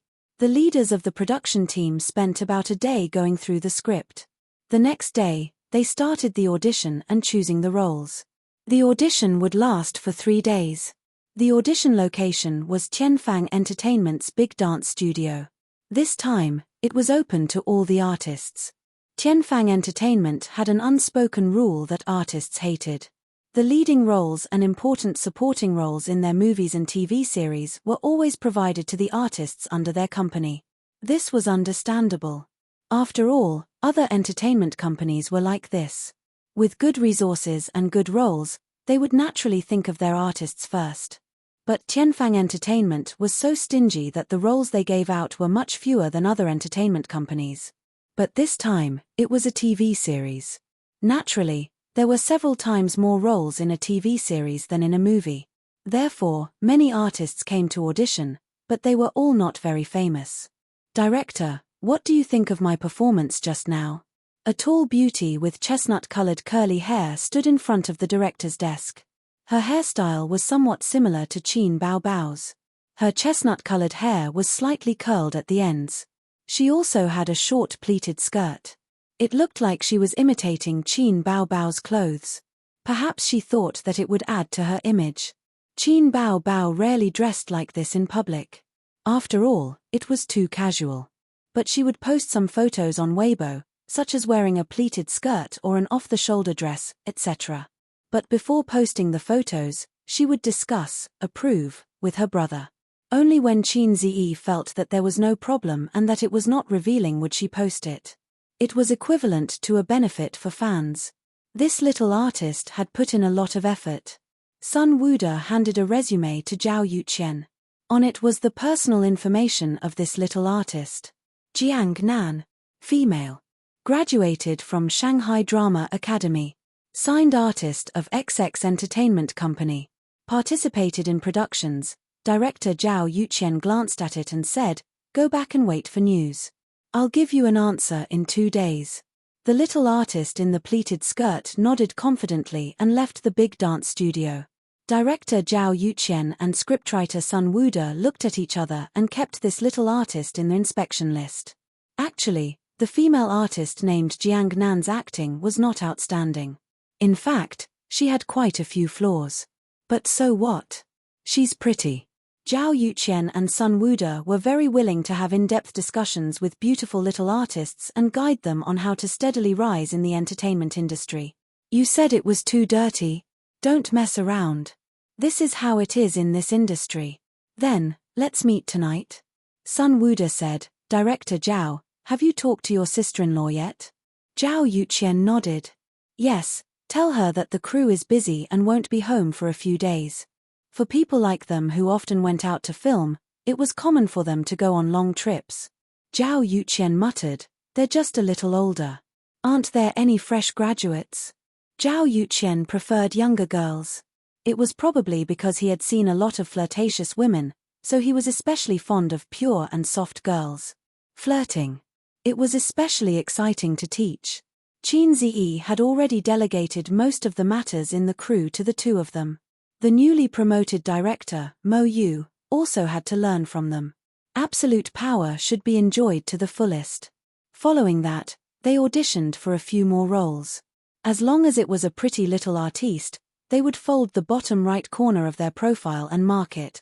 When he felt that there were enough people, Zhao Yuqian put a cigarette in his mouth but didn't light it. Instead, he said to Sun Wuda beside him, "I have something to do in the afternoon. You stay here and watch. There aren't any particularly important roles." Although they were commissioned by the CEO to act as a friend, they couldn't be too careless with the casting. A few vases were fine, but if they were all vases, it would seriously affect the quality of the TV series. Just then, the dance studio door was pushed open. The person at the door hesitated and then seemed to be pushed from behind. She had no choice but to do something beyond her ability. Screenwriter Sun Wuda's glasses flashed with a sharp light. Director Zhao Yuqian quietly took out the cigarette in his mouth and sat down, as steady as a mountain. Shu Yu looked back and met the eyes of a few girls who got along well with her through the crack of the door. The girls winked at her and closed the door. "Give me your resume," Sun Wuda said. Shu Yu calmed herself down and walked over with light steps with a straight face. She handed over her resume filled with personal information. Throughout the entire process, the two women, who were experienced in the field of flowers and swords, never left Shu Yu. From her face to her chest, from her chest to her small waist, from her small waist to her slender and straight legs. "What role do you want to play?" Sun Wuda glanced at the resume that couldn't be any simpler and handed it to Zhao Yuqian. He pointed at the words "backup artiste of Tianfang Entertainment." Zhao Yuqian looked back at him, indicating that it was fine. "I only want the role of a palace maid. Just give me 15 minutes. Shu Yu pretended to be calm. 15 minutes. Zhao Yuqian frowned. Shu Yu quickly changed her words. 10 minutes, no, 5 minutes is fine too. I can act it out live. She looked as calm as an old dog, but she was actually panicking inside. She thought that she had disguised her strong in appearance but weak in reality expression very well, but of course, it couldn't fool the two experienced drivers. Zhao Yuqian, on the other hand, was thinking that it was impossible to make a deal with just 15 minutes. "I see that you have good potential and look very smart. How about this? I'll give you a chance. There's a supporting role here that's not bad. I'll give you 20 minutes to act out this small scene. If there's no problem, I'll let you pass and give you the role." Shu Yu's appearance was elegant and beautiful. Her face was fair and rosy, and her lips were rosy. Her eyes were sparkling, and her nose without black hair made her look especially cute. In school, she was privately named one of the campus belles by the men. Can I? Shu Yu was overjoyed. Newcomer want to be popular timid. Zhao Yuqian and Sun Wuda labeled her in their hearts. Such a girl was actually very easy to coax and deal with. Profit. Especially Zhao Yuqian. Although Shu Yu's figure was delicate and tender, he liked this kind of thing. Her small, protruding breasts were so tempting in his eyes. He wished he could shoot at the world. The little girl in front of him had an irresistible impulse from beginning to end. He really wanted her to experience a father's love. The part that Shu Yu got was a rich and colorful inner drama when a palace maid was worried about her master. It was a test of her acting skills, as well as a clarinet scene where she talked to herself. She had always had a good memory. After reciting it a few times, she memorized it easily. But perhaps because she was a little nervous, she stuttered a little. After reluctantly finishing this awkward scene, she looked at Shu Yuqian and Sun Wuda anxiously and expectantly. Clap, clap, clap. What responded to her was intense applause. Zhao Yuqian said, "So talented."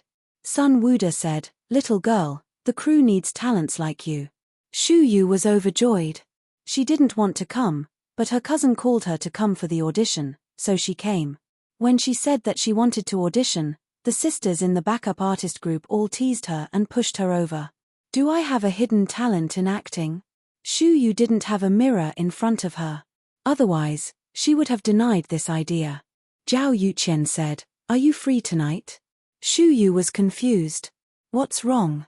Sun Wuda continued, "Today's audition is about to end. Director Zhao and I will represent the crew to treat the artists who passed the audition to a meal. You must come. We don't want anyone to find excuses to avoid it. Shu Yu thought about it. She still had the habit of going home immediately after school. If she didn't go home after work, her mom and grandma would be worried. But since she was working now, she had to focus on her work. She would call her mom and grandma later to explain that she had to work overtime or something. CEO's office. In the spacious room, Qin Ziyi and Yi Liu sat on the brown leather sofa. Qin Bao Bao leaned against the office chair and stared coldly at her brother and Yi Liu, who were talking about the script not far away. This was a rare woman whose legs were comparable to hers. H, your legs are long but you're ugly. Your legs are so ugly and you still want to seduce my brother. No wonder Qin Bao Bao looked jealous. Yi Liu didn't hide her admiration for Qin Ziyi at all. Her gaze made Qin Bao Bao recall how Wang Zijin looked at Qin Ziyi back then. Why was it back then? Yi Liu was wearing a short-sleeved shirt that exposed her shoulders and three-quarter pants. Her legs were long and straight. They were indeed beautiful legs that could compete with Qin Bao Bao. She specially came to talk to Qin Ziyi about the script. Knowing that he wouldn't be following the crew, she wanted to use the limited time to familiarize herself with the content of the script as soon as possible. She also wanted to ask about the details of how to act. Qin Ziyi was surprised when he saw the script filled with summaries. This woman who claimed to be his fan was actually such a hardworking actress. Every time Yi Liu talked, she couldn't help but look back. She only saw Qin Bao Bao leaning against the office chair like a big boss with her eyes closed lazily. But why? Did she feel like there was a thorn in her back? She couldn't see that when she turned around, Qin Bao Bao would stare at her back with her dead fish eyes. If looks could kill, all 10 sets of revival armor would be on cooldown. Qin Ziyi was facing his sister from the side, so he already saw her gaze. His sister with dead fish eyes actually had a cute contrast. Women. Reality proved that being broad-minded wasn't really being broad-minded. Men. The system sneered. The system was more naughty recently, more naughty, more naughty. What does it have to do with you? Qin Ziyi listened to Yi Liu's question while replying to the system. The system said, you're surrounded by long-legged beauties and have long-legged sisters looking at you with jealousy. You're feeling very smug. I think there's a chance to lose the mission. Qin Ziyi said, *T chance. There's no chance. As the host, I recalled the fear of becoming a vegetable because I didn't have enough points and the humiliation of being dominated by the system's missions. The system said, host, do you want a mission build Long Outyen's harem? I think you'll be able to marry 9 wives in the future. You'll be as outstanding as the famous Tang Bohu. Qin Ziyi was slightly tempted, but he quickly suppressed the restless thoughts in his heart. The system gave out missions with inducements. Was it driven mad by my lackadaisical attitude? Qin Ziyi would of course reject such an overboard mission. Don't joke around.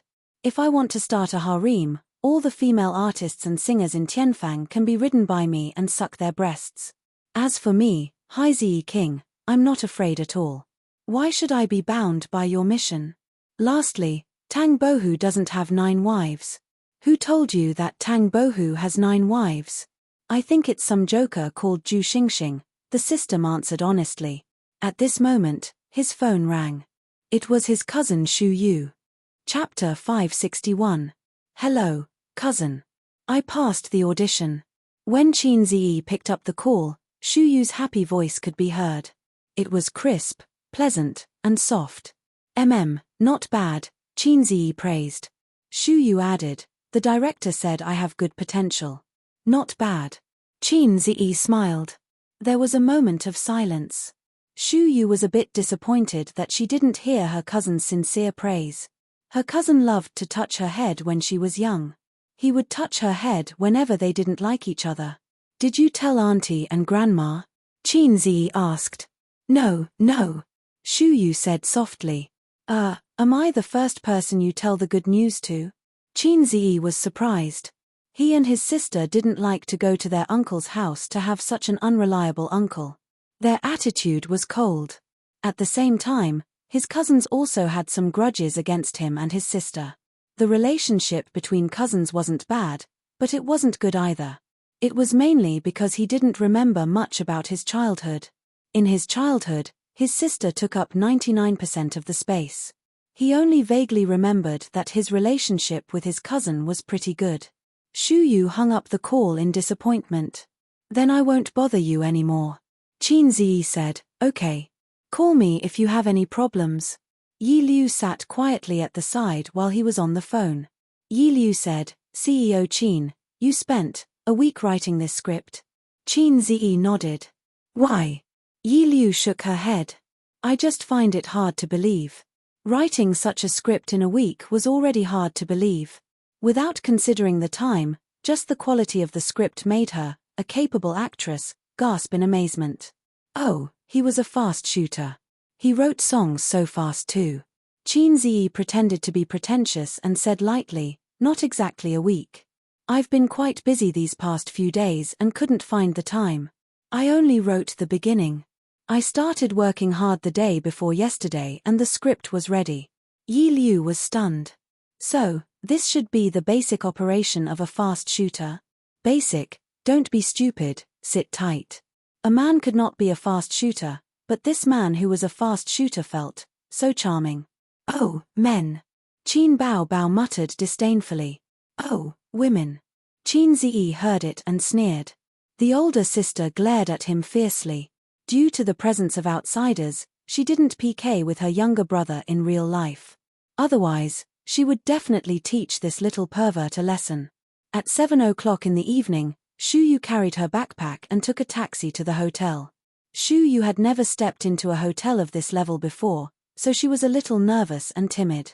She pulled on the straps of her backpack, took a deep breath, and stepped in.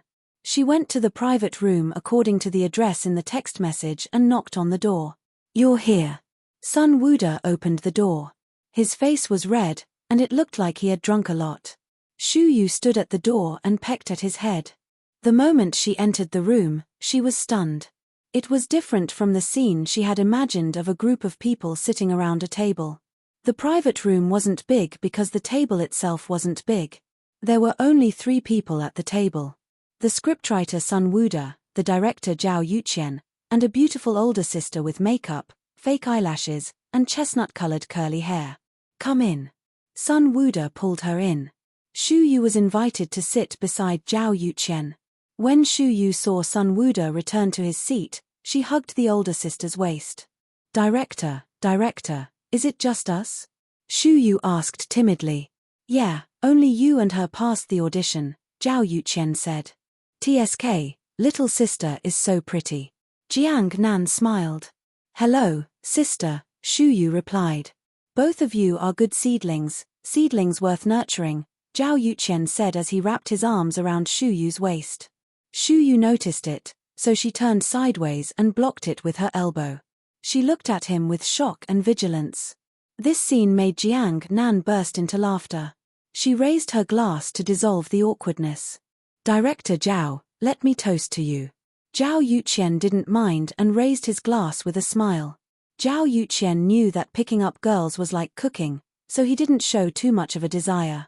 For the rest of the time, Zhao Yuqian, Sun Wuda, and the others toasted each other, ate, and chatted. Shu Yu was forced to drink a few cups. Her little face was burning hot and had an intoxicating blush, which was especially attractive. When her face was full, Shu Yu stopped drinking. At most, she would take a sip. Zhao Yuqian and Sun Wuda tried to persuade her a few times, but the little girl resisted. Zhao Yuqian gave Jiang Nan a look. The latter understood. Sister, let me toast to you. Let's get along well after we join the crew. Jiang Nan raised her glass. Shu Yu couldn't refuse her, so she took a sip. Jiang Nan finished her glass. She was a good drinker. Let's drink. Cheers, everyone. Shu Yu had no choice but to drink. She frowned. The smell of beer made her very uncomfortable. It didn't taste as good as Nutri-Express at all. Who would have thought that this cup of wine would be like 2 women who started a conversation?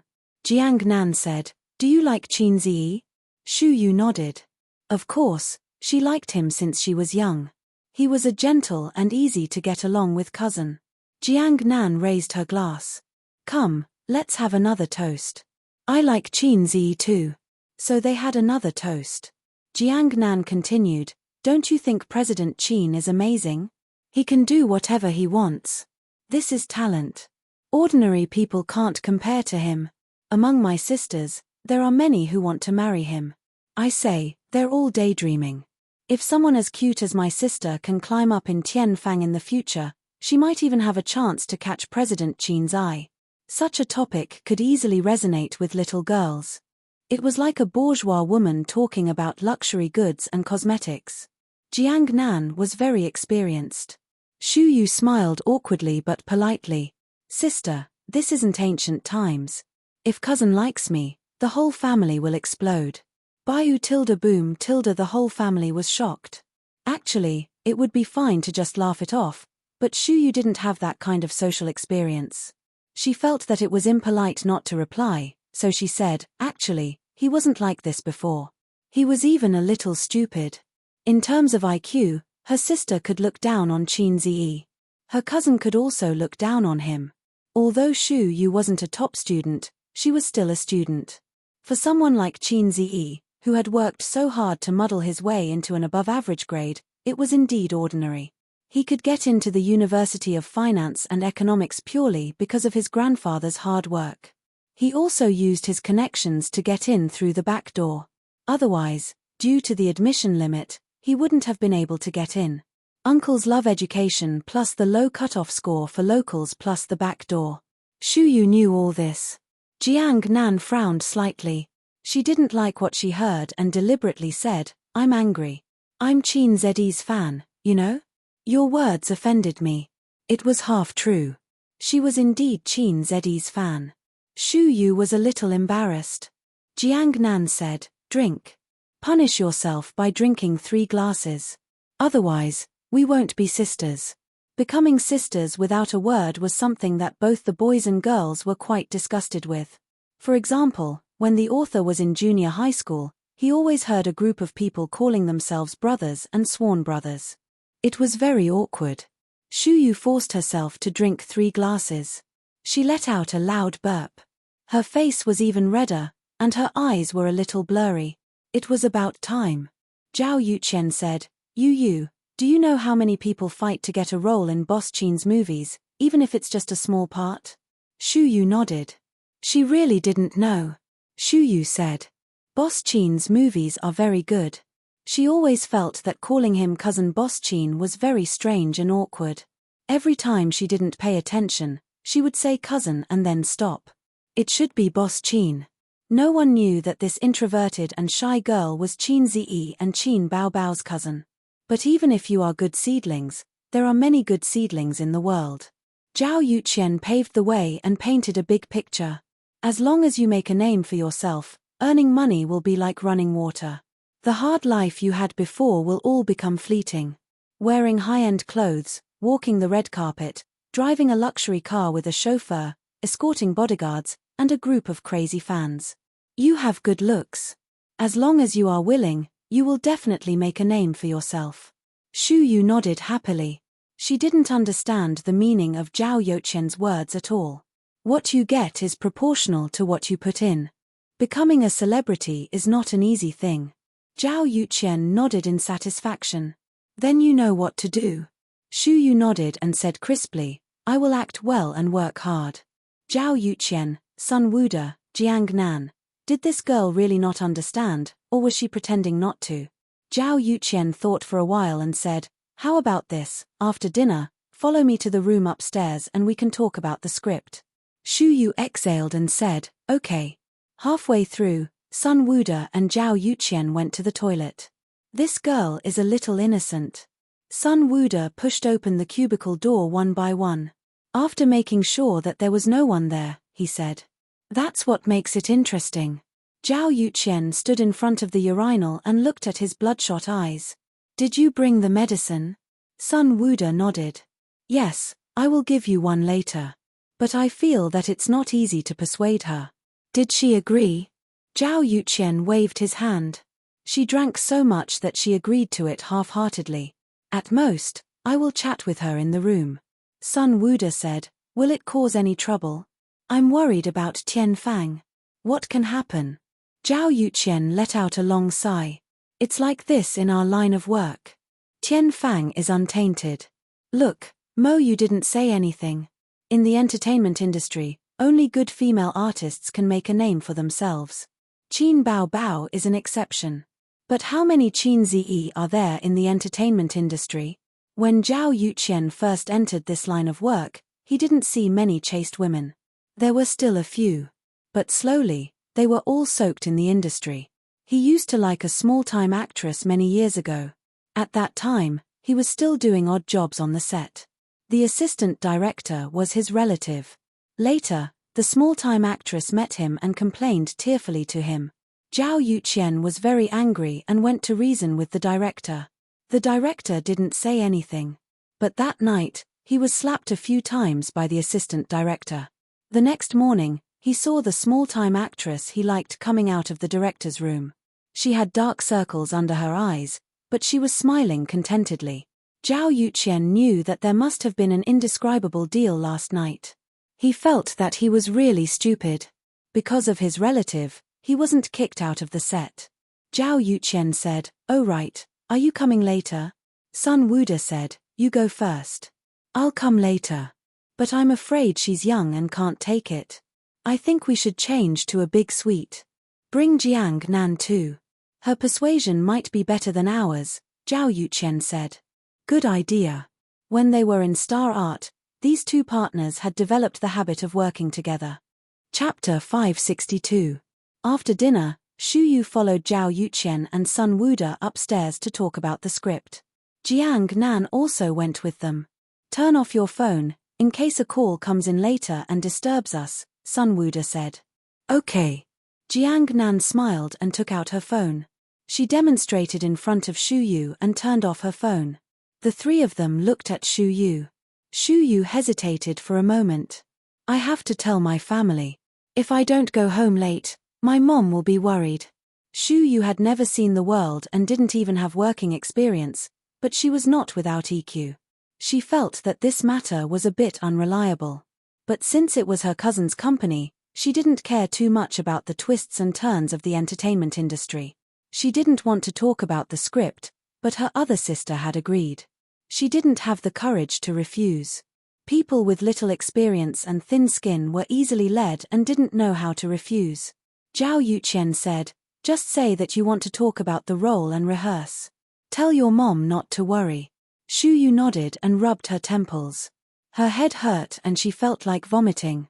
"Cousin, I'm talking to the director about the script in the hotel, Liyue Hotel on Longhua Street. Is that okay?" After sending the message, she said that she felt nauseous and wanted to go to the toilet to vomit.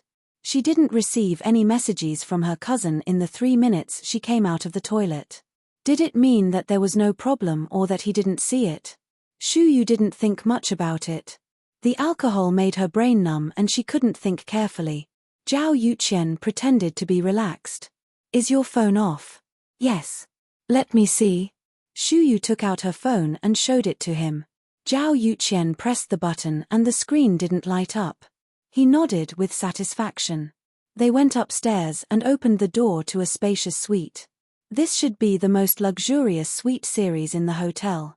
There was a balcony, a living room and 2 rooms. After Jiang Nan entered the room, she threw her bag on the sofa in the living room and smiled flirtatiously. "I'm going to take a shower first." She glanced at Shu Yu and winked at Sun Wuda and Zhao Yuqian. Shu Yu was confused. "Let's go to the room." Zhao Yuqian put his arm around Shu Yu's thin shoulder. Shu Yu took a step back and kept her last hope. "Where's the script?" Zhao Yuqian sneered. Sun Wuda said, "There's no need for a script. In the film crew, or even in this industry, if the director wants you to act, you can act. Whether or not you have acting skills or a script, it doesn't matter." Shu Yu didn't say anything and just looked at him. Sun Wuda continued, "Therefore, the director's words are very important. They are so important that they can determine the life and death of a newcomer. Do you understand?" Shu Yu shook her head.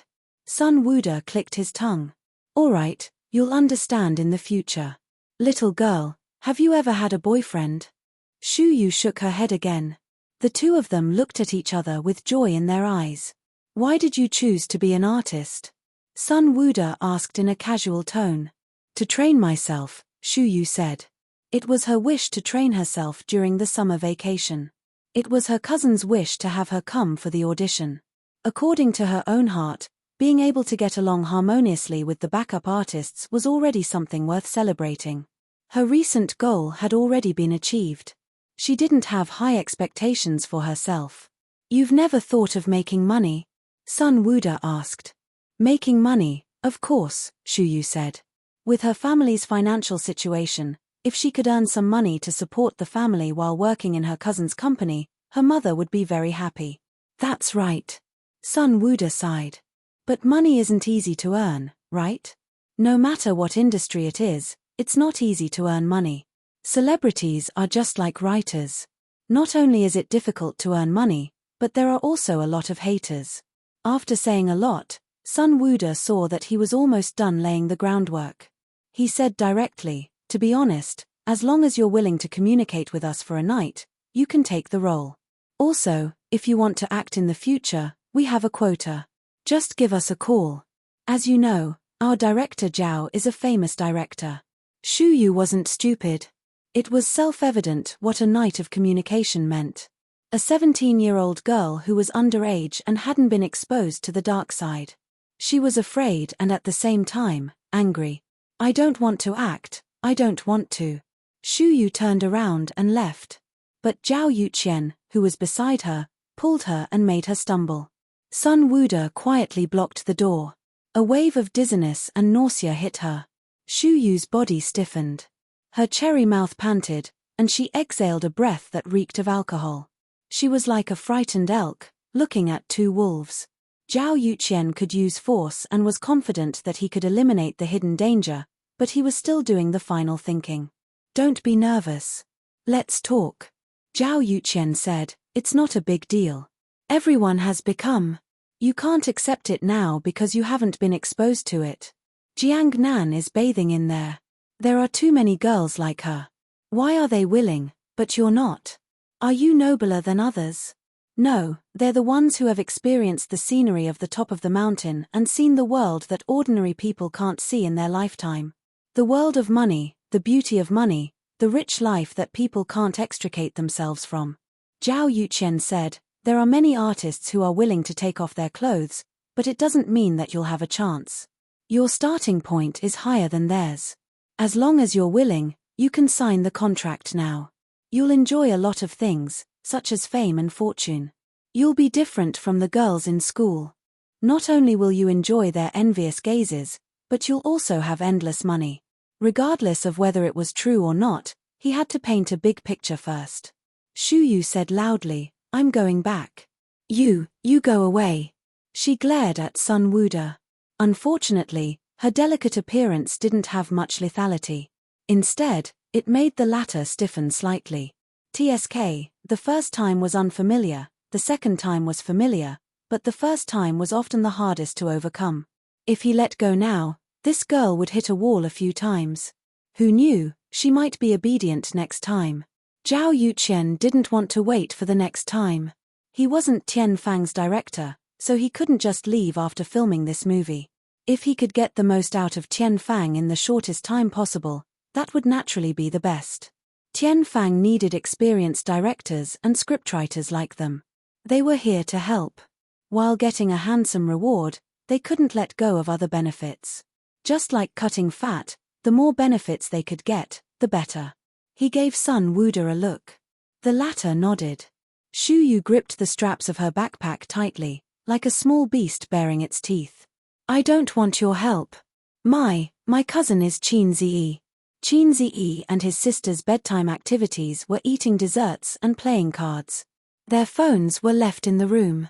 The more successful a person was, the less they cared about their phones. Those who spent their days hugging their phones were people who lacked both mental and physical energy. But it wasn't too late. About 10 minutes later, he saw Shu Yu's message. His scalp went numb. He dialed the number while running out of the room. Qin Bao Bao was in the living room. She saw him running across the living room and changing his shoes in a hurry. "What are you doing? Going out so late at night?" his sister asked. F*ck. Qin Zi cursed. His phone was turned off. Qin Bao Bao chased him to the entrance and asked nervously in a low voice, "What's wrong?" "Yeah, might be in trouble." "Yeah." Qin Zi quickly changed his shoes. "Damn it, isn't she playing a small role? The director seems to be trying to take advantage of her. Didn't you inform the crew?" "What the F*ck. Did Xiao Long need to take advantage of her? Only an idiot would take advantage of her. But Yeye was too inexperienced. She could easily be led astray." Qin Bao Bao's expression changed slightly. "Didn't you forbid me to say it? Everyone knows she's your cousin. What is she training for?" Qin Zi was stunned. He couldn't remember clearly because he had never cared about these things. If Shu Yu came to the company to gain experience, then so be it. Anyway, when a person achieves success, his relatives can do whatever they want. He had the ability and could provide convenience for them. He had never paid much attention to this cousin of his. So she was auditioning for a Xiaolong role. She didn't need to be good at acting for a Xiaolong role. Her small face was enough. Besides, Tianfang was his company. He was the boss. His territory was dark under the light. Qin Bao Bao shouted anxiously, "I'll go with you." "Where are we going?" Qin Zi said, "Liyue Hotel, Longhua Street." Qin Zi opened the door and left. Qin Bao Bao was in her pajamas. She didn't even change her slippers and chased after him. She entered the elevator and pressed the button for the first floor. The siblings' expressions were unusually ugly. Qin Bao Bao wanted to ask when it was, but seeing that her brother had been on the phone, she didn't dare to disturb. The message was from 10 minutes ago. Qin Zi was a little panicked. He had to make the time difference. Otherwise, even if he went now, the dishes would be cold. But Shu Yu's phone was turned off again. Talking to the director about the script. Which director? Qin Zi was calling Mo Yu. If it was him, Qin Zi would let him know that there was a line in the song, "A broken chrysanthemum, full of wounds." It wasn't a joke. The call went through immediately. Qin Zi said in a low voice, "You're at Liyue Hotel?" Mo Yu was stunned. "I'm at home, truth." "What's wrong, Boss Qin?" "Give me Zhao Yu's phone number. Immediately, send me a message." With that, he hung up. About 30 seconds later, when the elevator reached the first floor, a message came in. In addition to Zhao Yu's phone number, there was also a question mark from Mo Yu. Qin Zi didn't reply. He pressed the number and dialed. Zhao Yu and Sun Wuda looked at each other, full of smiles, but it was just a sneer. Sun Wuda teased, "Is Qin Bao Bao your cousin?" Shu Yu nodded vigorously. Zhao Yu laughed and said, "Good girl. Actually, Qin Zi is my long-lost son. Don't be afraid. Come to the room with your uncle tonight for a chat." What a funny little girl. Zhao Yu stood up and tugged at her. "Listen to me. You're rich and famous. Many female artists dream of being with you. If you don't, then you're not obedient. What can a little girl like you do to us?" His phone suddenly rang. Zhao Yu frowned and took it out. It was an unknown number.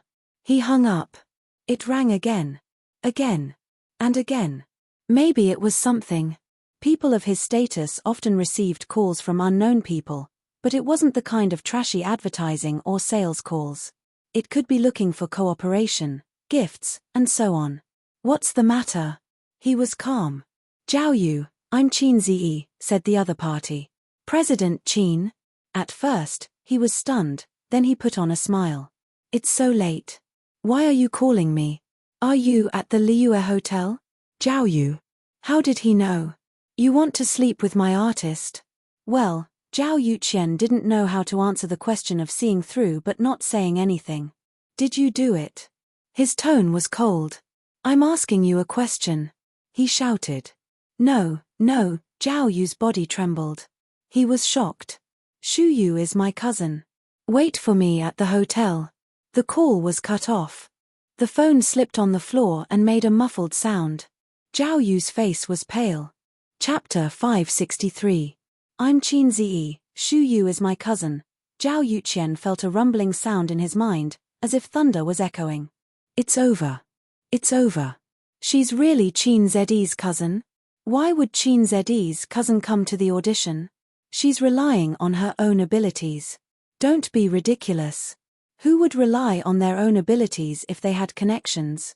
This isn't a TV series. What's wrong? Sun Wuda frowned when he saw his strange expression. Zhao Yuqian stared at Shu Yu in a daze. Her face was flushed red. She should have looked seductive.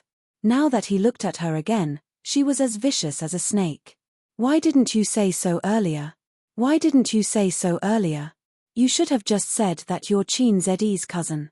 You pretended to be an ordinary backup artist and came to the audition. You even hid your identity. You're really Qin Ziyi's cousin? Zhao Yuqian's face was dark as he asked bitterly. I am. That's why I'm not afraid of you. Shu Yu gave herself courage. On the side, Sun Wuda froze. His heart skipped a beat. He turned around and looked at Zhao Yuqian in disbelief. Just now. Qin Ziyi called. Sun Wuda's voice was trembling. Zhao Yuqian didn't say anything. He sat on the sofa with his head lowered. His hands were restless as he scratched his head. Sun Wuda was silent for a few seconds. Then, he grabbed his bag and left. Where are you going? Of course. Why are we still here? Zhao Yuqian looked exhausted. He told us to wait here. Sun Wuda was speechless. So, should we go or not? Even though the two of them were experienced in life and society, they were at a loss of what to do. Their boss's cousin was an unspoken rule. They were embarrassed and scared at the same time. It was like an employee who saw a super hot girl in the company and bought roses to court her. He said flirtatiously, "Beauty, the moment I saw you, I was like a programmer who found a loophole." He didn't want to do anything but fix it. Then, the beauty said, "I'm your boss's cousin." Coincidentally, his boss was right beside him. But with Qin Ziyi's identity and status, he was a big capitalist in the entertainment industry. Did he dare to leave? The two of them looked at each other in silence. Sun Wuda put down his bag and sat on the sofa. Just say it's a misunderstanding. We don't work for his company. At most, we can just quit. Zhao Yuqian said in a hoarse voice. He was emboldening himself and his partner. We can look for Director Huang. Doesn't he have a good relationship with Qin Ziyi? With this relationship, he won't do anything. Sun Wuda said. The two nodded at the same time. Zhao Yu calmed himself down and felt less panicked. Why haven't you left yet? He looked at Shu Yu. If this girl left, the situation would be much better. I'm not leaving. Shu Yu glared at her. My cousin is coming, right? His words became much more righteous. He was like a child who had lost a fight. One moment, he was crying because he felt wronged, but when his father came, he arrogantly said, "This is my father."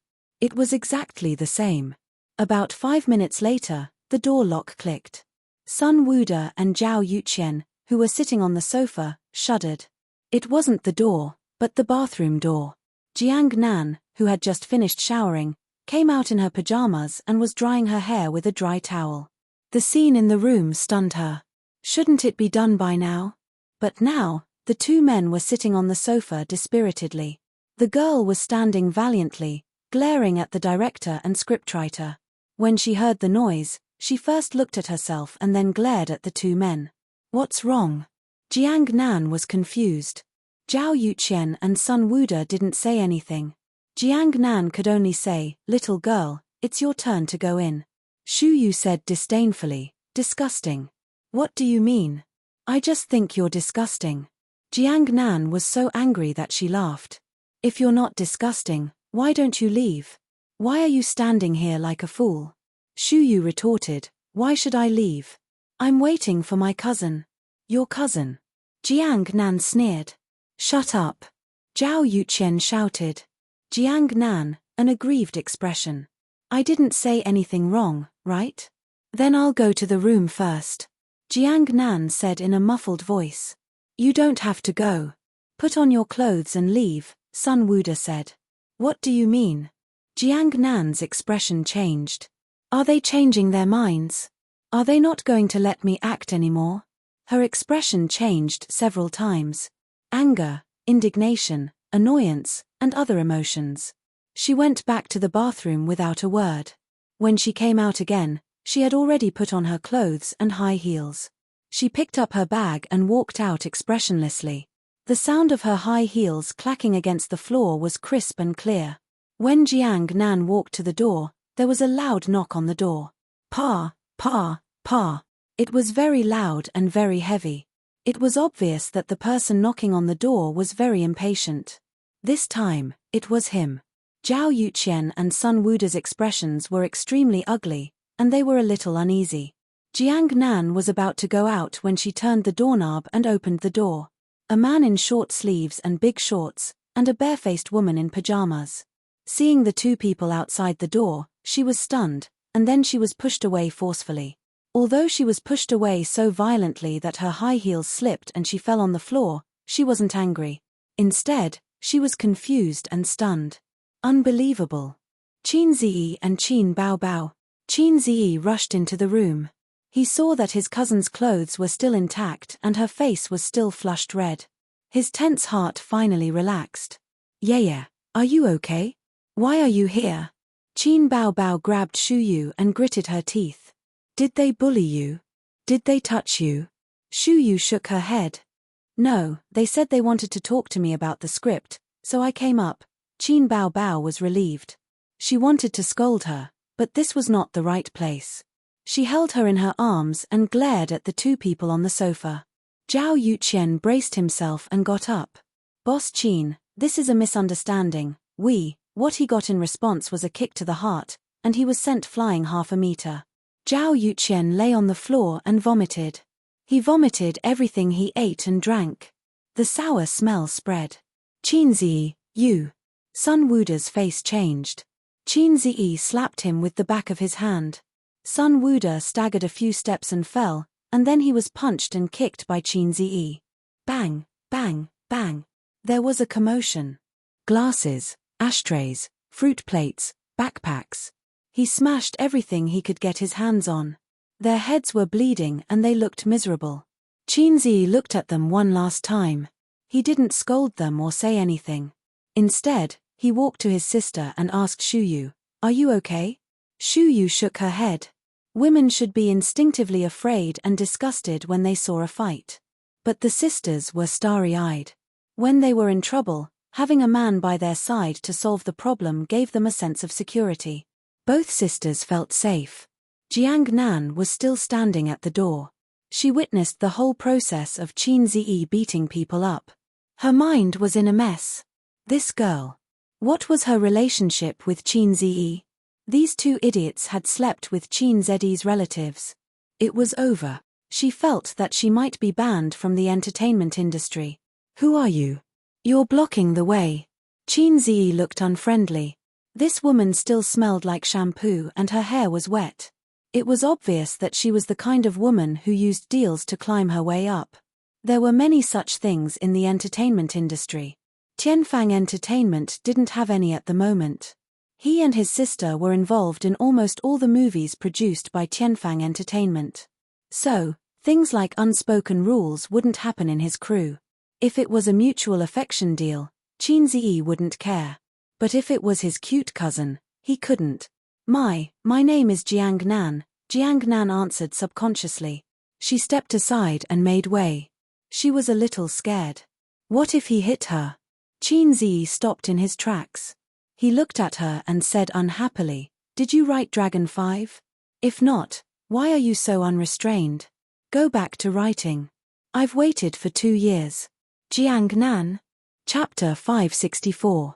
Zhao Yuqian lay on the ground for a moment. He heard the door close twice, and the suite quieted down. After making sure that everyone had left, he groaned and got up. His clothes and face were stained with vomit. His companion, Sun Wuda, was also lying on the ground, moaning and clutching his stomach. Zhao Yuqian struggled to get up and helped Sun Wuda up.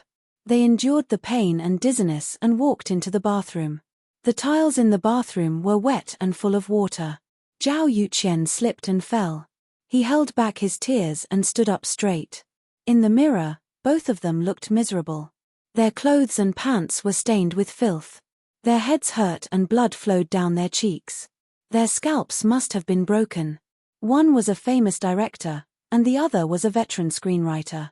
They had never been in such a miserable situation. At least not for many years. F***ck. Sun Wooder cursed and grabbed a dry towel to wipe his face. Don't wipe it. Zhao Yuqian stopped him and said in a low voice, we'll call the police and solve this through legal procedures. Can it work? Sun Wooder hesitated. I don't care, Zhao Yuqian said fiercely, he's a public figure. This is enough to make him suffer. Remember the artists who were sentenced for beating people up a few years ago? Fine. Sun Wooder said angrily, we didn't do anything. He was the one who beat us up. He immediately called the police. The police station was not far from here, so they were dispatched quickly. 3 policemen knocked on the door of the hotel room. Both of them were filthy and had blood on their faces. They looked pitiful. What happened? Who beat you up? One of the policemen asked. Qin Ziyi, Zhao Yuqian said. The policeman nodded slightly. Where are you from? Where do you live? Qin Ziyi, the boss of Tianfang Entertainment, Zhao Yuqian said. The policeman nodded. He suddenly froze. If he didn't hear wrong, it was Qin Ziyi from Tianfang Entertainment. That Qin Ziyi? How did you fight? Tell us what happened. The policeman perked up. It was definitely not gossip. Zhao Yuqian was silent for a moment, then looked at Sun Wooder. We were talking about the script with the company's female artist, and then he rushed in and beat us up, Sun Wooder said. After that, he saw the subtle look in the 3 policemen's eyes. What are your names? Zhao Yuqian. Sun Wooder. The 3 policemen suddenly understood. Sun Wooder didn't know him, but Zhao Yuqian had heard of him. He was a very famous director. The director, the female artist, discussed the script. The police comrade suddenly understood. Yes, we are professionally trained police officers. No matter how gossipy something is, we will never gossip unless we can't help it. Who is the female artist who discussed the script with you? The police officer asked. He could not hold it in any longer. Sun Wooder and Zhao Yuqian were silent. Cough cough. Another policeman coughed and said, I'll take you to the hospital first, then we'll go to the police station to record your statements. Zhao Yuqian said in a deep voice, we're definitely just lightly injured. Arrest Qin Ziyi immediately. Let's go to the hospital first. Whether or not it's a minor injury, we'll file a case first. Then, we'll wait for the judicial department and the hospital to appraise it, the policeman said. The car drove through the night, leaving a long and fast shadow on the road illuminated by the street lamps. Inside the car, the ceiling light was on. Qin Baobao and Shu Yu sat in the back seat. Qin Baobao comforted her cousin softly. He didn't have the heart to blame her. The director invited you to drink and discuss the script. Why didn't you give me a call? Qin Ziyi said. I did send a text. Shu Yu sat up straight like a primary school student. Her small face was slightly nervous and pale. Then why didn't you tell me in advance that you wanted to drink? I was just a little careless and you were almost fooled. I did call you. Shu Yu lowered her head and said in a low voice, you didn't want to talk to me. She felt so wronged that she wanted to cry. You must have been scared. Qin Ziyi sighed. You've seen the rotten side of society. If you encounter anything in the future, be careful. Be vigilant and keep a distance from anyone's kindness and enthusiasm. Shu Yu said, okay. Qin Ziyi drove his cousin home and stopped outside the neighborhood. It was a rare night with a cool breeze. It should have been comfortable, but the 3 of them were in a bad mood. Cousin, aren't you and cousin going up? Grandma misses you. Shu Yu was sent to the gate of the neighborhood by Qin Ziyi and Qin Baobao. Not going. Qin Ziyi smiled bitterly. How could he be in the mood to see Grandma? You, don't tell Aunt and Grandma about this. Her sister reminded her. Okay. Shu Yu nodded. She turned around and walked a few steps. She stopped, turned around, and stared at Qin Ziyi. Cousin, thank you. After that, she looked like a swallow returning to the forest. Qin Ziyi hugged his cousin in his arms and touched her head. Silly girl. She didn't know if she was wronged or frightened. Her thin and delicate body trembled slightly. Shu Yu reluctantly left her cousin's arms. She lowered her head slightly and walked into the neighborhood silently. Yu. Qin Ziyi suddenly shouted. Shu Yu stopped. In the future, Qin Ziyi said loudly, if anyone dares to bully you, I'll beat them up for you. Shu Yu walked into the darkness with her head lowered. Yu, if anyone dares to bully you, I'll beat them up for you. After so many years, this sentence seemed to have traveled through time and floated into her ears again. The streetlights in the neighborhood sprinkled a dim yellow light, illuminating the 2 lines of tears on Shu Yu's cheeks. TSK, Yu, this silly girl. She's still the same as when she was young. Qin Bao's foxy face flashed with anger. She's been closer to you since she was young. The few people in Grandma's family are all the same. Qin Bao had been beautiful since she was young. She was as arrogant as a peacock. When she was in junior high school, she liked to read novels, but she didn't have enough money. The main reason was that buying books was too expensive. Coincidentally, there was a bookstore next to Shu Yu's school. She could rent it for 10 cents a day. Qin Bao would ask Shu Yu to rent books for her every day. When Yu was in the 5th grade of primary school, she would first take the bus to her aunt's house and send novels to her cousin once a week after school. It was obvious that someone's bad habit of bullying others didn't only apply to her younger brother. Why are you jealous? Qin Ziyi said angrily. Bah, I'm not jealous. Qin Bao glared at him. She then gritted her teeth and said angrily, you hit them too lightly. These 2 scumbags. If Qin Ziyi hadn't found out about it early, it might have caused a big mistake. How could the siblings face their parents, uncle, aunt, and grandma? They also couldn't face Shu Yu, who was interning at his cousin's company. He didn't care about her at all.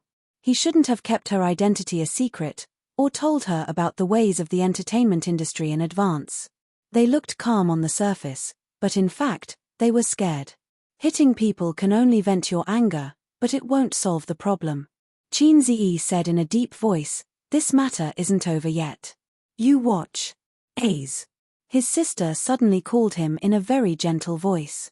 Qin Ziyi, yes? Qin Bao gently hugged his waist. Thank you. What are you thanking me for?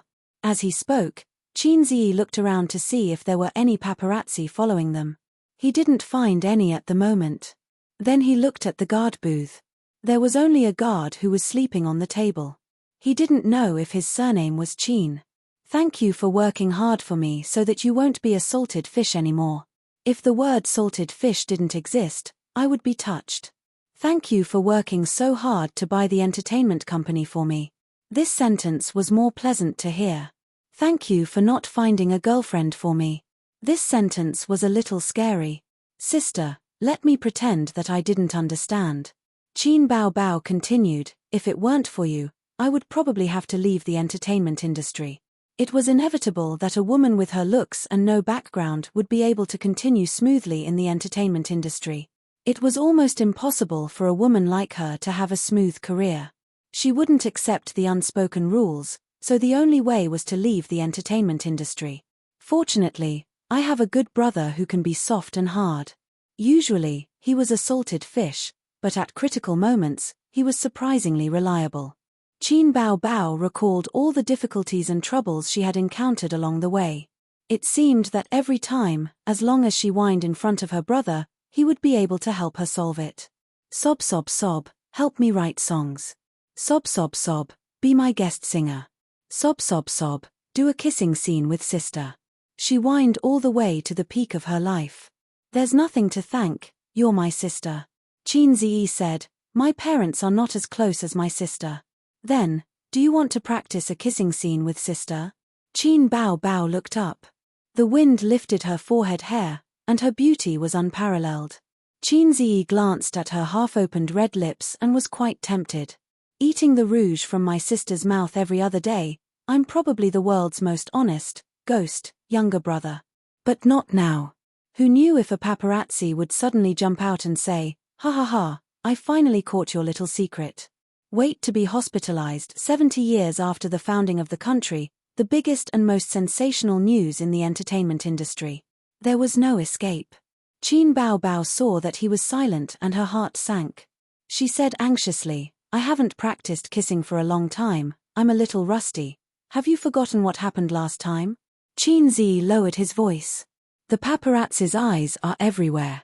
Even if they weren't here now, they couldn't be careless. The paparazzi might be late, but they would never be absent. They had to be vigilant at all times. Qin Bao Bao immediately pushed her brother away and looked around guiltily. Qin Zi, don't look, sister. You're making us look like we're having an affair. I have a small stove, but I never ride it. The siblings reached for their phones at the same time. Qin Bao Bao forgot that she was wearing pajamas and didn't bring her phone. Qin Zi's phone rang. The caller was a landline, an unknown number. Qin Zi picked up the phone. If it was a spam call, he would immediately hang up. Hello, is this Mr. Qin Zi? This is XX police station. It was a woman's voice. It's me. Qin Zi's heart skipped a beat. You're suspected of intentional injury. Please tell us your address. We need to take you to the police station to assist in the investigation. No need, I'll come over now. Qin Zi said. There was a moment of silence. Okay. Sister's skirt fluttered. Who's calling? Qin Zi smiled and said, the police station.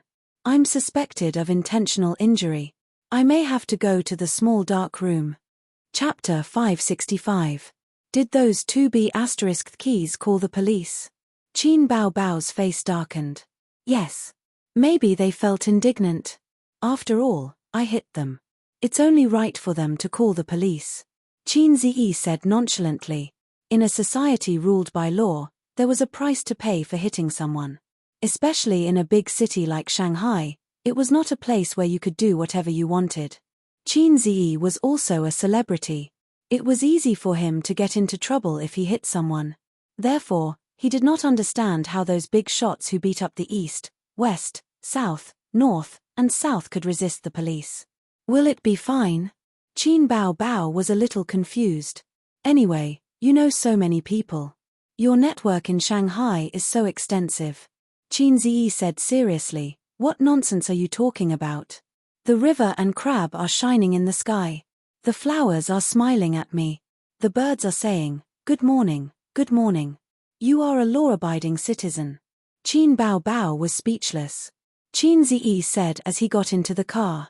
If I really committed the crime of intentional injury, I will accept the punishment. Although the country has always been afraid of me and wanted to kill me before I was born, I still love the red flag. Qin Bao Bao was amused by him and laughed. How many times have you used this joke? Qin Zi started the car and glared at his sister. Don't say it out loud. If you don't say it out loud, the readers will not think of it. The phone rang again. Qin Bao Bao leaned over and fumbled in Qin Zi's pocket. She took out the phone. It's Zijin, she said and picked up the phone. Hello, Zijin.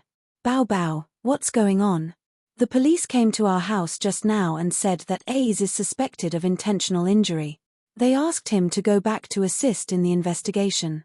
When they didn't see him, they asked me for his number. Wang Zijin's tone was calm. He beat up 2 scumbags and they called the police, Qin Bao Bao said, but Ace looks very confident. It seems that everything is fine. Oh, I'll hang up then. Wang Zijin said, I'm watching an anti-Japanese drama about my grandson and my soldiers. The call ended. Qin Zi was speechless. Aren't you going to say a few words of consolation? Fake girlfriend.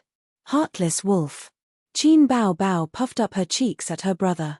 See, it's still your biological sister who loves you. Okay. Qin Zi nodded perfunctorily as he recalled the details of what happened just now. His attack shouldn't have been too heavy, right? However, it was hard to say whether or not it was intentional injury. After all, my control was still far from being comparable to that of a king. If I attacked with hatred, I might not have controlled my strength. First, I'll suppress this matter, then use my connections. I'll abide by the law, abide by the law. Perhaps his relaxed expression made his sister relax as well. She even had the mood to play with her phone.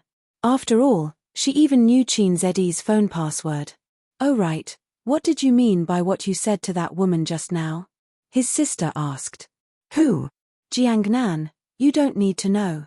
Just remember this," Chin Ziyi said in a deep voice, "Jiang Nan's old bastard is heartless. I will live and die with the monsters." Qin Bao Bao replied blankly, "Okay." The police station was a little far away. Even if there was no traffic at night, it still took them half an hour to drive. Qin Ziyi parked the car and entered the police station hand in hand with Qin Bao Bao. At this time, there was no one on duty at the reception desk by the door, but there was someone behind the glass counter. Anyone who had been to a police station would know that the layout of a police station was similar to that of a bank and other institutions. The policeman on duty glanced at the two and asked, "Report or surrender?" Qin Ziyi said, "Surrender." "Oh, what?" The policeman on duty was stunned. He looked carefully at Qin Ziyi and Qin Bao Bao and recognized them. In this day and age, there were not many people who did not know this pair of siblings, unless they were old people who did not pay attention to the internet and celebrities.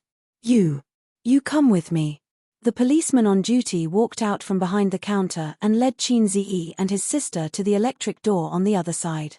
Previously, it was just a place to receive reports and inquiries. After entering the electric door, it was the real police office of the police station. Qin Ziyi and his sister followed the policeman on duty to the second floor. It was almost 10 o'clock at night. Other than the policeman on duty, there was almost no one else. The policeman on duty knocked on the office door. "Old Chen, they're here." The middle-aged policeman who was dozing off at the desk woke up. He turned around and hurriedly stood up and greeted, "Please come in. Little Li, come here and take a statement." Little Li, coming." A young policewoman walked out from inside. She had good facial features, a round face, and a capable ponytail. When she saw Qin Ziyi, she was a little stunned. Her eyes were fixed on Qin Zeddy's face. Little Li was a fan of Qin Ziyi. Little Fresh Meat was originally popular with girls, and Qin Ziyi was the more unique one. Every song of Qin Zeddy's was saved in her phone and computer. For Qin Zeddy's A Journey to the West, she went to watch it every day for a week. Her boyfriend, who had always been obedient, was quite dissatisfied with this. He felt that his girlfriend was too obsessed with Qin Ziyi and was very jealous. Officer Chen said, "Pour 2 cups of tea." Qin Ziyi originally thought that interrogation. He was suspected of a crime, so there should be an interrogation. On TV, he was locked in a small dark room, interrogated one by one, and then there was a one-way glass wall. Behind the wall, there was a small leader watching the interrogation process. In the end, it was just the 4 of them sitting in a row in the office. Little Li was responsible for recording the conversation on the computer. This was because the incident itself was just a fight. The hospital's test results were not out yet. Qin Ziyi was only suspected, not really breaking the law. After entering the name, gender, and age according to the procedure, Officer Chen said in a deep voice, "Zhao Yuqian and Sun Wuda reported you to the police. What is the reason?" Qin Ziyi said, "They wanted to sleep with my company's backup artist, a 17-year-old girl, underage." Little Li said, "Bah, scum." Then Qin Ziyi, "Are you injured?" Qin Ziyi said, "No." Little Li said, "That's good." Ahem. Officer Chen had to remind her. "Focus on recording. Give me a detailed account of what happened." Qin Ziyi immediately told her what happened. About 15 minutes later, the investigation ended. Officer Chen sent the siblings out of the office. "Before the hospital and the judicial organization's injury report comes out, I hope you will stay in Shanghai and cooperate with us," Officer Chen said. "No problem. By the way, where's the toilet?" "Go straight, turn right at the end." Qin Ziyi said to his sister, "Wait for me in the car first." Qin Bao Bao shook her head. "Here."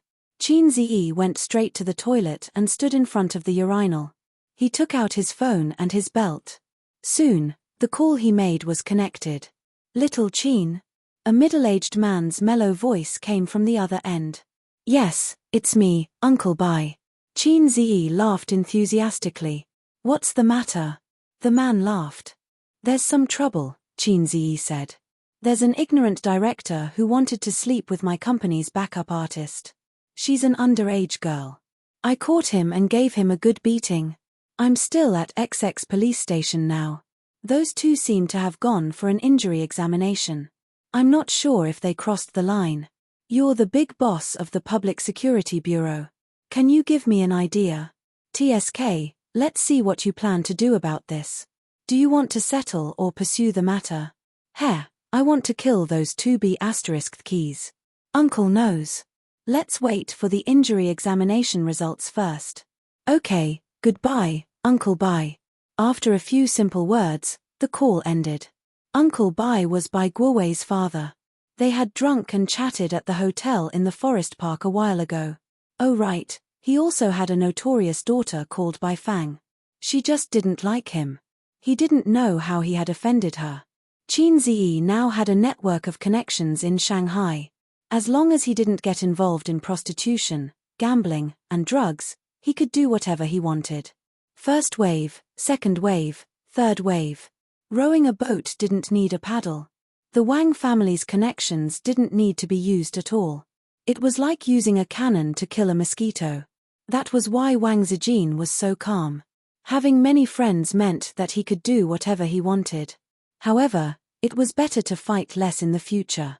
He couldn't be bothered to bully ordinary people. For example, if he dared to hit the two people tonight, they would dare to call the police.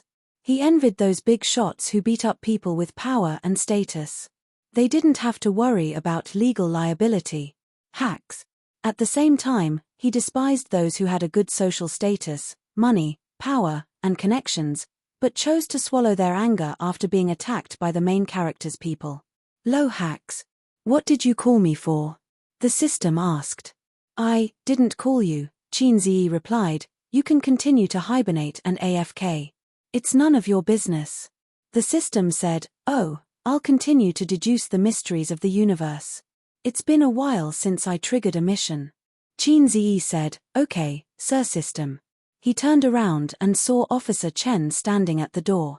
The two of them nodded and smiled as if nothing had happened. When they brushed past each other, Officer Chen said, do you want me to send you off? Oh, she even said you. Qin Ziyi shook his head and smiled politely. I have a car. Thank you. Officer Chen was just saying it casually to make a good impression. When Officer Chen returned to her office, Xiao Li was excitedly posting on her WeChat moments to show off that she had met Qin Ziyi. She was full of praise and joy, but she didn't say what had happened because of privacy issues. Officer Chen was thinking. Someone with the surname Bai? The big shot of the Public Security Bureau? Who could it be? The director of her police station wasn't surnamed Bai. Looking further up, there didn't seem to be anyone. Xiao Li, do you think there's anyone with the surname Bai in our organization? Huh? Xiao Li was confused. Leaders in the organization? Is there? You're a clerk, you should know better. I don't think so. Xiao Li thought for a while. Oh, the second-in-command of Shanghai's Public Security Bureau has the surname Bai.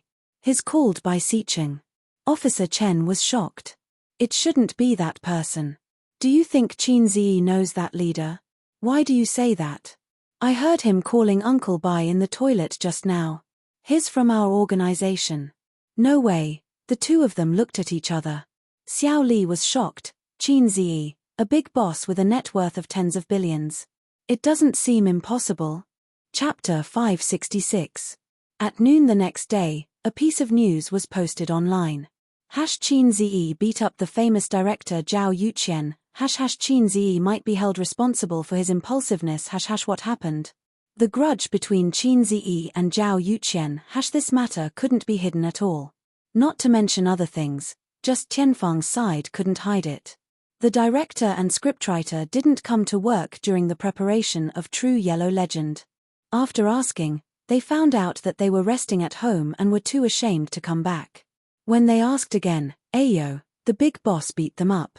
The news spread like wildfire and quickly spread throughout Tianfang Entertainment. Whether it was the ordinary employees, executives, or cleaning aunties, everyone was discussing this matter. The popularity of this gossip was even more attractive than topics like why do old sows howl every night? Why do old ladies in their 80s have their underwear stolen? Is it the distortion of human nature or the decay of morals? A few people noticed that among the backup artists, there was a girl named Shuyu who didn't come to work. Maybe she was on sick leave. That was the guess of the backup artists. Mo Yu was actually the one who knew the most. Last night, CEO Chin called him and asked if he was at Liyue Hotel. As someone who had been in the workplace for a long time, he knew what was going on even if he used his toes to think. At this moment, he was still a little scared. If he was also involved, he would have been done for this morning. Mo Yu had been in this industry for almost 10 years.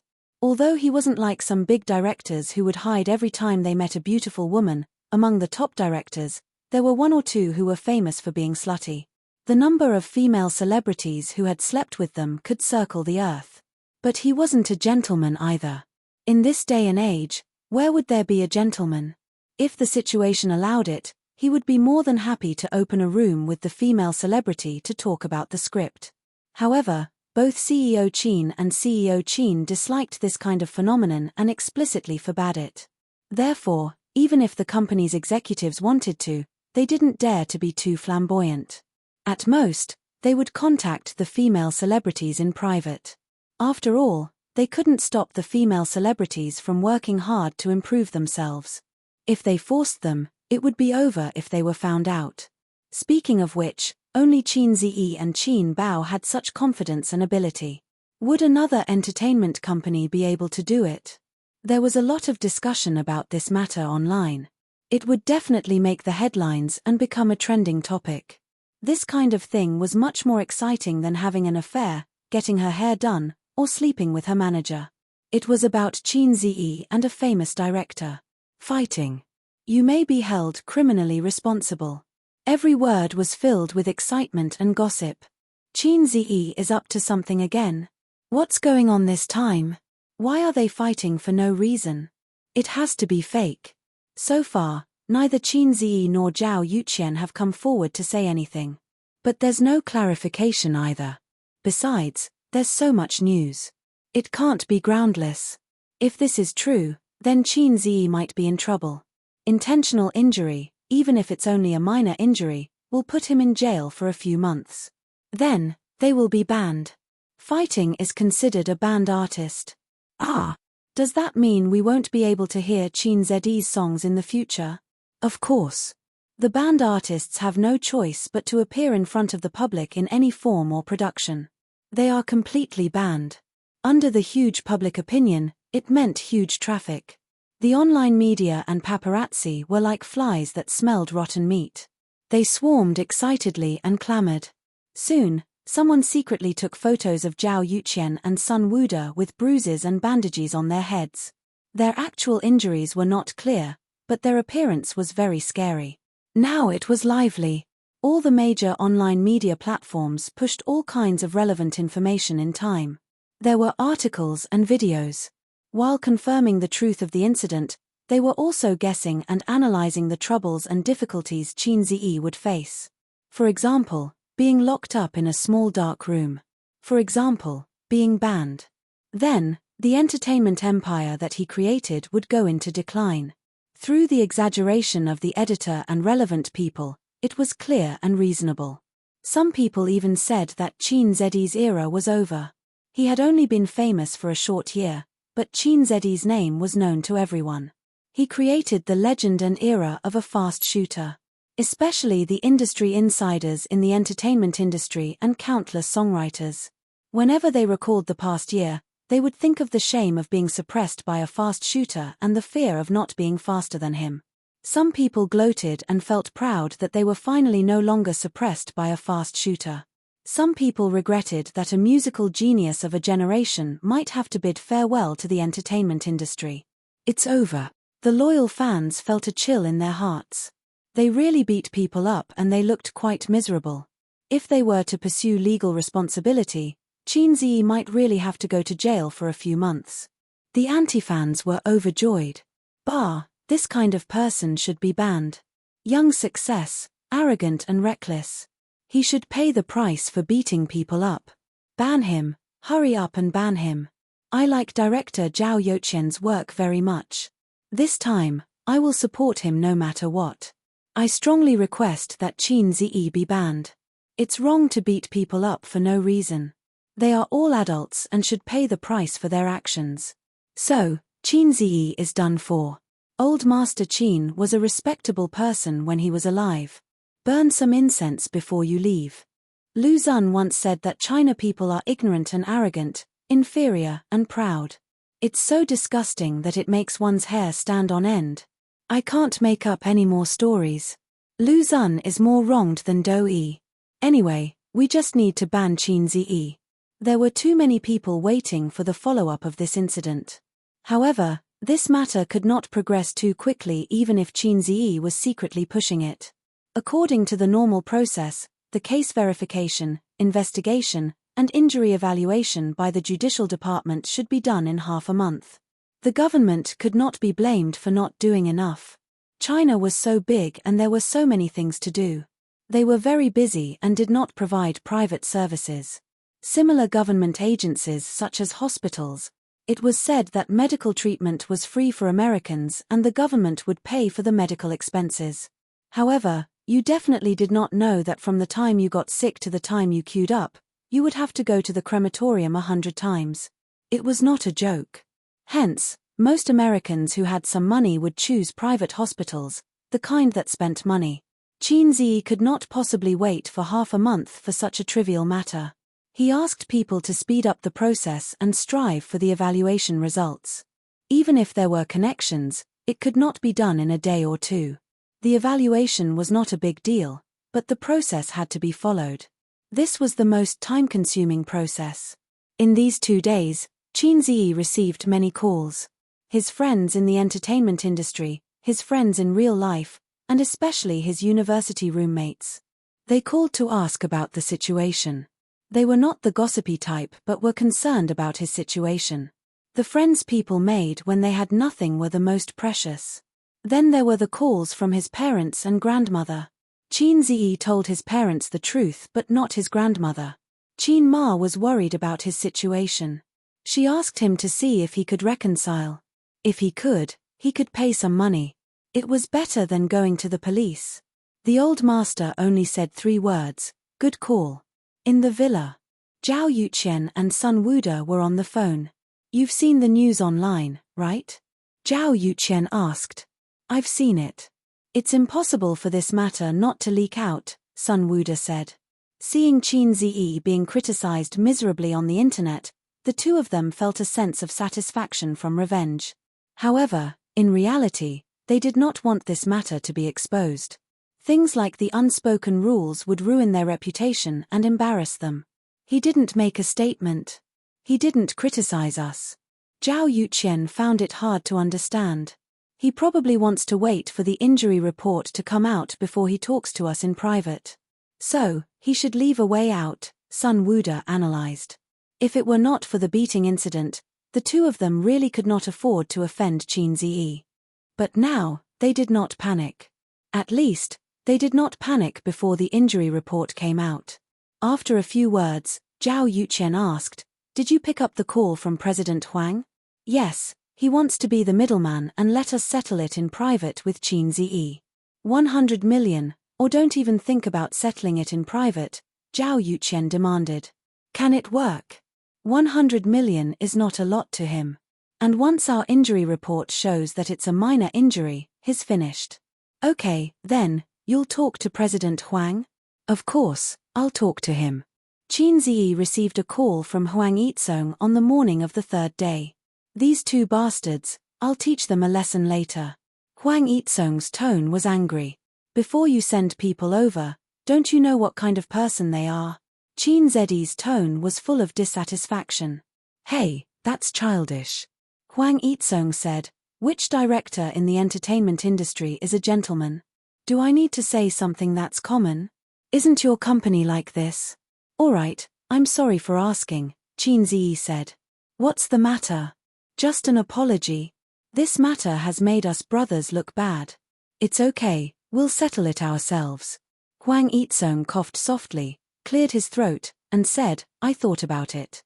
Although they did something wrong, it's not good for you if this continues, whether it's your reputation or the subsequent lawsuit. Before I made this call, I talked to Zhao Yuqian and Sun Wuda. They're willing to settle it in private, but they want 100 million in compensation, 50 million each. Qin Ziyi, I think it's a good deal, 100 million. Do you really think that my money grows on trees?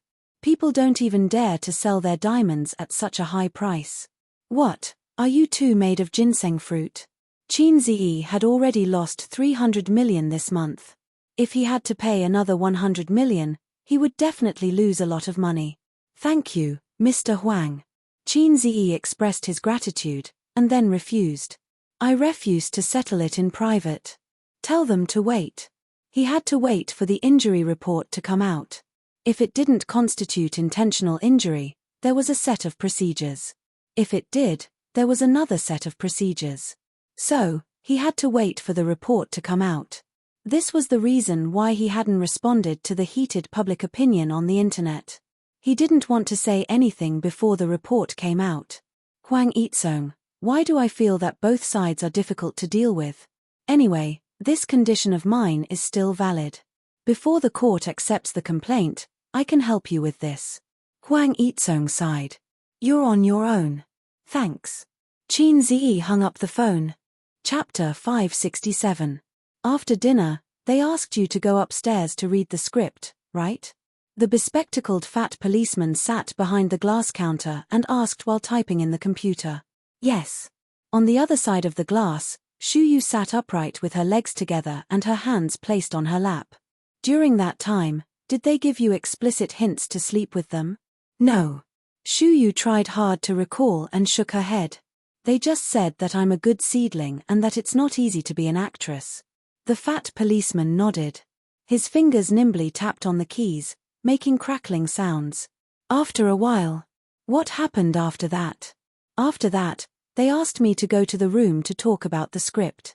Shu Yu lowered her head slightly. Her face was slightly red and burning. The girl was thin-skinned and felt that it was too embarrassing. You wanted to talk about the script with them? The fat policeman chose his words carefully. The meaning of his words was actually asking, are you willing to do a deal? It was not good to be too direct. After all, the other party was just a 17-year-old underage girl. Shu Yu's expression was blank. The fat policeman said helplessly, are you willing to do that kind of deal? No, I'm not willing. Shu Yu quickly shook her head. What did they say after they went upstairs? They said that if I sleep with them, they will give me the role. Shu Yu's face was red and her voice was weak. Tell me the details. Okay. A few minutes later, the fat policeman said, last few questions. Did they do anything to you? There were a few times, but I avoided them. Then, after they talked about that matter, I wanted to leave, but they blocked the door and wouldn't let me go. They even pulled me. Shu Yu said angrily. Understood. The fat policeman typed and finished. We have filed a case here. We will send them a message later. You go back and wait for the news. Shu Yu nodded and got up. Then I'll leave. Goodbye. Goodbye. After leaving the police station, Shu Yu slowly exhaled and looked up at the national emblem. The national emblem seemed to be shining and exuded a kind of aura called King Tyrant. Using Xuanhuan language to describe it, condense the fate of all living beings, inherit the essence of history, and absorb the essence of heaven and earth. Under the mandate of the heavens, the words spoken were all heavenly laws. For example, after the founding of the country, no one was allowed to become a spirit. Once this decree was issued, the words would become law. Look, which animal dared to become a spirit? They were all suppressed. A sense of pride that came from being born as a human involuntarily rose in his heart. Except for single dogs. Except for the programmer Ape. Her cousin's car was parked by the roadside outside the police station. The car window was lowered slightly, and wisps of green smoke curled out. Qin Ziyi's face was too eye-catching. It was inconvenient for him to go out in public, so he stayed in the car. Under the scorching sun, Shu Yu quickly walked to the car, opened the door, and got in. Are you done? Qin Ziyi reached his hand out of the car window and flicked the cigarette ash. It's done. Shu Yu's voice was soft, crisp, and a little sweet, just like her flower season. In a few more years, her voice would be less crisp and sweet, and more magnetic and gentle. Her voice was good for singing, but unfortunately, she was not talented enough. She always sang out of tune, just like Wang Zijin. What a pity. Otherwise, Qin Ziyi would consider training her. In this day and age, anything could be more profitable than being a star. Being a civil servant, crossed it out. And judging from Shu Yu's appearance, she was not traumatized, but she definitely had a new understanding of the filth in the entertainment industry. Let's leave it to fate. Will the police arrest them? I wasn't bullied. Is it a false accusation to sue them for attempted rape? Shu Yu asked weakly. Timid and introverted, Shu Yu's biggest flaw. A girl with such a personality would be at a disadvantage when she got into a relationship and started a family. She was so pretty and delicate. Qin Baobao and Shu Yu's personalities were completely opposite. In terms of personality, Qin Ziyi preferred his cousin's type, gentle and delicate. His sister's personality was too bad, mischievous, and narrow-minded. No, that was used to describe men. Narrow-minded. Possessive. Easily jealous. She thought of herself as a fairy. Whining. There were so many of them that they could fill a basket. Don't worry, your cousin will take care of it. Just cooperate with me when I need you. When it comes to acting with me, don't pretend you don't see it, understand? Oh, send her home. Qin Ziyi flicked the cigarette butt out of the window and started the car. Shu Yu only said that she was on leave and didn't tell her mom and grandma the truth. Other than being embarrassed, she also wanted to cover up for Qin Ziyi. It was embarrassing to say that his cousin encountered such a thing in his company. Did Zhao Yuqian and Sun Wuda think that the unspoken rules were common in the industry, so they selectively forgot about it? Did they think that after being beaten up, they would take the initiative? Did they think that nothing would happen if they didn't do anything to Shu Yu? Yes, nothing would happen, but even if nothing happened, Qin Ziyi could still do something. If Shu Yu was really led by the two of them, it would be classified as luring a girl to have sex. Luring a girl to have sex was not illegal, but it would be morally condemned. If she resisted, it would be classified as rape. In the current situation, the charges might not be established, but as long as they were involved, it would be enough to make them suffer. This move was taught to him by Big Boss Bai. After all, it was not good to pin the crime on them, because Zhao Yuqian and Sun Wuda were well-known public figures. Qin Ziyi would be stupid to suppress them with his power. Unless he was already the son-in-law of the Wang family, or the descendant of a legendary big boss. Cousin, why didn't you respond online? Many people said that you hit people and became arrogant, even more arrogant than a newspaper seller. Shu Yu hesitated for a long time. I will.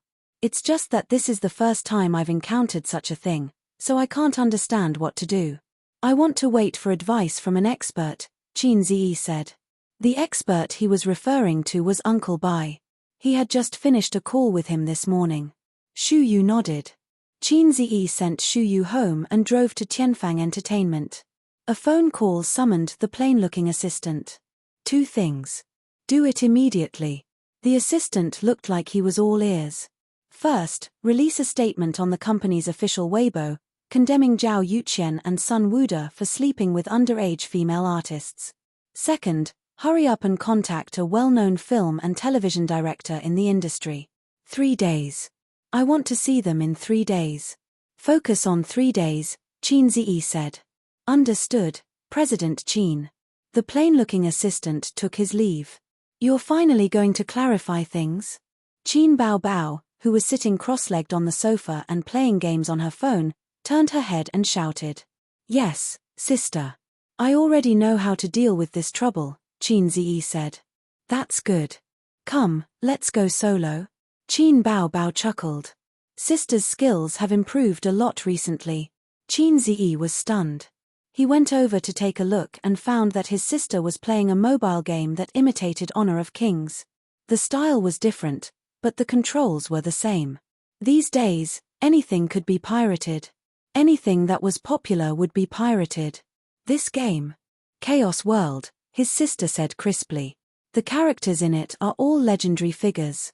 It's quite fun. The controls are the same as Honor of Kings. Last year, there was a mobile game called Honor of Kings that was very famous. However, Qinziyi and his sister did not play it because last year was a turning point in their lives. They both gave up on League of Legends. Who knew that period of time was the final glory of League of Legends? Thinking back, it was quite melancholy. After all, the siblings spent a year and a half of their youth in that game. What's so fun about this kind of imitation game? Qinziyi said disdainfully. Are you sure you don't want to play it? There are quite a lot of people playing it. Qin Bao Bao was dead. No, her game character was dead. She looked up at Qinziyi and said, it's a mobile game developed by Purple Crystal. Qinziyi, there was no game that could not be copied. If there was, then he would buy it. Sister Ziwei's impassioned voice rang in his ears. Sister Ziwei had finally taken that step. Let me download it and take a look, Qinziyi said. It was hard to believe. How long had it been? Wasn't making a game a waste of time? With a few clicks, 10 to 20 minutes would be over. Those who said they took more than half an hour were inexperienced. Because that was the ability of the Teddy Kidna Pregnant Me. Even if it was plagiarism, it would not be so fast. The only possibility was that Sister Ziwei had been planning this for a long time. That day, she was just reminding him. After all, whatever path the company took in the future, she had to inform him, the founder, loudly. Qinziyi thought to himself, damn, although I gave you Purple Crystal, Sister Ziwei, you can't let yourself go like this. Like Brother Ma, you will be criticized behind your back in the future. The company's network was fast. It downloaded in 10 seconds, registered, logged in. His sister pulled him to sit down and started the game excitedly. 2 people solo. The old rules were that the first to destroy 2 towers or die more than 3 times would be considered the loser. Qinziyi chose Genuanzi, a girl in a busty, crab, Taoist robe. God knows why Genuanzi was a girl. The designer may have some misunderstandings about primitive characters. While playing, he looked at the details of the skills. His sister played a mage. She stepped on a lotus platform, Guanyin in white fluttering clothes. The skills were very gorgeous. Lotus flowers and willow branches flew together. Qinziyi persisted for 2 minutes and was exhausted to death by his sister. Qin Bao Bao pinched his thumb and middle finger and gave out the signature thick laughter of a green tea bitch. Your sister is still your sister. Your uncle is still your uncle. Qinziyi curled his lips. In the next game, he was exhausted to death again, and then a tower was destroyed. Qinziyi died twice and lost a tower. Guanyin stepped on the lotus platform proudly. Suddenly, a girl jumped out from the grass diagonally. She simply used a set of combo moves and killed him instantly. Qin Bao Bao's eyes widened. Got it. Got it. Qin Bao Bao put away her pride and played seriously. But at this time, she was no longer playing under the tower. She had to follow the army line to Qin Zedi's second tower. Genuanzi burst out of the bushes again. Qin Bao Bao has learned his lesson this time. He has low HP and flashes away before he dies. Qinziyi followed her with displacement skills. He beat her all the way, killed her under the tower, flashed away, and pushed the tower. Qin Bao Bao bit her lip and stared. Bastard, I pushed your tower and chased after your sister halfway. The result of the solo game was undoubtedly Qin Zedi's victory. Qin Bao Bao's hand speed was good. She was better than other women, but she couldn't beat Qinziyi, who had a unique skill, the times are calling. Qinziyi patted his sister's shoulder and looked at her pouting expression. He said earnestly, your brother is still your brother, but he will occasionally become your father. Chapter 568. Then, Daddy, do you dare to play a second round? Qin Bao Bao was unconvinced. Wow, this daddy is so coquettish. Holy Paladin will definitely like it. Come on. Qinziyi said. The outcome was predictable. After familiarizing himself with the skill, Qin Ziyi finished off his sister as quickly as possible. I lost again. His sister knelt on the sofa, her body lying down softly with her butt sticking out. The dress wrapped around her round and perky butt, making it look like a full moon. Qin Ziyi thought of a picture he saw online for some reason. It was a girl's back view with an extremely perky, but that was no worse than his sister's. It was clear that there were still many awesome people in the world. There were endless beauties. There was a comment below, "This is the most beautiful but I've ever seen. Promise me, don't use it to poop." It exploded instantly, outshining everyone else. If this was applied to Qin Ziyi himself, this is the longest, thickest, and scariest weapon I've ever seen. Promise me, don't use it to pee. With that thought, Qin Ziyi smiled happily. After finishing the game, Qin Ziyi sent a message to Wang Zijin, "I've played the company's mobile game. Have they started making it long ago?" A few minutes later, Wang Zijin replied, "Yes, they've been making," guilty expression, "for 2 months. Sure enough, she's already started her horse learning plan behind my back." 2 months. Although Qin Ziyi didn't know much about online games and mobile games, he knew that making a mobile game in 2 months was as crazy as those authors who wrote 10,000 words a day. Considering that it was plagiarism, it was understandable. It was like writing a 3,000-word novel and typing a 3,000-word novel. Of course, the former was brainless, and the latter was faster. What do you expect? Nothing, it's just practice. If it's good, I'll continue to operate it. If not, I'll cut it. I've played the game. It's quite fun, and they put a lot of effort into making it. Hihi, because your sister killed 2 programmer apes to worship the heavens. Killing programmer apes was good. Programmer apes were the best offerings to worship the heavens. If there were programming apes in ancient times, there would be no need to worry about droughts and floods. They could guarantee a bountiful harvest every year.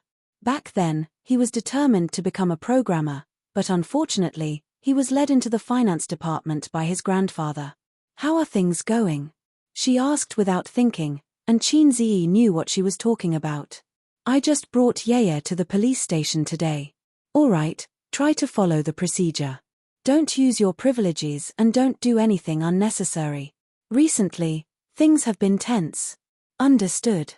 That afternoon, Tianfang Entertainment's official Weibo released a statement. On the night of August 22nd, Zhao Yuqian and Sun Wude used their power and authority to force our company's reserve female artist, a minor, to have sex with her. Our company's president, Qin Ziyi, rushed to the hotel to take the female artist away after hearing the news. Our company once again announces that from today onwards, any artist who cooperates with Zhao Yuqian and Sun Wude will forever be blacklisted by the company and all collaborations will be rejected. A few hundred words. Like a meteorite smashing into the already turbulent internet, it set off a huge wave. First, this Weibo post received widespread attention. The number of comments exceeded 10,000 in half an hour. Then it was reposted and became a trending topic on Weibo. Next to it was #Qin Ziyi beating people #. At night, all the major internet media platforms and mobile apps released articles and videos about this incident to gain popularity. This statement revealed 2 pieces of information. First, it indirectly explained the reason why Qin Ziyi beat people up. Second, Tianfang Entertainment wanted to ban Sun Wude and Zhao Yuqian. When the netizens saw this statement, they were all stunned. There was actually such an inside story behind the Qin Ziyi beating people up. They were all waiting for the follow-up of the incident. Unexpectedly, they received another piece of shocking news. All crows are black. The director and screenwriter are dogs. These 2 used to have unspoken rules with female celebrities. They have a criminal record. Zhao Yuqian and Sun Wude are scumbags. They won't even let an underage girl off.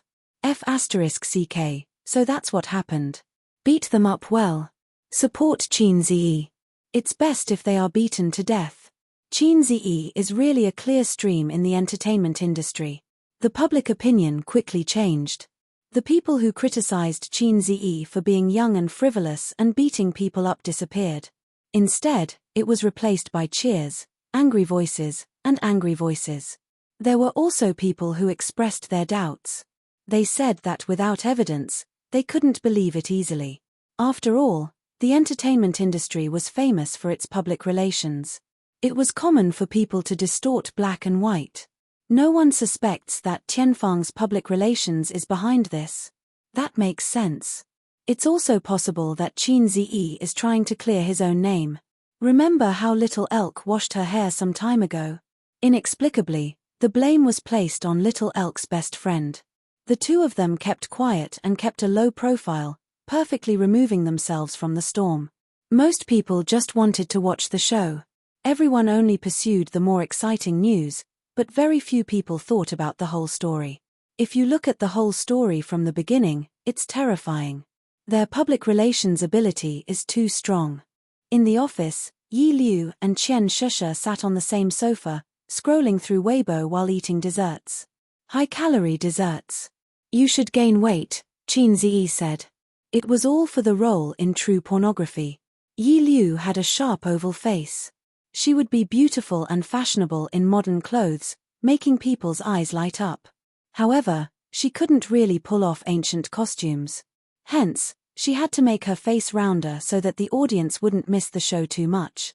Qian Shusha and Yi Liu were just acquaintances. They met when they were filming a variety show in Hangzhou. Ever since they were poached to join Tianfang, their relationship improved rapidly. They had the intention of hugging each other. The two talked about cosmetics and fashion. They went to the beauty salon and talked about Qin Ziyi. Weibo, look at Weibo. Qian Shusha screamed. What Weibo? Yi Liu asked and picked up her phone. Our company's official Weibo. Qian Shusha was excited. Yi Liu opened Weibo and checked the official Weibo. Her mouth opened slightly and her beautiful eyes widened. So that's why he hit someone. Yi Liu thought. CEO Qin is so domineering. He's going to ban Zhao Yuqian and Sun Wuda. Qian Shusha sighed and then frowned. These two are so disgusting. They won't even let an underage girl go. Because of this, the entire production process was stopped. While the two of them were studying the script, they were also worried about whether they could successfully start filming. If they started filming, would they be able to film well? Because of this, they even complained about Qin Ziyi. After all, he was the one who hit people. No one said what happened. Most of Tianfang's artists and employees only found out about the cause and effect of this when the company's official Weibo released the statement. Only he has such confidence and dominance. When he banned Zhao Yuqian, he rejected almost all of Star Art's artists. At the same time, it also ruined our chances of working with Star Art. Yi Liu said. But it gives you a sense of security, right? Qian Shusha said. Yi Liu nodded silently. Female artists like them felt especially safe when their boss was such a man. Because of the hidden rules in the entertainment industry, even if they could avoid it, they would be tired of dealing with it. When Qin Ziyi publicly expressed his attitude and set an example, would the other executives and directors still dare to openly violate the hidden rules? Unless they didn't want to continue working in Tianfang. But I'm also very disappointed. Qian Shusha smiled evilly. Such a handsome boss. If he doesn't want to sleep with me, I want to sleep with him. Yi Liu added, and talent. The two of them smiled at each other. It was like a man talking about a beautiful woman. She had big breasts and a perky butt. Then, they smiled at each other. In the afternoon, in the villa, Zhao Yuqian and Sun Wuda were drinking. Sun Wuda put down his phone. The netizens' comments just now made him very angry. What made him even angrier was that Qin Ziyi rejected the idea of compensating them privately. He's really fearless. The public opinion online is so big. Even if he has connections, can he remove himself from it? Yes, we're using the hidden rules. But is that illegal? Which law says that we can't use the hidden rules? Sun Wuda drank a mouthful of wine. Ban us? Zhao Yuqian sneered. Qin Ziyi is really arrogant. Who does he think he is? Guangming Bureau? Zhao Yuqian and Sun Wuda were from Star Art, but Tianfang Entertainment still wanted to ban them. How overbearing was that? Star Art's celebrities definitely wouldn't refuse to work with them. which meant that Tianfang and Star Art were going to turn against each other. The injury report isn't out yet? Zhao Yuqian asked. Sun Wuda, it'll be out tomorrow. There was something that he didn't say. In this day and age, everyone knew a little about the law. Even if they didn't know, they would still check it. Whether it was enough with minor injuries or not, they knew in their hearts. They weren't as confident as before. The doorbell rang. Zhao Youqian's wife walked past the study and the living room to open the door. There was a delivery man at the door. Zhao Yuqian, please sign for it. Zhao Youqian's wife signed for it and closed the door. He entered the study and threw the list on the table. It's yours. Zhao Yuqian ignored his wife. He took the list and opened it. 2 days ago, he was beaten up. His wife looked distressed and angry, because she didn't know why he was beaten up. Today, after Tianfang Entertainment's official Weibo released a statement, his wife exploded. Of course, she couldn't do anything. What could a woman who was a full-time housewife do? He bought the house, earned the money, and raised the children. What could she do? Opening the list and taking a look, Zhao Youqian's expression gradually froze. He looked at Sun Wuda, who was drinking leisurely, and said bitterly, the police station has issued a summons. What? Zhao Yuqian gritted his teeth. The police station has issued a summons. We have to go again. Why? Attempted rape.